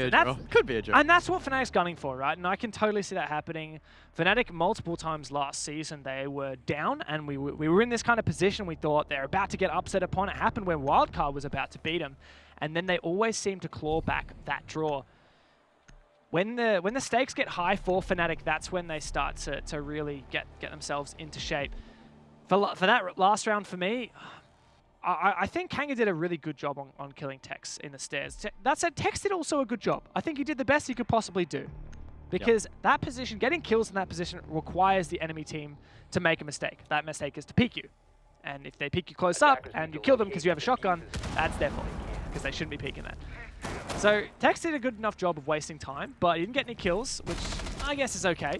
Because the rest of Fnatic had enough denial to keep Kanga at bay. I think we needed to see Kanga push in Garage and have that flank, or at least just kill that guy in Garage. If Kanga can kill that guy in Garage, that Maestro player, I think they can win that round. Well, we saw Wayneman on the Havana on one of those occasions flank late and really set up the rest of the round for his team. It didn't really come out that time. They were stacked over towards the hatches and server, and they got a little bit distracted, I think. I feel like you can pull that off once, a Garage flank, you can't pull it off twice. Not unless you have like a Nook. And even if you have a Nook, you don't have an ACOG, which means you're going to be contesting likely a Magnet, a Maestro, just super hard. Are you looking at me weird because of my pronunciation? Yeah, you're Nook for that. You've always called it Knock. What changed, Dev? It's Nook. Have you always called it Nook? Yeah, but it's not. It's not Nook. It's Nook. Nook. I mean, I'm trying, right? I'm sure there are Danish people out there who are scoffing, but I'm trying, right? I'm trying. You're giving it. That's all we can ask. Just like Kanga, they're giving it their best. Well, They've taken it up to Fnatic. That's pretty good. Pretty good right now, and I think that's what's prompted Fnatic to really get themselves into gear. I guess the question is, can they convert it to a win? The pressure is, I feel like, equally on both teams, because Fnatic don't want to leave with 0. And Kanga also want to prove themselves, make a big name for themselves. If they win their very first map of Pro League against Fnatic, that'd be massive. Thumbnails, he's going to give it a crack. He's going to push in all the way through stock. The pins are there, but he can't quite get the kill. He doesn't see the player to his right, and he gets shut down as Mentalist jumps on long desk. Such an unfortunate circumstances there for Thumbnail. He could have gone big, but it just wasn't meant to be. For Kanga, getting these 3 points would be so essential. Last season, we had 3 points. Up until the last Playday, tied on three teams rather. Up until the last day, tied on 7 points. If Kanga win this round, they get 3 points. That's almost as many as Fury, Sinister, and Cryptic had last season, at least up until the final Playday where Fury got a few more. That would be huge, at least for saving Kanga from relegations, let alone actually getting a shot at that land spot. Minute 30 will decide their fate here on map number 1. Fnatic really well established. A lot of players around the objective, but Tex, he's still playing above towards long desk. He shoots, I believe, a drone. Doesn't quite see the feed of the player in long desk, but he gets completely shut down by Unit, running in with the Auger. A gun that we don't see a lot of pros play because it takes up a lot of the screen, but Unit, he's not afraid to use it, and he uses it to good effect. Yeah, you got to pick between 3 great guns on IQ. The Commando. Oh, yes! Oh. Great job from Wayneman. Opens up the hatch and catches off Mental on the rotation. Now it's a 4 versus 3 Kanga. This is the round they have to win. The final round of this game. 3 points are on the line.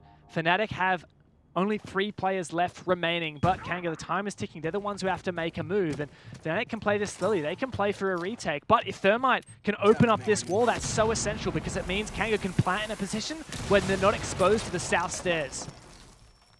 It was the objective that secured their fate in the Challenger League. Can they pull it up here in Pro League? No. Lusty will have a save. Magnet gets 1 as well, and it's a 3-on-2. Leb and Worthy left to clutch it out. Leb's at the breach. It looks like Worthy pushing from the other side, but no, Leb will be shut down by Virtue, and it's a 3-on-1. Worthy, he's a good player, but can he get 3? Doesn't even get the first, and Fnatic will draw out the map. 6 apiece.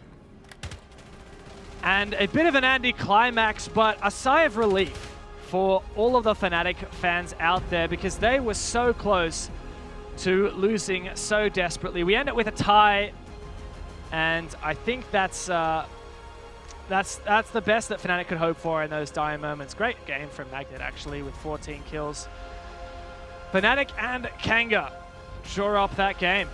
Close one, but really well played. Man, that was such a good game.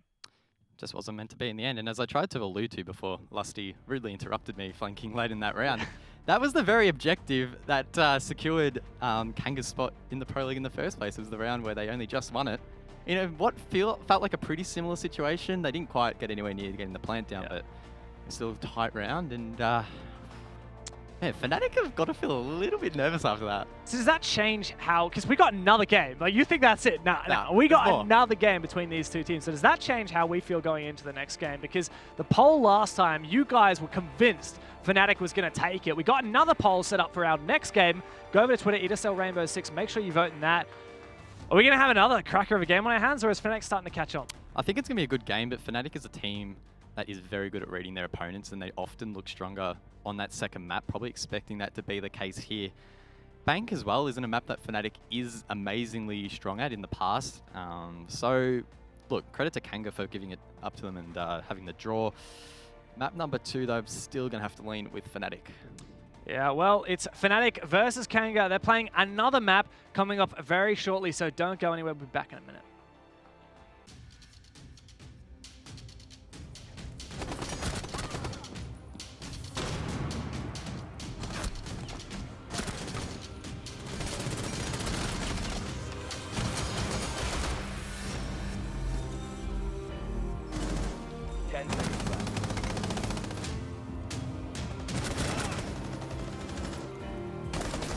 Attacker's bomb diffuser has been.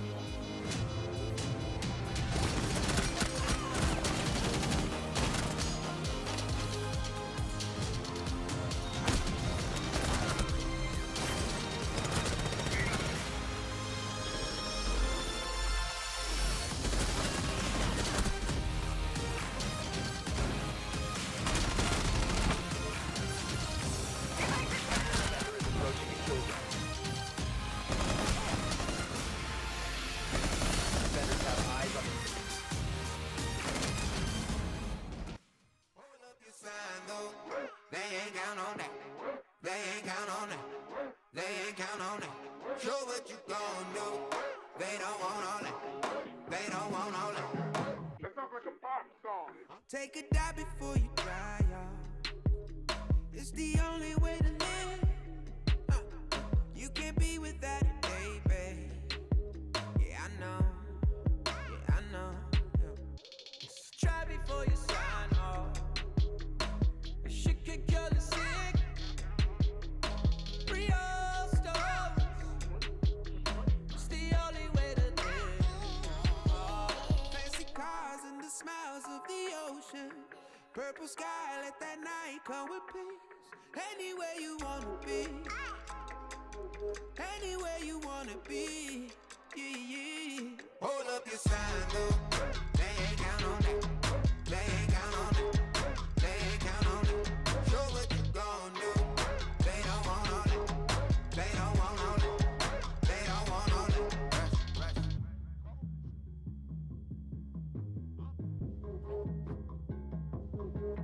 Pick up panel to be right on. Yeah. Cause no one really gives. Don't look back, I'll keep your eyes on.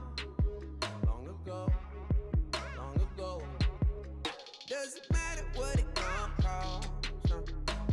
Never gave a shit. Real soul. Let it take a hit. Hey. Who's getting high on emotion? Look around. People fight all their life for some peace. Yeah. Look around. Fancy cars and the smiles of the ocean. Purple sky, let that night come with peace. Anywhere you wanna be. Anywhere you wanna be. Yeah. Hold up your sign, though. They ain't count on that. They ain't count on that. They ain't count on that. Show what you gon' do. They don't want all that. They don't want all that. They don't want all that. Take off. Rush at the rush. Take off. Rush at the rush. Rush. Take off. Rush at the rush.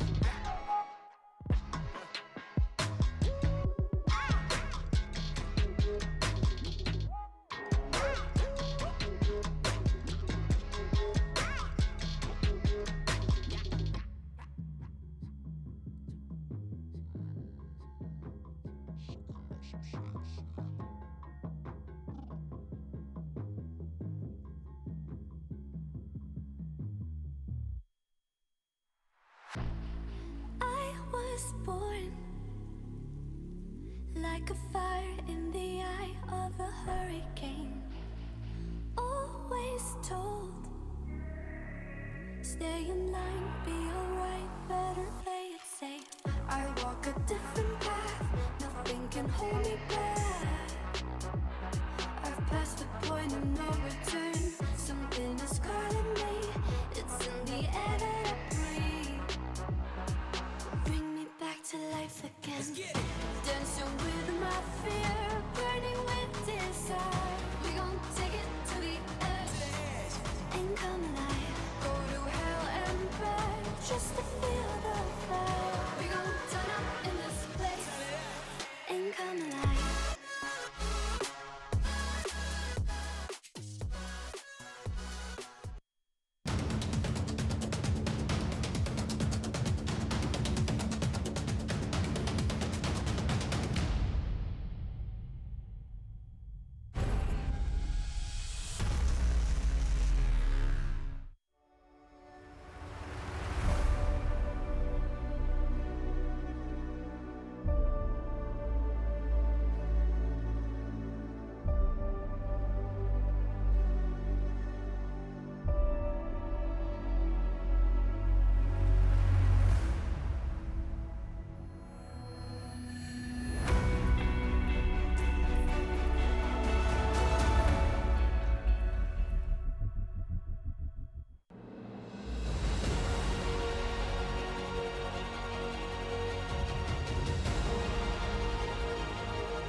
Welcome back, guys. There's one more game tonight that we've got for you, and it should be a cracker if anything so far is to go by for the rest of the night. My goodness.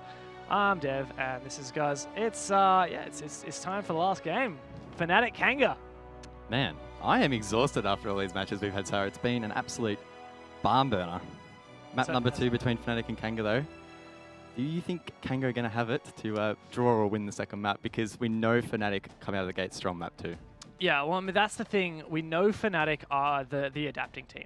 That's what they're really good at. And even when they have these hiccups, they tend to improve. So I got to lean slightly their way, which makes it exciting if Kanga comes out strong like they did on map 1. Could well be the case. We didn't expect Kanga to be as strong as they were on map number 1. So they could be full of more surprises. Yeah, well, also we have a poll vote, so make sure you guys vote in that if you haven't already. We'll bring it up before the match, so go to ESL Rainbow 6 on Twitter. We've also got some great clips. There's been some really good highlights today. So if you check those out, you can see the best moments. You casted the 1v5 clutch from Onyxian, so I like The very first round of the Pro League too. What a great way to set it up. Very nice. Good well, fun. Last game of the day. What map are we going to head to? Let's bring up the map veto. Since it's the first play day, both teams ban 3 maps, one after the other. We get left with 1. So let's go and talk about the bans for a minute, because I want to give credit to the bans. So Kanga get rid of Club, Border, and Bank. Border is Fnatic's statistically best map. I'm not saying it is their best map, but everyone bans that against them. And it's pretty good for Kanga, but I think they just don't want to play it. Fnatic on it. Club and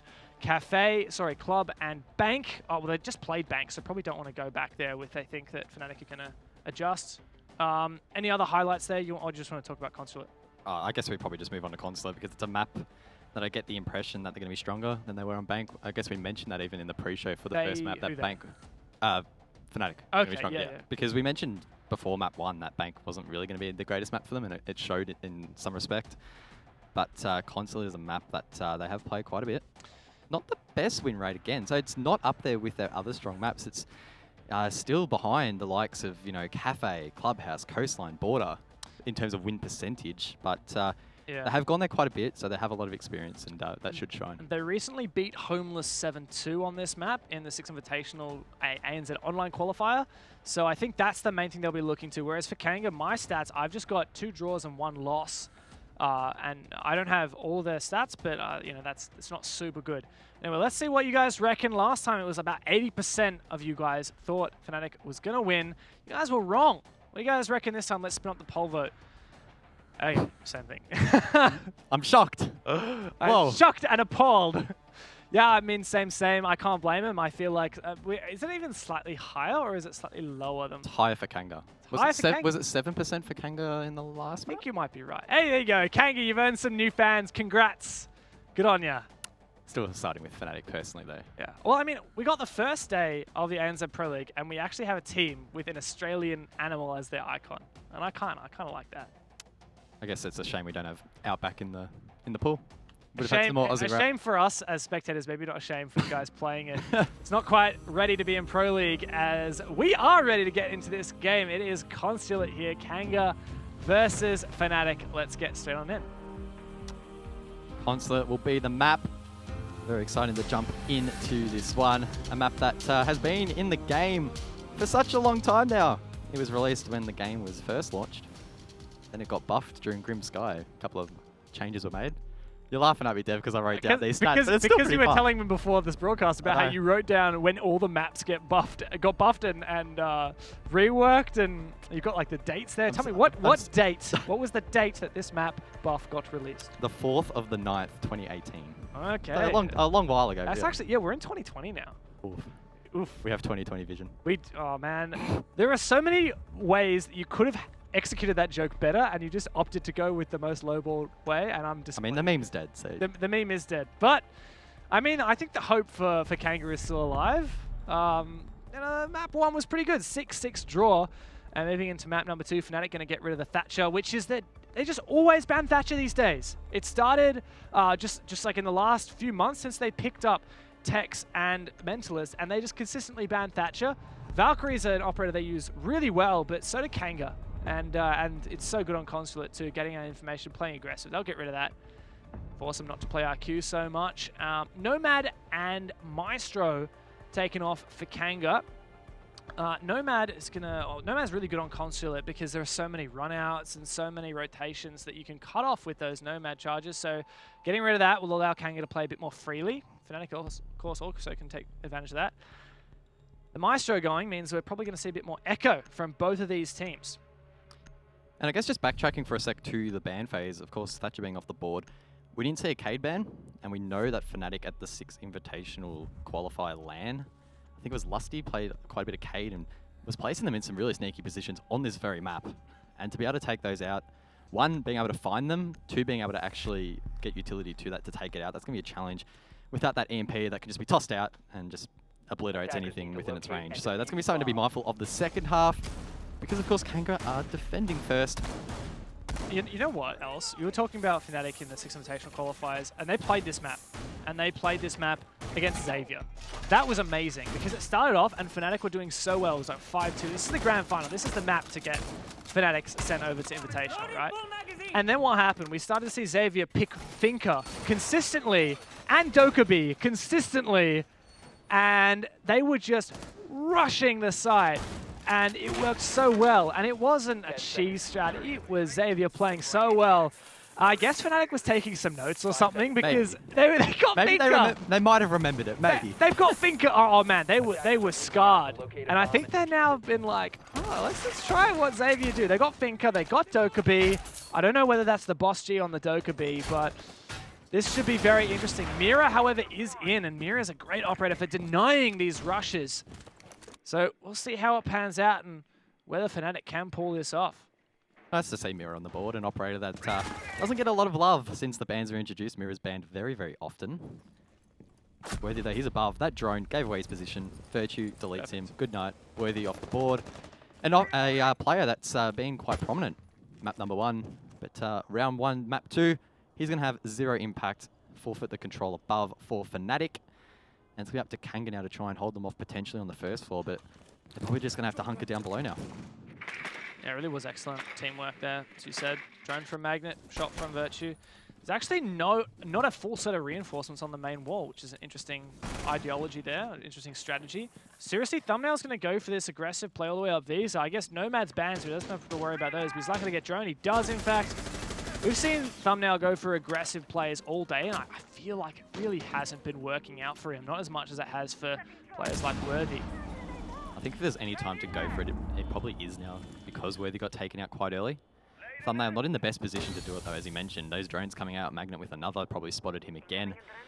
Fnatic very efficient with their drones so far. Tex is trying to hunt down this kill. He's being finger charged, but he doesn't quite make use of that. Instead playing quite passive, allowing Thumbnail to scathe away with his life, no damage taken. Gets back to site 2. We do still have one roamer, or semi-roamer, playing hard inside the bathroom as Wayne man the smoke. And Tex, instead of droning this lobby, he's actually going to use his Zephyr concussion to try and clear it. That's a bit strange. And next level face check. Yeah, and then Thumbnail just went straight downstairs, straight up Visa stairs, straight all the way to the top to Projector, and killed Virtue upstairs. He did get traded, but man, that was very effective. Thumbnail has been downed above. I'm assuming Fnatic are aware of this. So that'll leave it in a 4-on-3, 45 seconds left on the board. Kanga still in a winnable position. Leb has not mirror in hand, rather Echo. So he'll be able to use those drones to deny the plant if it comes out too late here from Fnatic. Fnatic, of course, don't have a Thatcher. That was banned out. So it's going to be pretty tough to take these drones out. No IQ either to spot them, so it's going to be up to them to just hard force themselves in towards the site. Unit gets overzealous there. That's Magnet taking him out. So it's effectively a 4-on-2 as Thumbnail is still down above. Magnet's going to push from behind. Tex gets Leb, so it's a 4-on-1. Wayne Man on the smoke. He's playing above. He could actually get the res here on Thumbnail. This could be big. Surely there's not a way that they deny this from above. Surely Fnatic haven't opened up the angles and are covering them if they have. Lusty will be planning over towards the white van as Wayman makes his way down Spiral Stairs. The position is being watched to his hard right, and he will be instantly taken out. Thumbnail gets one from Yellow, and it's up to him to get 3 more, but he can't even do that. Fnatic will take the round in convincing fashion. Kanga just not really having an answer there, getting shut down on the roam. Yeah, I will say Kanga did get the 1 kill on the roam. That was Thumbnail taking out, I think it was Virtue up top. But yeah, Worthy really eliminated without much contest. And Fnatic did good to regain their composure and execute onto the bomb site. I will say there was the possibility there for Kanga to take out the planter from above. The spot that was being planted behind White Van does have destructible floor from above. And there was a shotgun from Wayne. There's a shotgun from Wayne that he could have used to open up the floor and shoot that spot, but they clearly just didn't have info on where the plant was going down. So imagine in an alternate reality where Kanga had some kind of Valkyrie camera, Echo drone, Mozzie drone, still on site, and they knew where that plant was going, or even if they had pre-opened holes, which is so unlikely with Garage Take, they could have denied that and won that based on that. And I guess reflecting upon the very first kill of that round, it was Worthy taken out on the roam. Magnet with a very sneaky drone, and Spruce is going to hate me for mentioning this on stream, but I remember talking to him after their Six Masters loss against Fnatic, where they got absolutely pummeled. One of the things that they found so difficult was finding Fnatic's drones, and I'm assuming that this is a trend that continues across all their games, where their drones are in not only positions that are hard to find, but ones that are effective, where they know that players can potentially rotate, they can shut that down. And in that first round, it worked in wonders. And you can see Unit's going to be trying to hunt for those drones, chuck some pest traps up. Oh, Thumbnail finds one. Couple things, if people watching this stream thinking, oh, I want to see how can I drone better? How can I drone like Fnatic? Just keep an eye on things that they do. Watch when they rotate or don't rotate their drones, because of course moving the drones, jumping with the drones, these make noise. Sometimes people will choose not to rotate their drone so as to not reveal its position. Also, of course, there are plenty of cheeky drone spots you might find. Oof. Unit almost gets taken down from the front door. He's playing over towards the Spiral Stairs, but he scathes away with just a slither of health, and he'll be able to remain alive for at least a little bit longer in this round. Virtue gets Worthy, so Worthy once again the opening death for Kanga, one of their top fraggers and top performers. Taken off the board, shut down, obliterated, and unfortunately that really does lower Kanga's chances of taking the round, particularly on a site where you want manpower late. Thumbnail again on the roam, Dev. You've been a little bit critical of his impact so far. He's on the pulse this time. Do you think he's going to have better luck? Bols is definitely a good operator to have for this situation. I believe that player is actually on Destructible Floor, but Thumbnail doesn't... Oh no, he's on the table. Smart move. Thumbnail wants to go for it, but it's very likely that there's a drone here for that player. Oh no, what a flick! Perfect job there from Tex. Takes a lot of damage, but he does punish Thumbnail there. Tex, an absolute machine. Of course, coming across from that Sinister lineup. Been playing quite well so far tonight. This is a lobby defense as well, or a lobby attack, depending on which perspective you're talking about. Oh! Ooh. That's a grenade. Definitely didn't want to have the grenade out in that situation, but Fnatic getting close to executing here. They haven't cleared out all these players, and Leb finishes off Magnet. Oh, that's an angle. Virtue also all the way downstairs, trying to contest up top. Unit's aware of it. Leb taken down just Wayne and Unit, but Wayne's going to finish off Tex. 3 versus 2 for Fnatic. And Unit's going to start opening up some angles, looking to deny the plant. Still 2 gas babes left for Wayne, but he's not really in a position to use them to deny positioning from Fnatic. The question is, what information do Kanga have? Both of these remaining players do have a shotgun to generate some soft breach down below and create some angles, but Unit is on such slow health that even a half attempt at a floor bang above should be successful. Wayne Man, seemingly aware of that, is going to now try and get aggressive down yellow as the rest of Fnatic sort of establish their attack from outside. Mentalist is on the rappel. Virtue is actually inside. Catches one off, guys. So that's Unit off the board, and it's now a 3-on-1. Wayne Man is still crouched, walking down the stairs, but the pre-placed player to cut off that rotate does his job. That's Mentalist getting that kill, and Fnatic will take 2 straight. Very nice job from Fnatic, and well, time was ticking away, but they baited Kanga perfectly, and I think that's the second round in a row where I feel like Kanga have had insufficient information. Something that Fnatic rarely seems to be in a drought of, which is that constant stream of information. Kanga didn't know what was happening on the bomb site, which means both of them had to start moving. We had to see Unit... Oh, sorry, no, this was the smoke of Wayne pushing down yellow stairs. That's not a great position to be pushing. Yes, if you're trying to get back to site, it's the main route, but first of all, you're exposed to the piano doorway as you peek around the corner. Then you're exposed to the bottom spiral and that Z hallway, or people call it Z, people call it bench. And then you're exposed to the soda machines to your left and exposed to inside of piano as well. And the piano windows where eventually he died. So many angles that he had to check, and he's just not going to be able to have any kind of success in that situation. So being forced to move from a lack of information really helped out Fnatic there. We are going to see Kanga re-attempt below. They played it in round number 1. Didn't really have much success as Fnatic overran the site.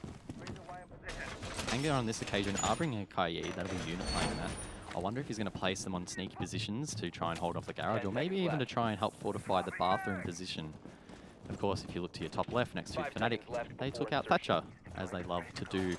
That means that taking out those electro claws will be very challenging if Fnatic can only do that with soft breach. They did bring a Twitch on the board, so they won't be able to do it any other way.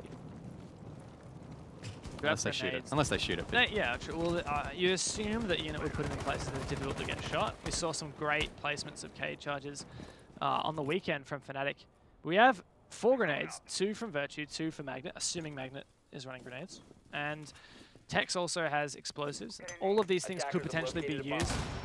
I think that is 1 cage charge destroyed, and now Lusty's going to open up the far left-hand side panel. A drone checks that's going to work out. Yeah, no walkers. As the wall open, Magnet peeking on in, getting quite aggressive. We have no idea when he'll peek in. Oh, a grenade going to get sent over to the other side of the yellow stairs. You can see he's going to try to destroy this electrical, but he doesn't know where it is. He's used all his grenades now, so it's going to be on Virtue, and that's a good nailed grenade. There you go, perfect usage. 4 grenades, and Magnet's just going to send it all the way inside. I think he got spotted out. Echo Drone stuns him. Removes that adrenal boost, but he can find 1 kill. That's Unit gone down. Lusty's in as well. Mentalist finds 1. Wayne's above, but he can't find any kills on those entry players. It's all too little too late for Kanga.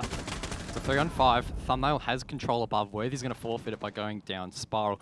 Lusty once again will go for the plant like he did in round number 1 as Mentalist secures his double Magnet as well, secures his, and now Worthy needs to push down the corridor and try and get a pick, but once again, like the previous 3 rounds, he hasn't had an impact on proceedings, and Fnatic will flawlessly take the round. And if you took out the .FNC there from their names and put in, like, I don't know, Xavier, I would be very convinced it was actually Xavier playing. That was look, there were flavors of Xavier mixed in to that with how long was it? A minute 30. They just like, yeah, let's full send. Let's move in. They had droned it once or twice, so that was, you know, they are being thorough. They were acting on information, and that was great. But what I will say is, what was I going to say? I don't know, you tell me. I don't know. I actually, I thought it was going to be about the grenades, because that was the thing that really stood out to me in that round. Lots of grenades. First grenade I think went through the drone hole to take out the first electric claw, which allowed Lusty to plant on the left side panel. And then grenades from Magnet were used to flush out positions around White Van. And I think he was trying to destroy barbed wire potentially too, any bulletproof cameras or Maestro fan bulletproofs potentially. But then a grenade from Virtue was essential. It opened up the right-hand panel by destroying that electric claw that was covering the right-hand panels. And then we saw Lusty open up that thermite wall. I really liked that. It was very good. Well, I mean, we didn't quite get to see exactly where those claws were placed, but let's say theoretically Kanga did the same or similar spots to what Fnatic used at that LAN for the 6th Invitational qualifier. You would think that Fnatic, a team with the resources and time that they have, would have invested some sort of thought into, oh, what if a team actually steals this? Like, yeah, know how to counter their own strat. Yeah. Because if they overlooked that and maybe didn't think about doing that, that would have been costly. It is a bit of a risk though, because if Fnatic run a defensive strat, and then on their attack, they run the attacking strat that counters that, people can watch their VODs and they can firstly learn what Fnatic do on their defenses, and secondly learn how to counter it. Counter the counter strats to their own counter strat. But yeah, and then Fnatic have to, well, maybe you use ADSs. Maybe you stack up ADSs on the drone hole so that they can't destroy that. Maybe that's a secret. But then someone could go yellow and shoot them out. Well, it'll be interesting once we see the sides switch over and Kanga gets onto the attack. If Fnatic runs that strat downstairs with the Cade and the electric claws, is Kanga going to be able to deal with it? And have they done their research? Jumping into round number 4 though. We're going to see Thumbnail inside of admin getting aggressive there on Tex. He gets a couple of shots onto him, but not enough to get the kill. He finally will secure it though, so Thumbnail finally on the roam dev. He will have an impact. Took his time, but he managed to do it, and now he's in a position to potentially get 1 or 2 more as the rest of Fnatic try and converge on this position and try and refrag Tex off. It looked like potentially Mentalist went inside of Printer and he's actually flanked all the way around here in the perfect position to take this player out. And potentially Thumbnail's heard him. It looks like he is worried that a player has flanked behind him and he's going to try and find him in doing so. Mentalist in a very good position will catch him off guard, and it's now a 4-on-4. Magnet gets worthy as well over towards the Visa office. So just like that, Dev, halfway through the round, and it's 4-on-3, and he gets another. Wayne Man gets baited. Magnet secures his double. And he's going to keep sending it with the pistol. Loses that next fight, but it's just Leb versus the world. Virtue pushing down the spiral stairs. Leb needs to turn this into 3 1v1s. And look, Fnatic aren't a team that's going to give him that.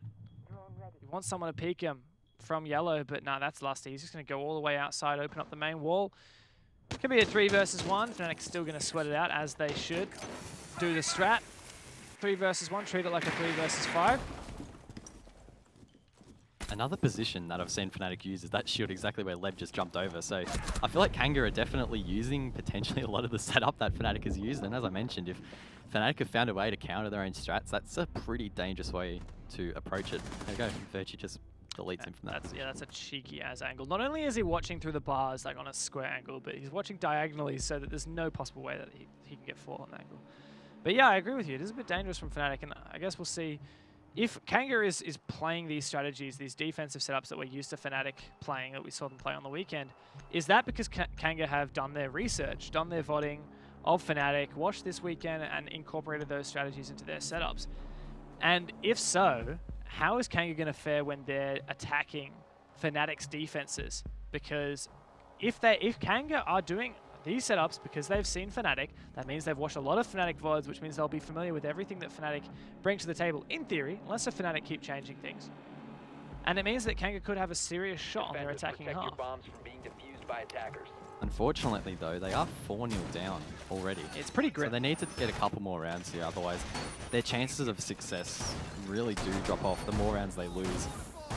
If we look at the stats here, even a 4-2 half in favor of Fnatic would leave Kanga in a position of only winning the match with like a 14% success rate. So, yikes. I wouldn't want to be them in that spot. No, for sure.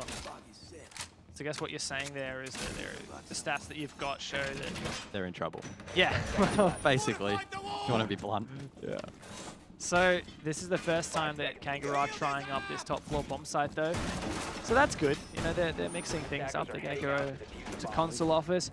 It tends to be the primary site at your lower level, your ranked, even at high level rank, because it's a site where you can play so aggressively. But once you have teams who are really good at repelling and cutting off rotations, this becomes a very difficult site to sit on. And this is great. Already 3 flashbangs go in to chew up some of these ADSs so that Virtue can throw in a frag. But he heard 3 flashbangs went through, all got chewed out. Now each ADS chews up 2 flashbangs, and you hear that one goes in successfully, means there's no ADSs left. A nade follows that up, but Wayne Man realizes after all his ADSs have been wasted, he'll just hang all the way back, and he's thankful for it because that's 2 nades that would have otherwise killed him. Wayne Man prone under the window, being pressured from there as well. Needs to be mindful that his head doesn't get taken off. Unit, he'll stop another drone from gathering intel from Yellow as Tex is below trying to get an angle. Oh! He could be taken out. The timing was not great for him, but he gets away with his life as Thumbnail drops Virtue. That could have been a lot worse for Fnatic, but Thumbnail, he's been the thorn in their side at the moment. Lusty gets taken out too, and it's a 3-on-5. Kanga have a point to prove, and they're not going to go down this half without a fight. If only Fnatic had someone rappelling on the private bathroom window on the top floor, cutting off the rotation between the top yellow stairs and bathroom, they would have 100% gotten the kill on Wayne Man, because either Wayne Man stays in yellow stairs and he dies to the grenade, or he leaves to rotate in bathroom and he dies to the person on the window. But no, that was Fnatic getting a bit over ahead of themselves, and now it's spiraling in the opposite direction. Worthy finds one to add to Thumbnail's early picks. It's only on Tex and Mentalist. Now, the 2 members of the team, we know they're good. Mental finds one. He's in the middle of the bomb site. He gets traded out, but this is, you know, not an enviable position for Tex, and that'll close it out. Kanga, they get 1 round, and look, I'm not gonna lie, that was a great play from Thumbnail to get aggressive, but was enabled by some players from Fnatic that I expected better from them. The flush out there of Yellow looked promising with the nades from Virtue, and then when we went to Tex, I genuinely thought he was repelled. It looked like he was repelled on the window, but no, really? he wasn't. He wasn't, because he was on the ground and he was shooting from below, which I thought was pretty questionable. Yes, it could have netted the kill, but as he mentioned, it really prevented the actual runaway or the escape from Wayne Man from being covered. If you're Wayne Man there and you escape yellow stairs and 3 flashbangs go in and 2 Zephyr charges and 2 grenades, and that doesn't kill you, but you've lost your ADSs. Whew, you've done so much work. Because then Fnatic have and you're still alive. 0 utility. They have no utility left. You could even, if you wanted to play, if you wanted to do something cheeky, you rotate back into yellow stairs knowing they have no grenades left, unless if they brought another grenade operator like Finker. So, I mean, Fnatic played into Kanga's hands, and all it took was Tex not to be repelling on that private bathroom window. And that started everything, because had they killed Wayne Man, I don't think Thumbnail would have been... I don't think Fnatic would have been so distracted that they would let Thumbnail get away with what he did, which was run around CEO like a madman. And I think that round really does highlight how unique, in some respects, and how unforgiving Siege is as an esport. It takes one split-second mistake from one player to potentially collapse an entire round. Fnatic did so many things right. They threw in 6 pieces of utility, and that was perfect. And it was so timely. But I just didn't have one guy repelling on one window, watching one angle, and therefore it was bad. So punishing, isn't it? All right, so Fnatic, it's their last attack here, and well, they could be happy even if they lose this round that they've had a successful attack off. I don't think they will be happy unless if they nail this round too, but Kanga are going to meet them with a fight here. Admin window is very strong repelling position for Fnatic, and I don't think Kanga have any pressure from below to C4, so we should see a successful take of admin here, but that's when we'll choke up at the choke points in paper, printer room, and also this front desk area. Tex getting aggressive on Zofia. No repelling from him in this round either, as he's pushing from the admin side of the building, draining himself forward. He spots 2 players and pings them out at the end of the hallway. He's going to drone again, Magnet as well, trying to act off those calls. By the looks of things, he's actually going to use one of those bolts towards the desk. Virtue as well is there to support. He's on the buck. Fnatic once again proving flexing their muscles a little bit, that they are all very able and willing to play whatever operator. As Virtue gets one, Worthy gets Mentalist though, so it is a 4-on-4. Worthy had a limited impact so far, but he's currently playing quite aggressively on yellow, trying to support unit playing from bathroom. Tex gets thumbnail though to shut him down. Worthy gets rezzed as well, so he's full HP by that stim. And Fnatic looking okay, but haven't done a lot to establish control above. Yeah, remember this is lobby defense, so they've taken good control of admin, and yeah, 1 for 2 is not too bad. They lost their potential for hard breaching, but that's not super essential on lobby. They still have a lot of utility. Also, they do have a thermite, but I mean, realistically, you're not going to use a thermite for anything here.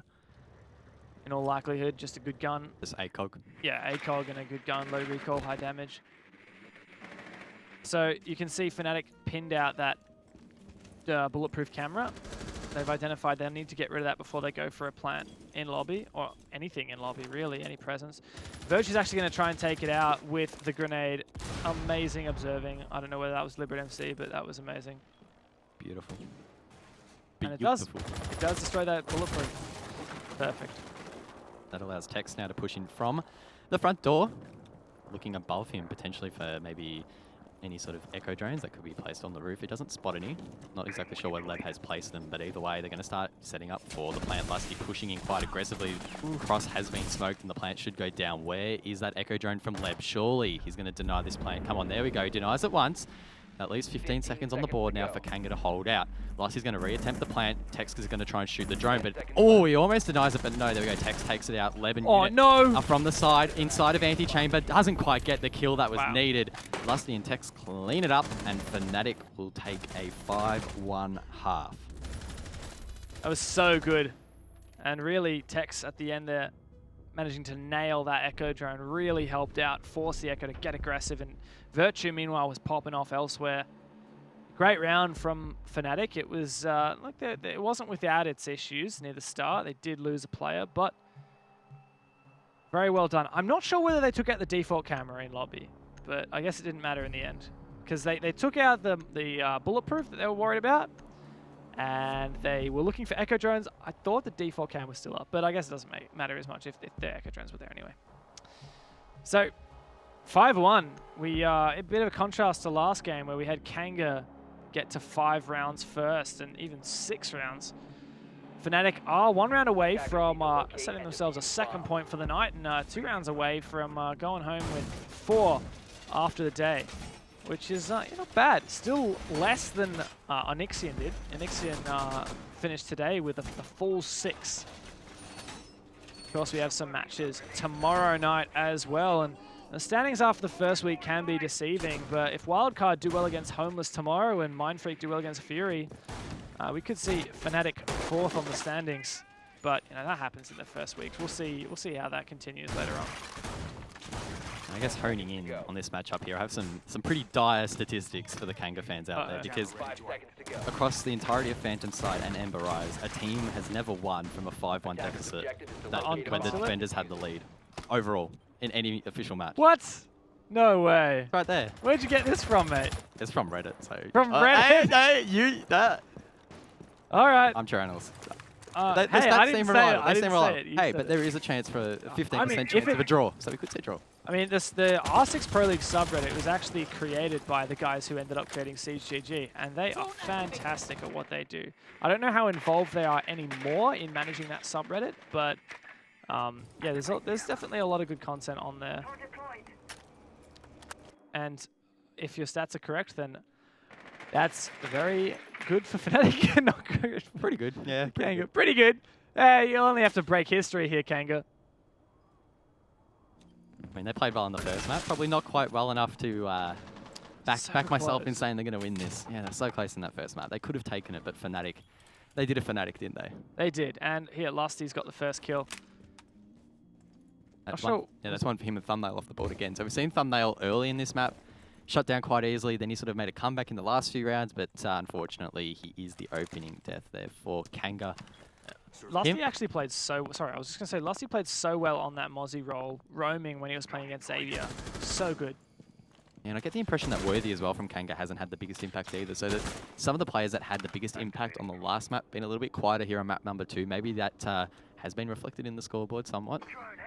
Worthy is on the buck on this occasion. He'll be able to use that to open angles from above as Kanga are really attempting to gain control. Leb has the diffuser outside over towards the entrance to yellow, so it looks like they're probably setting up for a relatively default plant towards garage. But they have a lot of obstacles that they need to jump through, and that's one more. Virtue drops a unit. It's a 5-on-3. Yeah, Fnatic have absolutely regained their confidence here. They're just going to keep running around the map. I don't know where they're getting this info, if they're getting info from, because they could get it from Pulse Scanner, but he's not using a scanner right now. They could get it from Lusty's Mozzie drones, but I'm not sure if they're doing that right now. Kanga does open an entrance into the bomb site, but Lusty refrags Worthy after he takes out Virtue, and now Lusty opens up a hole from above. Wayneman, a run outside. I'm not sure if that was... Wait, what? I'm heckin' confused right now, but it's all over for Kanga as Fnatic clean up that round with ease. Now, Kanga may have opened that exterior wall, but Fnatic did not reel back. They just kept on turning it up. I stand by my stats, Dev. 0% continues. Yep, there you go. And we're on match point now as well. So Fnatic's looking pretty good. I think this is what we expected in map 1. So my question, what was it for Fnatic? Was it that Bank isn't a good map, or was it that they took some while to hit their stride, or was it that Kanga were just so much better on Bank than they are here? I mean, to say that they're not great on Bank would probably be a little bit of a basic sort of analysis, because they're not amazingly better on concert. They are slightly better, yeah, but they're not amazingly better. They beat Cloud9 on Bank. Come on, like, I think that's really impressive. Even though Cloud9 isn't what they used to be, I definitely think that beating a Pro League team on that shows that they're not bad at the map. And it's just not as strong as their other ones, though. At least historically, maybe this roster change has injected some new life. Maybe Mentalist, maybe Tex have bought some stuff that they had from their previous teams over towards that Bank, and they've invested a lot of time into learning a little bit better. Yeah, well, Dizzle was telling me on Sunday, he was saying, because statistically, Fnatic's map pool looks really good except Villa. Villa looks like their map they just insta-ban, they don't want to play. Fnatic said that they were happy to play it, but it's clearly not their favored. And for Bank, Dizzle was saying, he didn't explicitly say they were working on it, but it was subtext. And they had some specific things that they had clearly been working on. For example, that skylight drop through the main stairs. And yeah, I definitely think that it was a good map for Bank. That's why I want to give Kanga the credit for the fight that they put up on that map. Now, Consulate, on the other hand, it might not be the best map for Fnatic, but it's still pretty damn good. And I think they're showcasing that here. But more so, I do have a feeling. What? Magnet? What? Hello? What? Where is that? Try and find him, MC. Come on, where is he? What? Front door? No. Oh wow, what God. The hell? With the pistol! I mean, that is not, oh, whoa, that is not allowed. I'm surprised he didn't chuck a good night in chat, because, look, I don't condone toxicity, and I'm not really a fan of when all these players chuck good night in chat, but that would have been warranted, man. That was good night worthy. That was good night worthy. I mean, except it wasn't worthy, but you know what I mean. Ha! Good joke. I mean, he brought the shotgun. That's why he used the pistol, for context there. We saw Magnet had shotgun. He's going to take a long fight. He's using the pistol. And look, Fnatic may be playing hyper-aggressive now, but Leb's having none of it. He'll find one kill. Let's see if Thumbnail has jitters on his entry upstairs, as this is a garage defense, but Fnatic are running around like crazy on this roam. Thumbnail has been hot and cold here on map number 2. And if there's any time you want to be hot, it's right about now, because Fnatic are on match point. If you lose one more round, you will be heading home with just the 1 point from map number 1. Thumbnail unable to find a pick, looking to potentially drop the balcony. That could be risky. Goes for it. That's going to give a big sound cue to the player playing to his left. Shooting will probably do that as well. It's still safe for the meantime as the rest of Kanga establish control above. And this split site can cause issues for attackers because they don't play it as often. It's an objective that when it was first introduced in that buff that I mentioned earlier, Dev, is an objective that Fnatic have played quite a bit. Yep, they do love this one, and wow, that's nasty. C4 up through the hatch on the bottom. Oh, another one for Magnet, the triple on the round. Come on, Magnet, give me the ace. I want to see it. We're so close to an ace in the very first map tonight. Surely Magnet can pull up here and get a fast one. Mental, come Mentalist. on, bro. Ah. Oh, well, come on. Okay, this is the final moments. We got to hype this up, guys. 1 versus 4. And it's not going to happen. Yeah, so much for that. That is GG. It was a valiant effort tonight from Kanga, but it's got to end at some point, and Fnatic are the Grim Reapers tonight. A bit of a dream run of sorts in map number 1, but they're unable to really replicate that there on Consulate. They look so strong, Dev, on Bank, but Consulate was just another story. Unit in GG, I'm trash. I think Kanga need to be happy with how they played that. They didn't perform really that poorly by any standard, and look, if they can at least learn something from that second map, I think they'll be pretty happy. I think Unit's just a bit sad because of the donut, but ooh, look at this. That's cool. I like that. Team Fnatic does win, and yeah, you can get that Nomad skin, by the way. We saw a couple teams running it. I have it. Oh, really? Yeah, it's cool. Nice. I don't think I have the Nomad one, but I definitely have the Thatcher one. I don't play much Nomad. I think I should. I should get the. Why do you have the Thatcher one if you always ban him? Well, you always ban him. No. We just happened to play together. That's how it works. Moving on.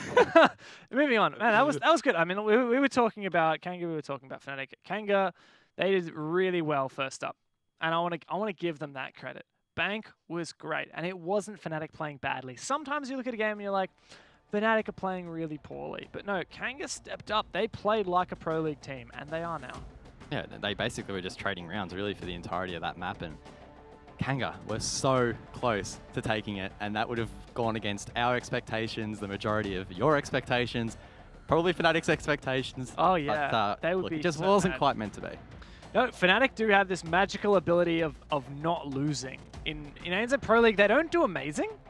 They very rarely do really, really good in ANZ Pro League. Like just the local scene, something about it. They tend to drop games, but they never lose. They just draw.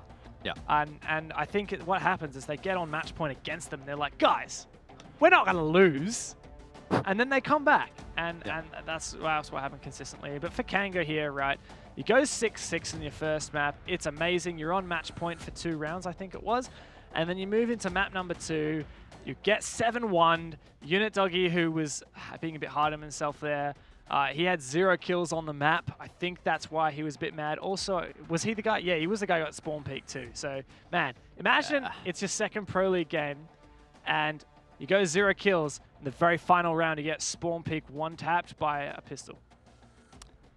No, yeah. Yeah, I would be happy. You wouldn't be happy. I mean, I think what we can take out from this is that Fnatic are not indestructible. Because if Kanga can take it up to them and draw a map, I guess the question is, what does that mean for the other teams? Wildcard, they're probably looking at this pretty happy. Anixium potentially as well. Maybe even teams like Homeless, who haven't had the best success against them, and now feeling a little bit more confident knowing that a brand new team to Pro League can draw a map with Fnatic. And look, that's something that we definitely didn't expect. Yeah, I'm with you on that. And yeah, there is a bit of a target on their back now. They see weakness. It's like when, I think there's a meme out there, it bleeds. That's kind of how other teams are looking at Fnatic right now.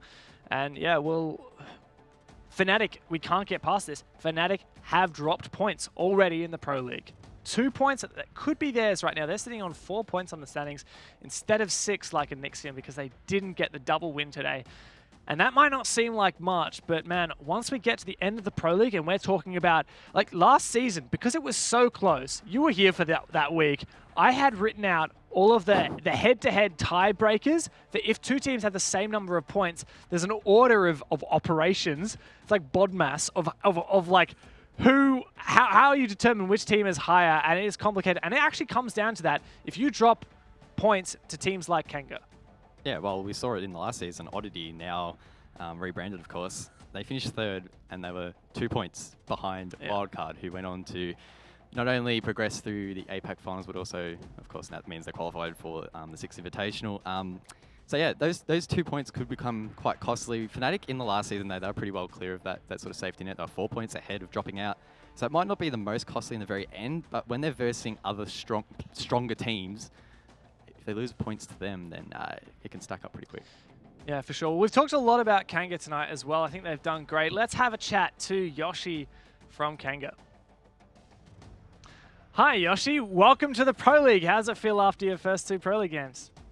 Yeah, pretty good. Pretty good. Pretty happy with how we went, especially on that first map. But yeah, I mean, we were just having a chat about that. I think there's a lot to be proud of there. Yeah, and I guess the question that I have for you, Yoshi, you guys coming straight from the Challenger League. Obviously, a lot of preparation, I'm assuming, has gone into this season. Maybe detail us, what have you guys been doing as preparation? How does the team feel, and how are you sort of looking at the rest of this season? We saw you put a really strong performance there against Fnatic. How are you guys feeling? Well, actually, we had a 3-week break over the Christmas holidays, so we only started maybe a week ago.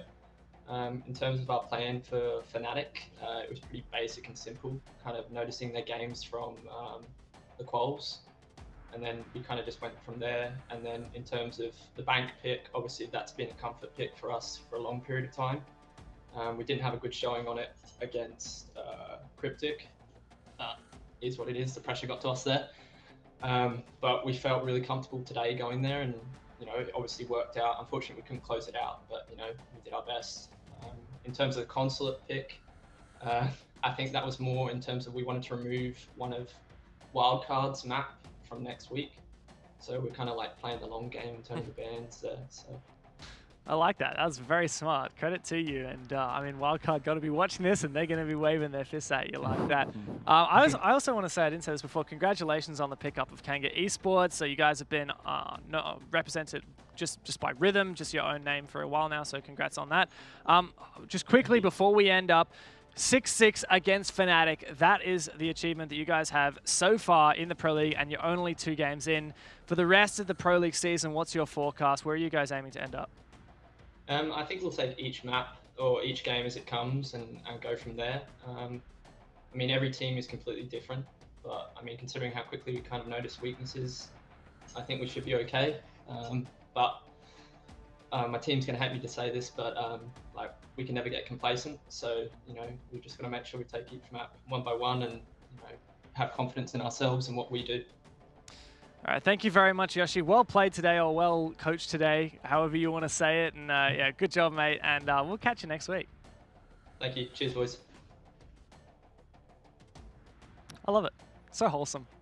The biggest takeout I got from that was the fact that they were willing to ban a map to screw over Wildcard. That is, how good is that? That's pretty big brain, because of how the map veto process works. In this first week, a team can actually play a map twice because of sort of how it works out.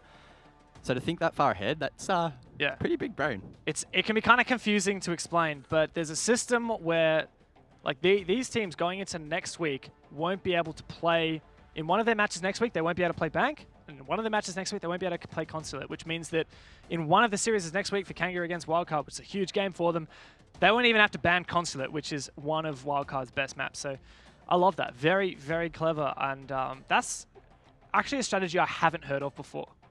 Yeah, maybe teams have done it and just been a little bit quieter about it. I don't know, but I mean, these guys are just coming to the Pro League. They're looking for respect, looking for fans. They're happy to put it out there. No, I respect them. I mean, there's nothing you can do about that. There's nothing Wildcard can do to counter that. That's just, it's happened. It's the uncounterable strat. There you go. I mean, it's not necessarily a super strat, but hey, it works. It does something. So.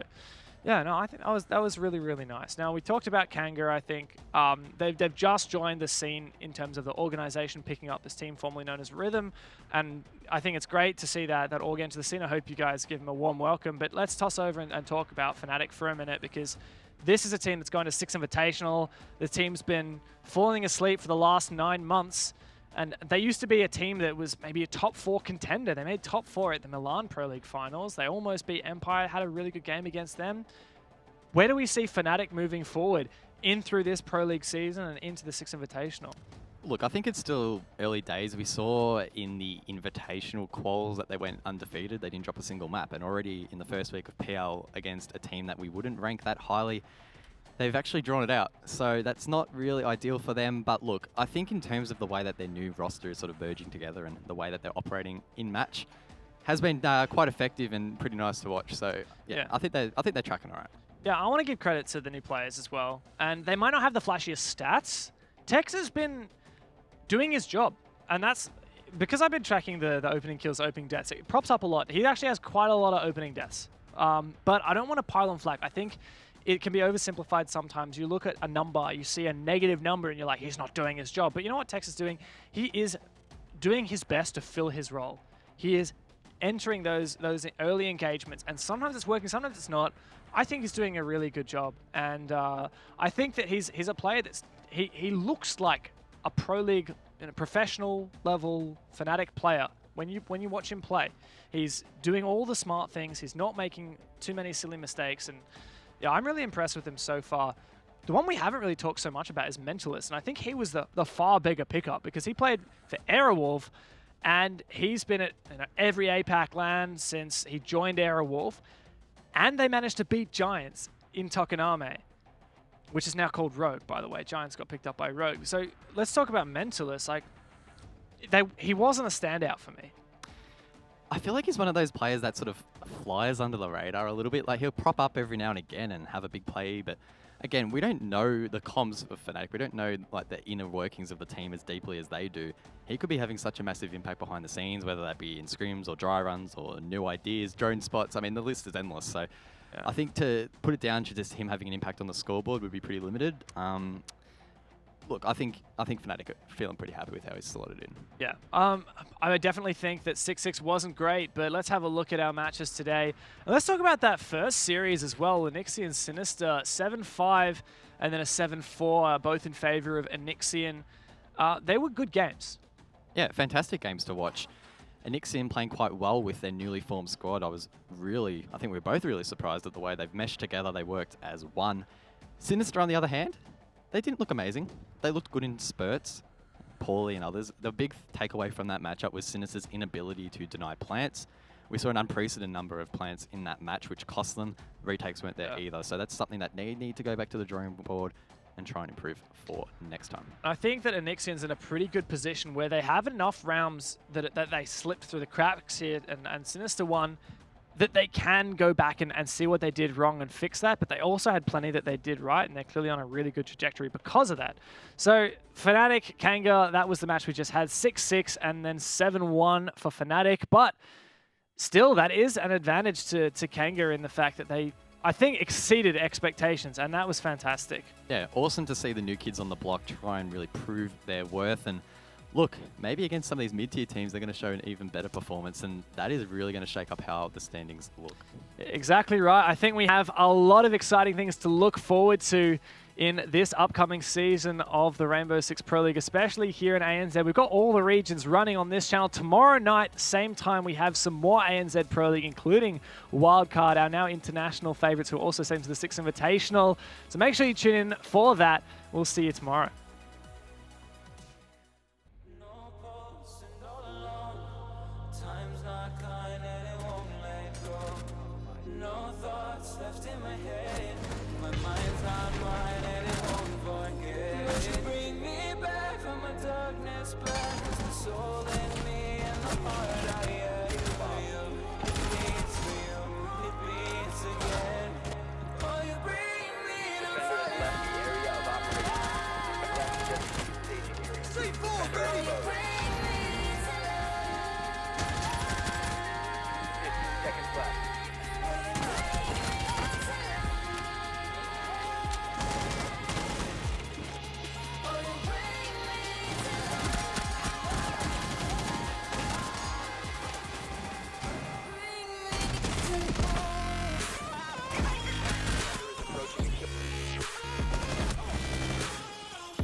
dropping in the scene, I feel lucky, yeah. Got them watching from Paris to popping, yeah. With this music was lurking, now I'm attacking. Now with the chatting, I just step up and make it happen. It's a lifestyle. Living young and restless, yeah, we quite wild. If I want it, I'ma get it talking right now. And I ain't got no regrets, it's my time now. Lights out when you see us talking moves. You don't know that's the topic. And if you talking juice, well then you know I got it. Then you know I got it. Nobody got it like me.